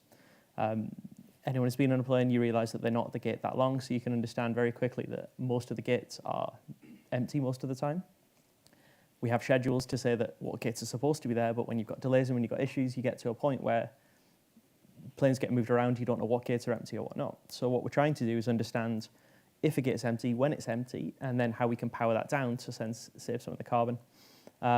So we're using machine learning and AI and things like that. For me, it's about going out to the market and looking what's already on the market if the tech's already there. And usually you find one of two things. It's either you've got a few, well, most of the time you find there's a few people in the kind of on the market. So that means it's either a really specialized subject, which is really difficult, or it's an underdeveloped market. And it's key for me to understand that difference between reinventing the wheel and innovation. Now, a lot of people have mentioned the term innovation today. I think that's really key. It's in this space, I think that in the technology for looking at using technology to decarbonize, there's so much room for development in there. So for me, the biggest factor is the tech doesn't exist, but but there's so much room for us to go out there and actually do something about it. Okay. Chris? Well, I think from a buildings perspective, I certainly think the sort of capital expenditure versus the operating costs long term are always something that we end up either not incorporating within our schemes going forward, or we end up VEing items all the time. And it's an awful term, but we all get used to it. And I think we need to make sure that going forward, we ensure that we have that finance within all these projects, because otherwise we're not going to achieve the targets that we're setting ourselves. And having a sustainable strategy for each project at the start, as you said before, right at the sort of inception of the project, strategic, is absolutely key, because we need to understand and we need to inform clients as to our strategy and understand what they're after as well. And that's that both the CapEx and the OpEx expenditure. Absolutely. And the kind of CapEx carbon and the OpEx carbon as well. Well, I think from a point of view of embodied carbon, you know, we know from building regulations, we know Part L's just been updated in June. There's aspects there where we're now showing sort of 27-30% reduction in operating carbon. But there's nothing at the moment to do with embodied carbon. There's obviously the likes of the REBA 2030 climate challenge, which suggests certain levels of reductions for embodied, but we need to have that along with it. And now it's not anywhere in building regs, obviously. You could argue, is it something that we need to be suggesting? Is it within planning? Because there's aspects in terms of particular projects where there may be requirements to achieve certain standards, but it's certainly not across the board. But to achieve the targets, we need to be considering that as well. Okay. James? I think there is a genuine willingness to try and make it happen. I think there are three main barriers to preventing it from happening. I think the first is we need to close the feedback loop between those who design and build buildings to those that operate and manage them. There is, if you think about it, it's a very weird industry in that even the fan coil unit manufacturers don't get any feedback as to how the equipment's actually using. They've no incentive to know how they actually work. So that doesn't really exist in any other sector or industry. So we need to close that feedback loop to get some improvement, and also what those design standards are, so that you're not designing to a blanket BCO office. Here's what the market says you should do. Here's what you should work through. So you need to be a bit more inventive in providing, say, on-floor solutions, so that you're not heating and cooling a whole building because it's only 20% occupied. I think the investments in hardware that are much needed but are going to take a long time. So particularly in the US, there's lots of money being invested in low carbon materials, so low carbon concrete, low carbon steel, but also the sort of retrofitting of motors and just consuming less that go through that point. And I do think, I mean, we're certainly seeing it in our developments in London, and I do think quite soon that planning piece will come in, and there will be a hierarchy of building types that are allowed to be developed and how much carbon you're consuming. And probably, I think, certainly, like everybody hates us, everybody hates developers. No one, it's only journalists and politicians that keep us from being, top of our hate list. But crikey. But I think so it's easy, therefore, for a local authority to say there's a presumption against new building. That's going to happen quite soon in the next few years, I think. A presumption against building anything new and looking for the retrofit all the time. Or that there is a hierarchy, so you'll have housing, hospitals, school, anything that's of benefit to society first, and then you otherwise be making the most of what was in that building before. Okay. Open to the floor. Anybody want a question from the floor? A lady at the front. Have we got the mics coming to you at great speed? Kat's been doing a lot of running today. Thank you, Kat. Lady here at the front. touch on what you just said there about local authorities, because I'm from Northumberland County Council. And I sit within the climate change team, so not really from the sort of civil background, but we have started consulting on planning applications, and one of the easiest ones we find to support is actually new developments and new builds because of their higher energy efficiency standards. What we're finding is, and I wonder if anyone on the panel would comment, is the sort of lack of government guidance on existing technology to decarbonise existing buildings is really hindering any rapid progress in that area. So heat pumps, heat networks, all the different sort of technologies. The government have set targets, for example, I think it's 18 or 20% for heat networks, but haven't helped us realise that. So from a local authority perspective, I'm more than excited if I've got these really energy efficient, safe, healthy buildings, new builds in my area, but I am still extremely concerned about my existing DEFs, that there are some schemes to decarbonise them, but not at rapid pace and not at enough funding. So just your thoughts on sort of the existing guidance, particularly around government legislation and so on. Who wants to take that one first? Chris? Well, I guess from a point of view of, as you say, in terms of existing buildings, you know, we get one chance to sort of do the fabric of a building. You know, it's potentially, you know, going to be 50 years before we get to a point of being able to sort of redo the fabric and increase the insulation.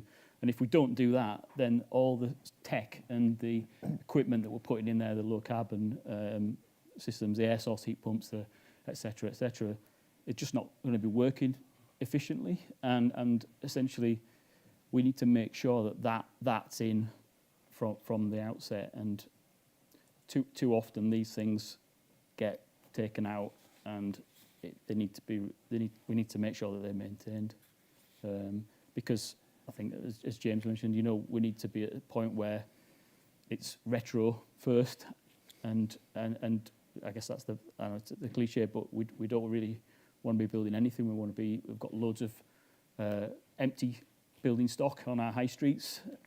You know, we need to be using those, and So I think it's easy to set regulations for new buildings, because we can all look out there, look at latest technologies, look at the latest standards, and say this is where we should be aiming for. When you look at older buildings, it's a little bit more difficult because of what they're made of, how they've been created. Again, going to my personal experience, if you look at Terminal 1 at Manchester, it's been there since 1962, and as you look at it, it's this hodgepodge of add-ons and extensions, all done through, all up to the last 5-10 years there's been things added onto it. So when you look at trying to modernise it and trying to look at the regulations for it, it's really difficult to say, well, you need to hit this mark because, well, we may be able to do that for one piece and not another, but do you look at it on as individuals or buildings? So I think regulations are good, but there needs to be a modicum of common sense in when you're actually looking at that. And for me, regulations are good, you need them there, but not so prescriptive as they're going to stifle innovation. And I keep going back to that word innovation because I think the only way you're actually going to do something, if there's too many regulations and say, right, for all old buildings you need to do X, Y, Z, people will do X, Y, Z, and it's a tick box exercise. Whereas I think if you leave enough room, enough room to essentially for people to kind of take it into their own hands and say, right, maybe we can do this, maybe we can do that, it creates that more innovation, and you actually get further on than if it was just, right, you have to meet these levels. Mm-hmm. Okay, interesting. James, yeah? I think, I don't think there is enough legislation. The only thing that exists at the moment is the legislation about lettings, and so you having to get the building up to an EPC in order to complete a lease by within the next few years. And obviously E&F can't currently legally be let at the moment. That's not enough of an incentive because it's partly the EPC, so there's still a performance gap from that point. It's relatively easy to get to that point, but we are investing lots of money to retrofit in the portfolio to make sure that our ratings are up to C. But I think I think the government does need to go further. I think that something more aligned along the lines of display energy certificates, which public buildings are supposed to have, that we should have in the private sector. I take your point about stifling innovation, so I don't think you should be prescriptive about the solution. But I do think there's something that's interesting. And one of the things, I was in New York recently, and as a local city law, so there's not federal law, or certainly not federal law, and it's not state law, but city law is local law 97. And by 2026, the building should hit a notional performance in terms of how much energy it's consuming, in terms of its operational energy. And if it doesn't hit that target, then there is a tax that's paid to the city. And if it is beneath that target, then there's a credit that you can achieve. And I think something along those lines should be considered and rolled out. And if they hadn't got so distracted, in fairness, one of the few things that Bojo did was those commitments, and it was coming. So that there are things like the Neighbours Scheme that we're working towards, and we're certainly going to try and bring into our buildings that we can make sure we get those ratings.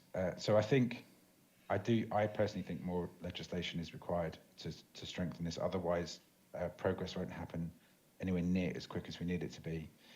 It's 2022. There's 7 years. From January to try and achieve that target. That's hardly any time. There's absolutely tons to be done. Okay. Looking at kind of the cost of living crisis with energy at the moment, do the panel think that buildings with zero energy in operation have a huge cost saving, obviously for their occupants? Do you think that's recognised enough publicly? Do you think the public demand for living, this is homes specifically, I think I'm looking at here, that there could be zero energy and therefore zero energy costs? Do you think that's recognised enough, and are we doing enough about that? I don't think we are. Hang on. John first. John beat you to it, James. Sorry. I don't think we are. I think there's several options you can have in your own home to not rely on the grid as much, whether it's kind of taking things like heat pumps, or which are a lot more efficient, or things like solar panels.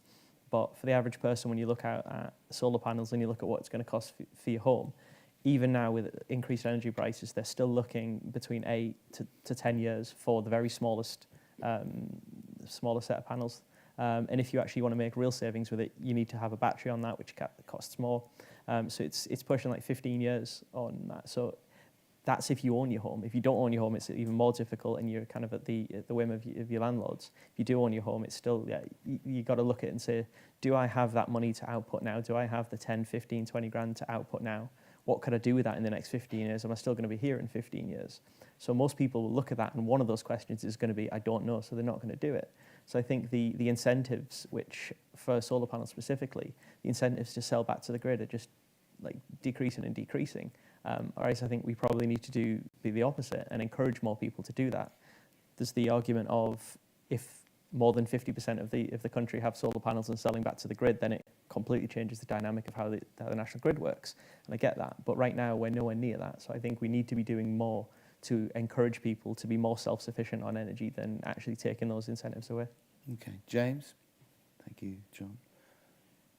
I mean, I think that what happens domestically is far more important than what happens to commercial buildings. It's 17% of our carbon footprint, whereas 4% is the carbon building, commercial buildings that are less.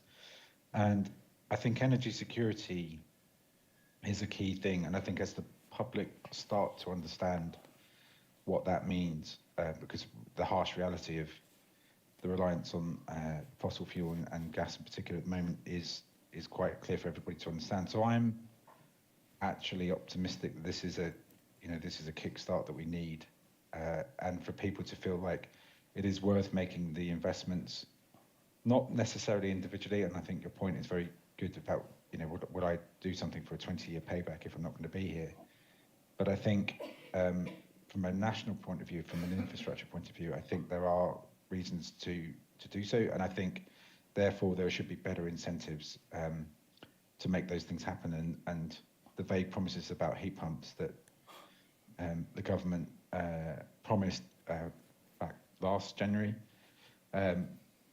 weren't really ever flowed through with action. So I think it does need serious commitment, and it needs serious manifesto promises and people to look at it. And I'm encouraged that at least one of the parties is coming up with a plan, which means that the other one has to respond. And I think, again, hopefully with the sort of banishment of distrust and the sort of early noises that Rishi's making, one would hope that incentive becomes a hot election topic, because that, I think, is that pressure is what's going to make the country change. Lovely. Chris? Thank you, James. Chris? Well, it certainly brought it into sharp focus, hasn't it, in terms of what we all do in our own bills. So I think it's definitely making people consider how they use their buildings and how they thermally insulate their buildings if there's an opportunity to do so. I think certainly going forward with the likes of air source heat pumps in residential properties, we need to consider about space allocation for these things as well in residential areas, because they're pretty big. Where are they going to be able to be located in the within the property? Are they going to be located externally? How's that impacting on acoustics? There's lots of things that really do impact, which really are not being addressed at this moment in time. But I think going forward, there does need to be some incentives in terms of trying to, the building stock that we've got that is just very poor quality generally in terms of existing building stock, and we need to be looking at ways in which homeowners and landlords can actually invest in these properties, so that we're not actually just reliant on the new build, because that's what we need to be addressing. Yeah. Do you think there's a chance for, it does seem a madness that we're not doing economies of scale, and if you have a retrofit, that you could take some space, for example, and make a small mini district heating main with, low geothermal, or, a small community energy project. Yeah, I think there obviously... And should there be incentives to do that? So that if you're going to go out, especially with the work that you're doing, Lee, should there be, if you're going to, rather than build 10 of those houses, that one of the options is to have those 10 houses with a district heating main and an energy generation pod for those 10 houses? We've got regional builders doing that already now with ground source heat pumps, sinking communal boreholes. Okay. So some of that's starting to happen. Okay. I think there's a big concept of people wanting to own their own energy. Seen some good schemes going through with PV, where actually you don't have to have a battery, you store it. Where with PV you don't have to have a battery and you store it, but everybody in the community can use it. Okay. So it's used when it's generated by people. Those sort of schemes are just scratching the surface at the moment, but there's a big mindset in that at the moment what we generate, everyone wants their own dotted line. That's what I own, that's mine, I produce it.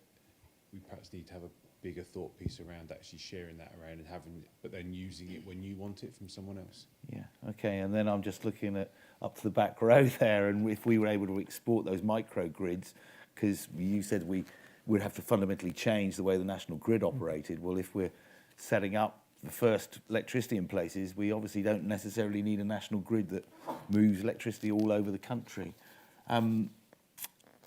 Anybody else want to respond to that one? And then we'll go to a question after I was just going to say, in terms of district heating as well, I think that is where we need to be looking, certainly within the city centres, and certainly colleagues up at the top there from Hull that we're doing work with them at the moment, and there's projects that we're having to design the scheme now, but it's got to be ready to be able to sort of connect to that district heating, because we don't know when that's going to arrive. We know it's going to arrive. It's going to be running right past the front door. Why would we do anything other than connect to that system? But there's obviously costs at the moment of adding infrastructure in that, do you bin that in 6 years' time? Doesn't seem economic. Sure. Yeah. But I think certainly in terms of the schools work and the DFE, obviously there's a massive push on the sort of PV, particularly on that. And I know that colleague again, Paul, done a lot of work where there's masses of PV that have to now be located all over the site. And that's really good, that there's a really strong, and we're talking about we're not having much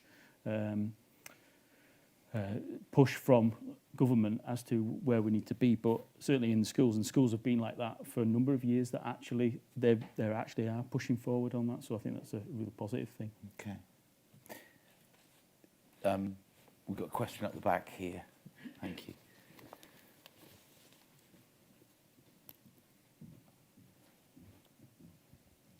Hi, everyone. I just had a question regarding, well, the application of ML to sort of like forecasting energy consumption. My question is more around the granularity of data, just how it addresses like performance gaps, and what the source of industry standard is for the errors in terms of machine learnings, and how it's able to predict energy consumption, and how it's affected by granularity as well. What kind of like data are you looking at, and what attributes do you think affect forecasting the most? Something AI and ML is something we're looking at right now within aviation. It's I think James probably be able to give you a little more detail from a buildings perspective. From what we're doing is we're trying to gather. So each time a plane is hooked up, it comes into the terminal, it can't legally turn off its jet engines until ground power has been added into it, so that, because otherwise the plane would become a hot box. So we're looking at. It's not just about measuring the power that goes into it; it's about measuring the time as well. So it's gathering lots of data points to say, okay, well, we may have got the ground power in, and it's only cost, or it's only taken whatever kilowatts it was, but it's how long it's taken to get there, so that we can actually then turn off the engines, because that's the thing. All the burning the jet fuel is something that's causing a lot of it. So in terms of granularity, for me, it's not just about the individual amounts of electricity. It's the kind of it's about timestamps as well, and about really understanding everything that comes together, and not just on one piece of information, but lots of pieces of information. And that's where the machine learning comes in to take it, because no matter what the scenarios, if it's a building or if it's an airport or anything, you get ups and downs. So I don't think there's anything we can do on an individual level, as an individual, even with lots of data scientists. You can put the business logic into it, but you've got to have that machine learning that kind of goes away and looks at a whole host of data and comes back and gives you learnings from it. And the key for me is that it's very easy. A lot of people come to me and say, I need all this data, and we give them the data and they look at it and they get a bit confused by it and say, well, what does this mean? So people don't want data, people want recommendations from the data. So while the data needs to be very granular down to the watt and down to the millisecond, when it actually comes to the human possible understanding of it, then it really needs to be, this is what you need to do from it. I think that's key from me. Okay. James, do you want to come in on that one? Yeah, I think I agree with a lot of what was said there. I think the key thing to remember is that for ML to work, the data set that you have to have in place has to be very rich, and I just don't think that those data sets exist yet. I'm not saying that you shouldn't try to predict. I'm not saying you shouldn't try to look forwards.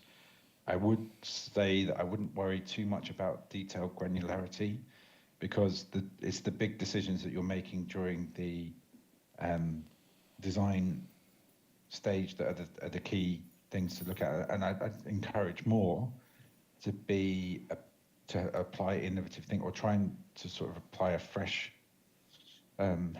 thought to what is it you're trying to achieve, and more along the lines of fundamentally asking your question, why are we air conditioning this building anyway? Why is it the standard that's saying we must air condition it because that's what the market wants? Or are you saying that actually what's the lowest carbon way of cooling this building? And it may well be back to that point of opening windows and allowing functionality to come into it. So I think I'm for the moment and for the next few years, I'm quite skeptical that granularity in ML is going to be anything other than any more than, I guess, but big picture comparative trying to make smarter decisions about how to consume less, then it has a part to play. So I'm not saying don't do it. I'm saying treat it with a pinch of salt and do not think that it's going to be anywhere near accurate to give you that absolute answer, which we're always trying to guess what's happening. Chris? Probably not got an awful lot more to add, really, but other than, I guess, to say, I think we need to just make sure that it's how we're recording that data, isn't it, and understanding that data. And I think we need to make sure that, as well as all the regulated, we need to understand the unregulated energy use as well, because that has such a massive impact upon the schemes and the carbon as well. Yeah. I saw it twice today in varying graphs. I saw the design energy use, and I think I saw 2 slides today where the actual was above the design. So kind of there's a question there as to, are we under-egging the design against a reality of what people actually do? But equally, it may be, a space may be designed for a certain use, and then it's used in a different way, and therefore it's affecting the energy consumption. And yeah, well, so another little one from Eden, they did a building there which was called the kind of foundation building, which was designed again by Grimshaw. Occupancy 65 people, but they had another 120 people working out of porta cabins. So as soon as they got the keys, they just moved another 60, 70 people into the building, and everybody just went, no. So the kind of, you suddenly doubled the occupancy, doubled the number of computers, et cetera, and it was a bit of a tricky building, not a very pleasant building to work in, because it was immediately over-occupied and the vents were just going and then they fell apart and everything. Any other questions? We've got some more questions out there. There's a gentleman here on the front row. Or we got one at the back, and then we'll get the mic down to you, sir. That saved your legs a little bit there. So I know we've touched on new buildings. We've also touched on sort of retrofitting existing. But particularly in the northeast, there's a lot of grade 1, grade 2 listed and also heritage buildings. So is there any strategies in place for obviously making these buildings sustainable, but also retaining the heritage value with them? Great question. Yeah. It is a. Sorry. Yeah, no, leap in. I think it is a real challenge with listed buildings, and I think, historic England and have documentation that provides recommendations, but we need to think very carefully about how we upgrade thermal performance without trapping in moisture within buildings. So I think also there's lots of historic features. That's why they're listed, and we can't lose those aspects.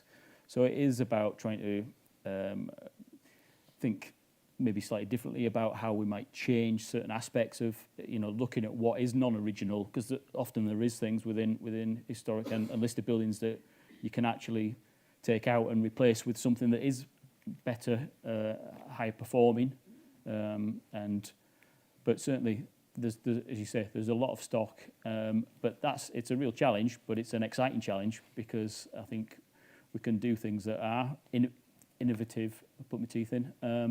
So I think in those instances, more so than perhaps in other instances. James, and then I'm going to come to you, John. I think it's a great question. I think the way that I would approach this is that the proportion of listed buildings in the UK is quite low. It's only about 2% as the proportion of total stock, something like that. So I'm not saying they're not important. I think they're, from a global perspective and from a historic perspective, there's 98% of other problems that we need to solve first, and I probably would put them to the bottom of the to solve list rather than the top. There's much more to be gained from having our homes using less energy and the government needs to prioritise, because we've only got so much time left and we need to get on with it. Okay, lovely. John, is not Terminal really. 1 listed? No, I mean, I don't think aviation's old enough to have listed buildings. Oh. There's not much I can really add to that one, I'm afraid. Okay. I was born in 1962, so I'm not listed either. That's a shame. Gentleman here, down here with you. Thank you. So just going back to that point that Demi made before, so we actually just connected up a district heat network to a Grade 2 listed building in Newcastle, the Discovery Museum, and it was an extreme challenge. But I think that the early engagement piece, almost a left of zero piece with the client, was a real sort of benefit of the scheme, understand what the opportunities were and added value. But I think the question that I wanted to ask was, do you think that there's more engagement to be had with clients on that left of zero journey to understand the real opportunities that can be created through sustainability? That's that left of zero on the REBA. Yeah. Things. Okay. Over to you. I'm going to chuck that to the architect, first of all. I mean, absolutely. I Good mean, question. those conversations need to be having at the very outset, and I think Chris has mentioned it before. If we're not having those conversations, then it's too late. We're down the route already. We're in for planning. It's gone, and the sort of strategic view can't then be sort of taken on board.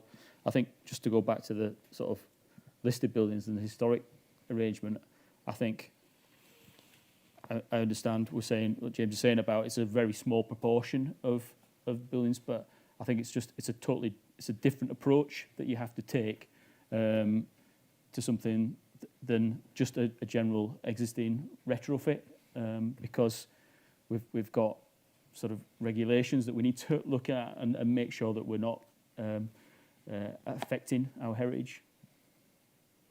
But maybe to go and, as you've done, do something. So to look at a listed building and go, what could we do? Well, exactly. You might not be able to go the whole way, but just making those small changes, incorporating certain aspects, it's better than it was. Yeah, I think that similar to the building industry, the aviation industry is a big player in carbon emissions, and something we're doing.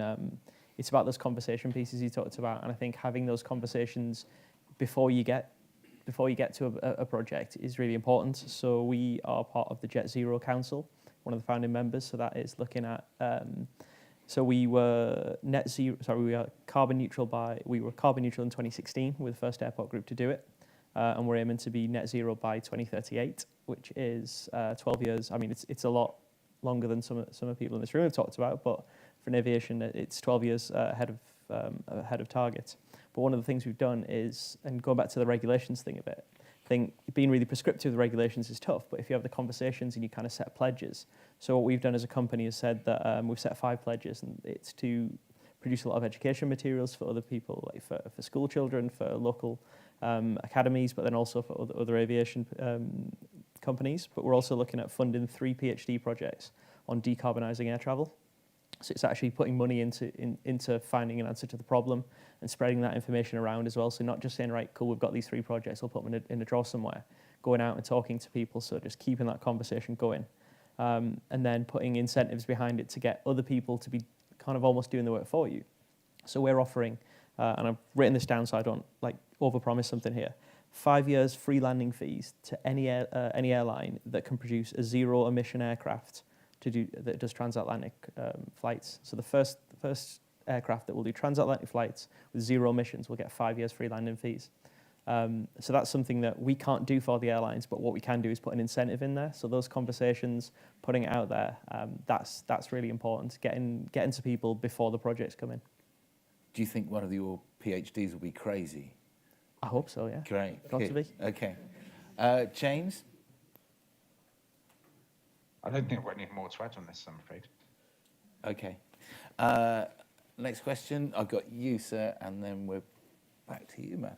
And then I'll look back over here and keep anybody else. Just, I think, to pick up on that incentives thing, and on what you said earlier about activism, actually, is one thing that our industry could really do to help with the retrofitting situation that we've discussed, and not just doing new buildings all the time, is that at the moment VAT on retrofitting is 20%, VAT on a new building is 5%, and that is just ridiculous. That's the wrong way round. Wow. So people like Architects Climate Action Network and Architects Declare are pushing the government to change that, and it would be great to have local councils pushing central government to change that as well. So I think that would be a really positive thing.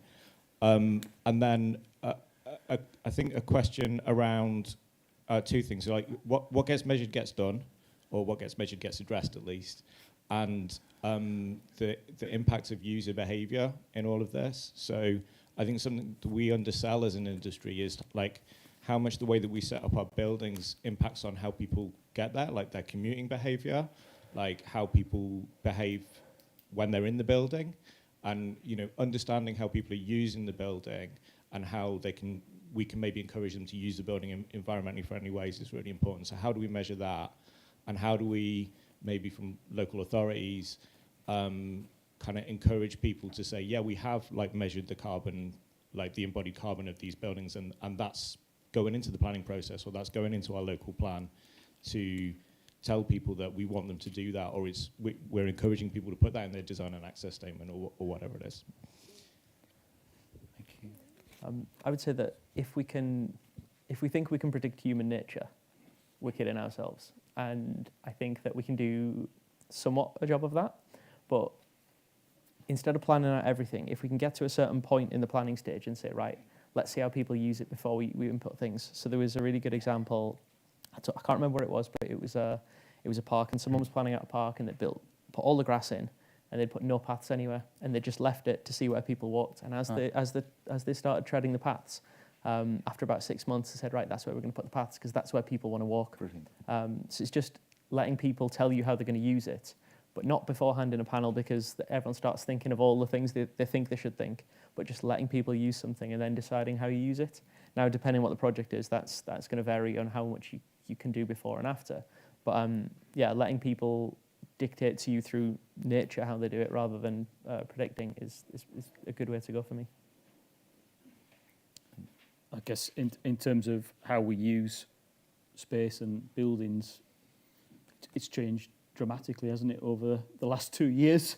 And I think certainly ourselves, we find that our offices are really just a space now to come together to sort of collaborate and work together. And I think as an industry, we are collaborators, and I think we without that though, we don't get the innovation.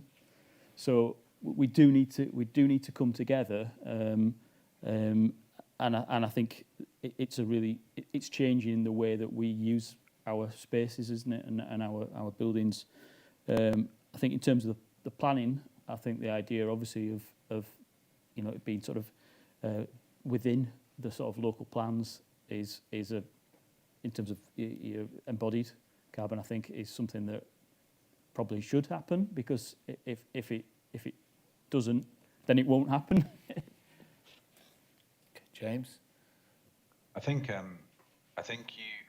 we have to be quite nimble and quite agile and remain quite open as to how people will interact with real estate generally. I think we're only 9 months, 10 months into this experiment really of what hybrid means, and we are coming to terms with it, and there's emerging trends from different sectors at different things, and I think that, so for example, I understand that with the rise of electric vehicles, the amount of car sharing has gone down, so congestion has actually gone up.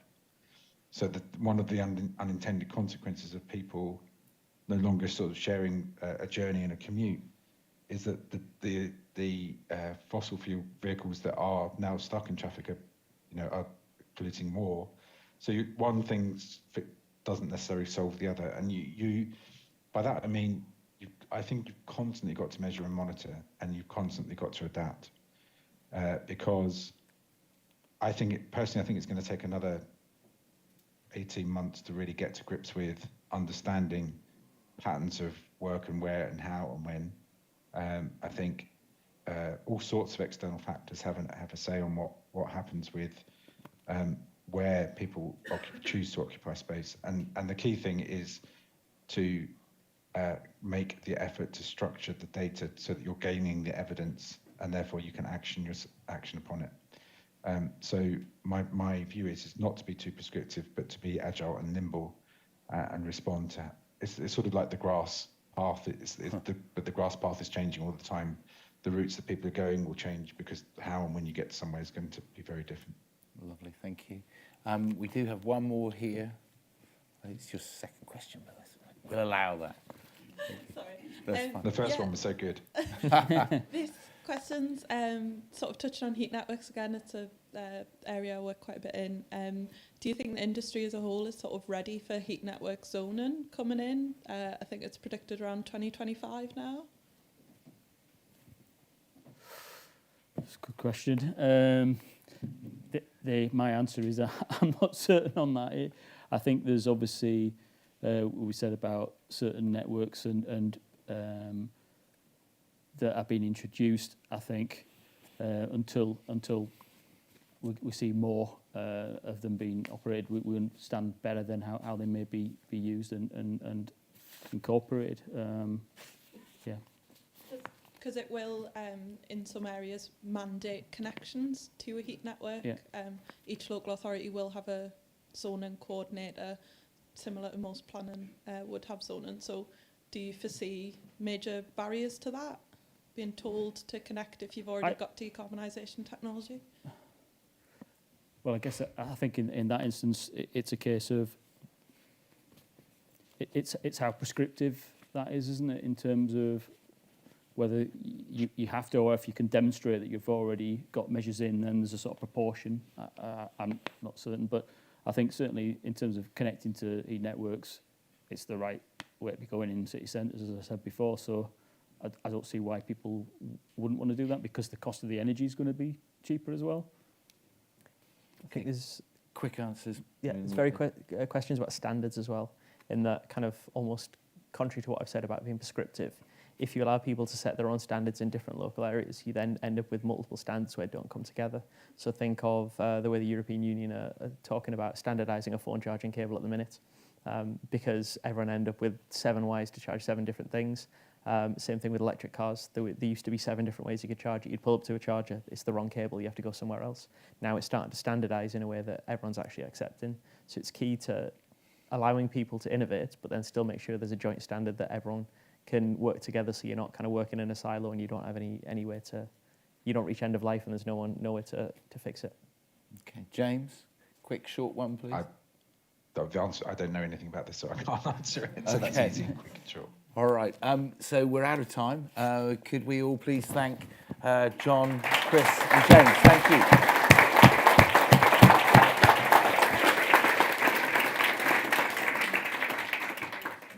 Thank you all as well for the brilliant questions and engagement there. And now so I think, Chris, have you chilled? Yeah. Paul, Rob, sorry, Rob, sorry, I completely blew that. What's your name, Chris? Yeah. Have you chilled? I've had a lovely day, yeah. Great, good. I'm going to pass for the last words over to you for the wrap up. But thank you. It's been a real pleasure. Thank you.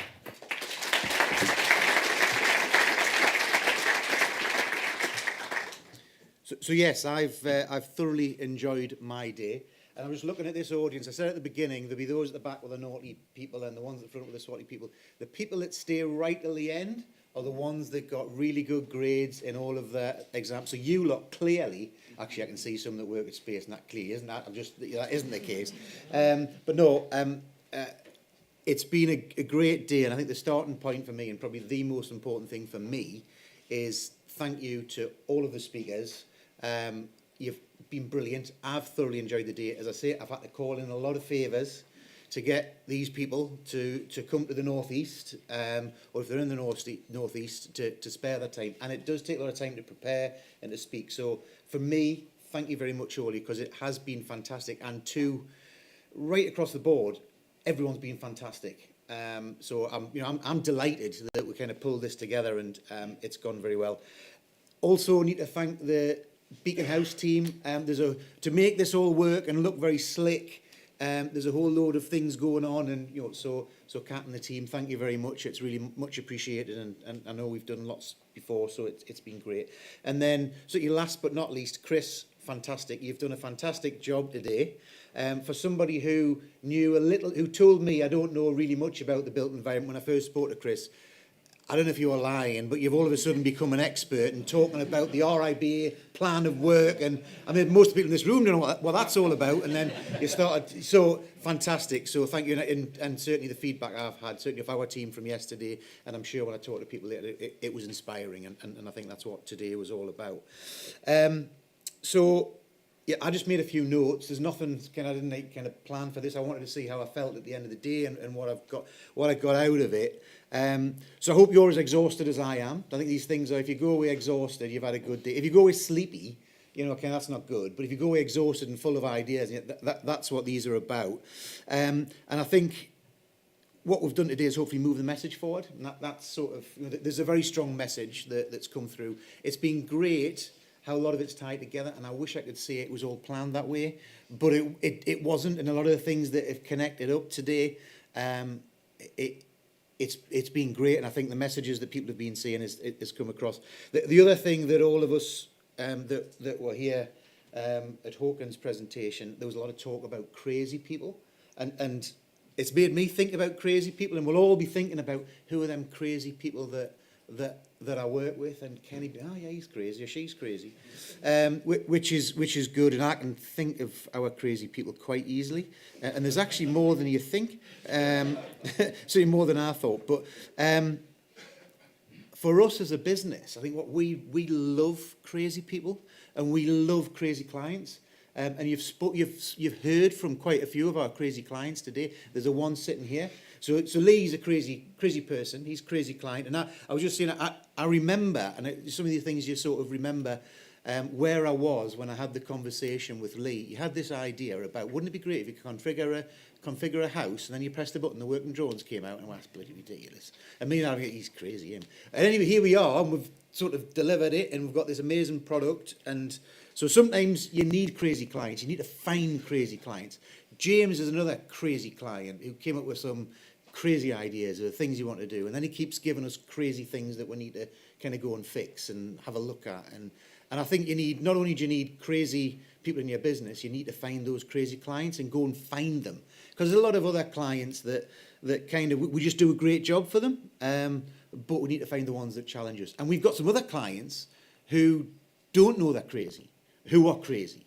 And we go and find them because we think crazy clients are an opportunity. And if you can kind of innovate, and you think, actually, because nobody else will want anything to do with these clients because they're crazy. And everyone from the space team in the room know exactly the clients that I'm talking about, but don't tell anybody. So just other bits and bobs. This is recorded, so today's been recorded. So if you do want to share it with your colleagues, I'm not sure what the technical bit of how we can get a hold of it and share it, but I'm sure someone really clever will sort that out. So it'll all be there, accessible online, but also if you want to share it or watch it again, you can edit out the really boring bits, probably involve me. I think the other thing that I picked up, I thought was interesting, was particularly for the North East people, when Hawken was talking, that video, I thought, the one that timelined it, and that line was absolutely, I've never seen anything like that before. I don't know if it's an IKEA thing or who produced it, but we need to get a hold of it. There was a little black thing on the corner, so maybe it was somebody else and Hawkins pinched it. It's not an IKEA thing, or it might have been an IKEA thing, and so I don't know.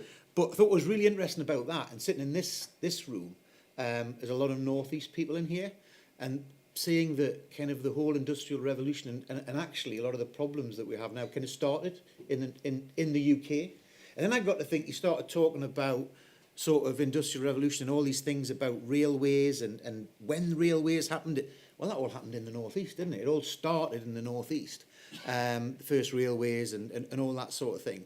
So I think there's a real interesting thing that we can do. We're working on the Darlington Rail Heritage Quarter at the moment. Darlington is a really important part of the history of railway. But I think there's an opportunity for the North East there to take that and sort of reverse it and say, can we be something really special about solving some of these challenges and be in the centre? And I know Helen, who's had to leave, and I'm going to start, she said you need to lobby the leader of the Council of Newcastle. They're doing some great stuff. But that's what I think there's a really great opportunity and kind of a nice marketing story there. The other thing that I've been thinking about is this is, in some respects, kind of early days, people bringing, the whole environmental side of things, there was, people like Chris was on his own. Chris could never have had filled a room like this with people that were into sustainability 30 years ago. You're on your own, sitting in the pub. There's probably a couple of you talking about how the things, talking about poo, but nobody talked to you. But to bring everyone together, it is sort of hopefully a starting point of where we can take this. And I just was thinking back on our BIM journey and when Space Architects at the time bought the first copy of Revit back in 2001, 2002, we were the crazy people. Nobody was listening to us, thought it was a stupid idea. 3D will never happen. It's always going to be 2D. I think at the time there was still 2D drawing boards floating around. And look where we are now, 20 years later. It's just kind of what everyone does. But we were the crazy people at the time. What I would say, there was a massive thing that changed there, 2011 legislation. That's what made the difference. I reckon we still would have been talking about this BIM thing in 3D in our construction industry if we hadn't had legislation in 2011 by the government. And that's kind of what we need on this journey, and I hope there'll be legislation coming in to make this happen, because people don't do it unless there's legislation. You get a few of the crazy people, but normal people don't do it until they've got to do it, because they'll leave it at the last minute. So I think that's something. Then the other thing I was thinking, we did BIM Show Live. Some of you, actually, it'll be the older people in the audience, because young people don't remember. But we started doing BIM Show Live in 2011, and we did 10 of them. And it's kind of today feels a bit like that. So our first BIM Show Live was in 2011, I think it was, and we had about 100 people, and it was 100 crazy people. And they're still out there, and those 100 people are spread all over the world, but there was 100 crazy people. And we got that conference. It wasn't a conference, we just thought, the story was a bunch of crazy people went out to New York, went out to Vegas every year, went to Autodesk University and talked about this digital transformation thing in construction. So it was bloody ridiculous. You're going over to, why don't we do it in the UK? So we said, why don't we have this, we'll all get together in London. So we put a just a get-together. It was a bit more than a get-together. Probably a bit like this. And then a few years later, we ended up 1,500 people. We ended up in Manchester Central, 1,500 people talking about this thing that we were talking, digital transformation. And then we went, bloody hell, this is ridiculous. What the hell are we doing running events? We shouldn't be doing that. So anyway, we closed it down from 1,500 and we brought it back to the northeast, and we kind of, we got it to around 500, which was more manageable, and we brought it to the northeast. But it's had its day. We've cracked that. I honestly think the whole digital transformation of construction, really controversial, but we've cracked it. The whole BIM thing, cracked it. Everyone's doing it. Great, do it stand on our head. So we've done that. So here's our new journey. So you lot, in 20 years' time, when I'm talking about this, and I'm only 32, so I've got plenty of time. Who's laughing? You've seen the photograph. I mean, that was... So another 20 years, let's see where we've got to on that journey with this. So you were here at that first... And when we're saying Shift Conference gets to be... we're in Las Vegas. We're doing a huge event in Las Vegas for 8,000 people talking about reducing carbon and reducing the greenhouse gas emissions in the built environment. You were here where it started at Newcastle University. And I do hope that happens probably more than... We haven't got time. We haven't got 22 years like we did for the last time to get there. And I don't want to be waiting till Shift 2042 for that, because so it's 20 years later. So I think let's try and do something Shift 2030. We'll probably aim for that. There will be a Shift 2023. Shift 30 will be telling you about when Space Group went to be full zero carbon. But we'll all be back, and hopefully things will move forward, because we haven't got as long as we have done in the digital transformation world. So I think the final thing, and what today was all about, was hopefully inspiring some people and inspiring some thought to go back, and we'll start making a change. All you crazy people in this room. So you want to be inspired, and then also thinking about what we're trying to do at Space Group is make buildings better, because we've identified we need to make them better, and there is space to make them better. So I think there is, that's the exciting thing. Let's just go and do what we've always done. Let's go and try and challenge some things. Let's go and hit those targets, because it can be done. So I think the final thing is, hopefully today we've shifted your thinking, because that's what today was about. We're shifting from where you are before you walked in here, and we're going to shift it to somewhere new, and then we're going to shift it again to 2030, and we're going to solve some of these challenges that the planet faces. So thank you very much for coming. I've had a great day. I hope you've had a great day. And the final thing to say is let's go and have a beer, and that's always kind of part of this. It's always a BIM Show Live thing. So shift thing is let's go and have a beer afterwards where we had the coffee, and I'll see you all next year. Thank you.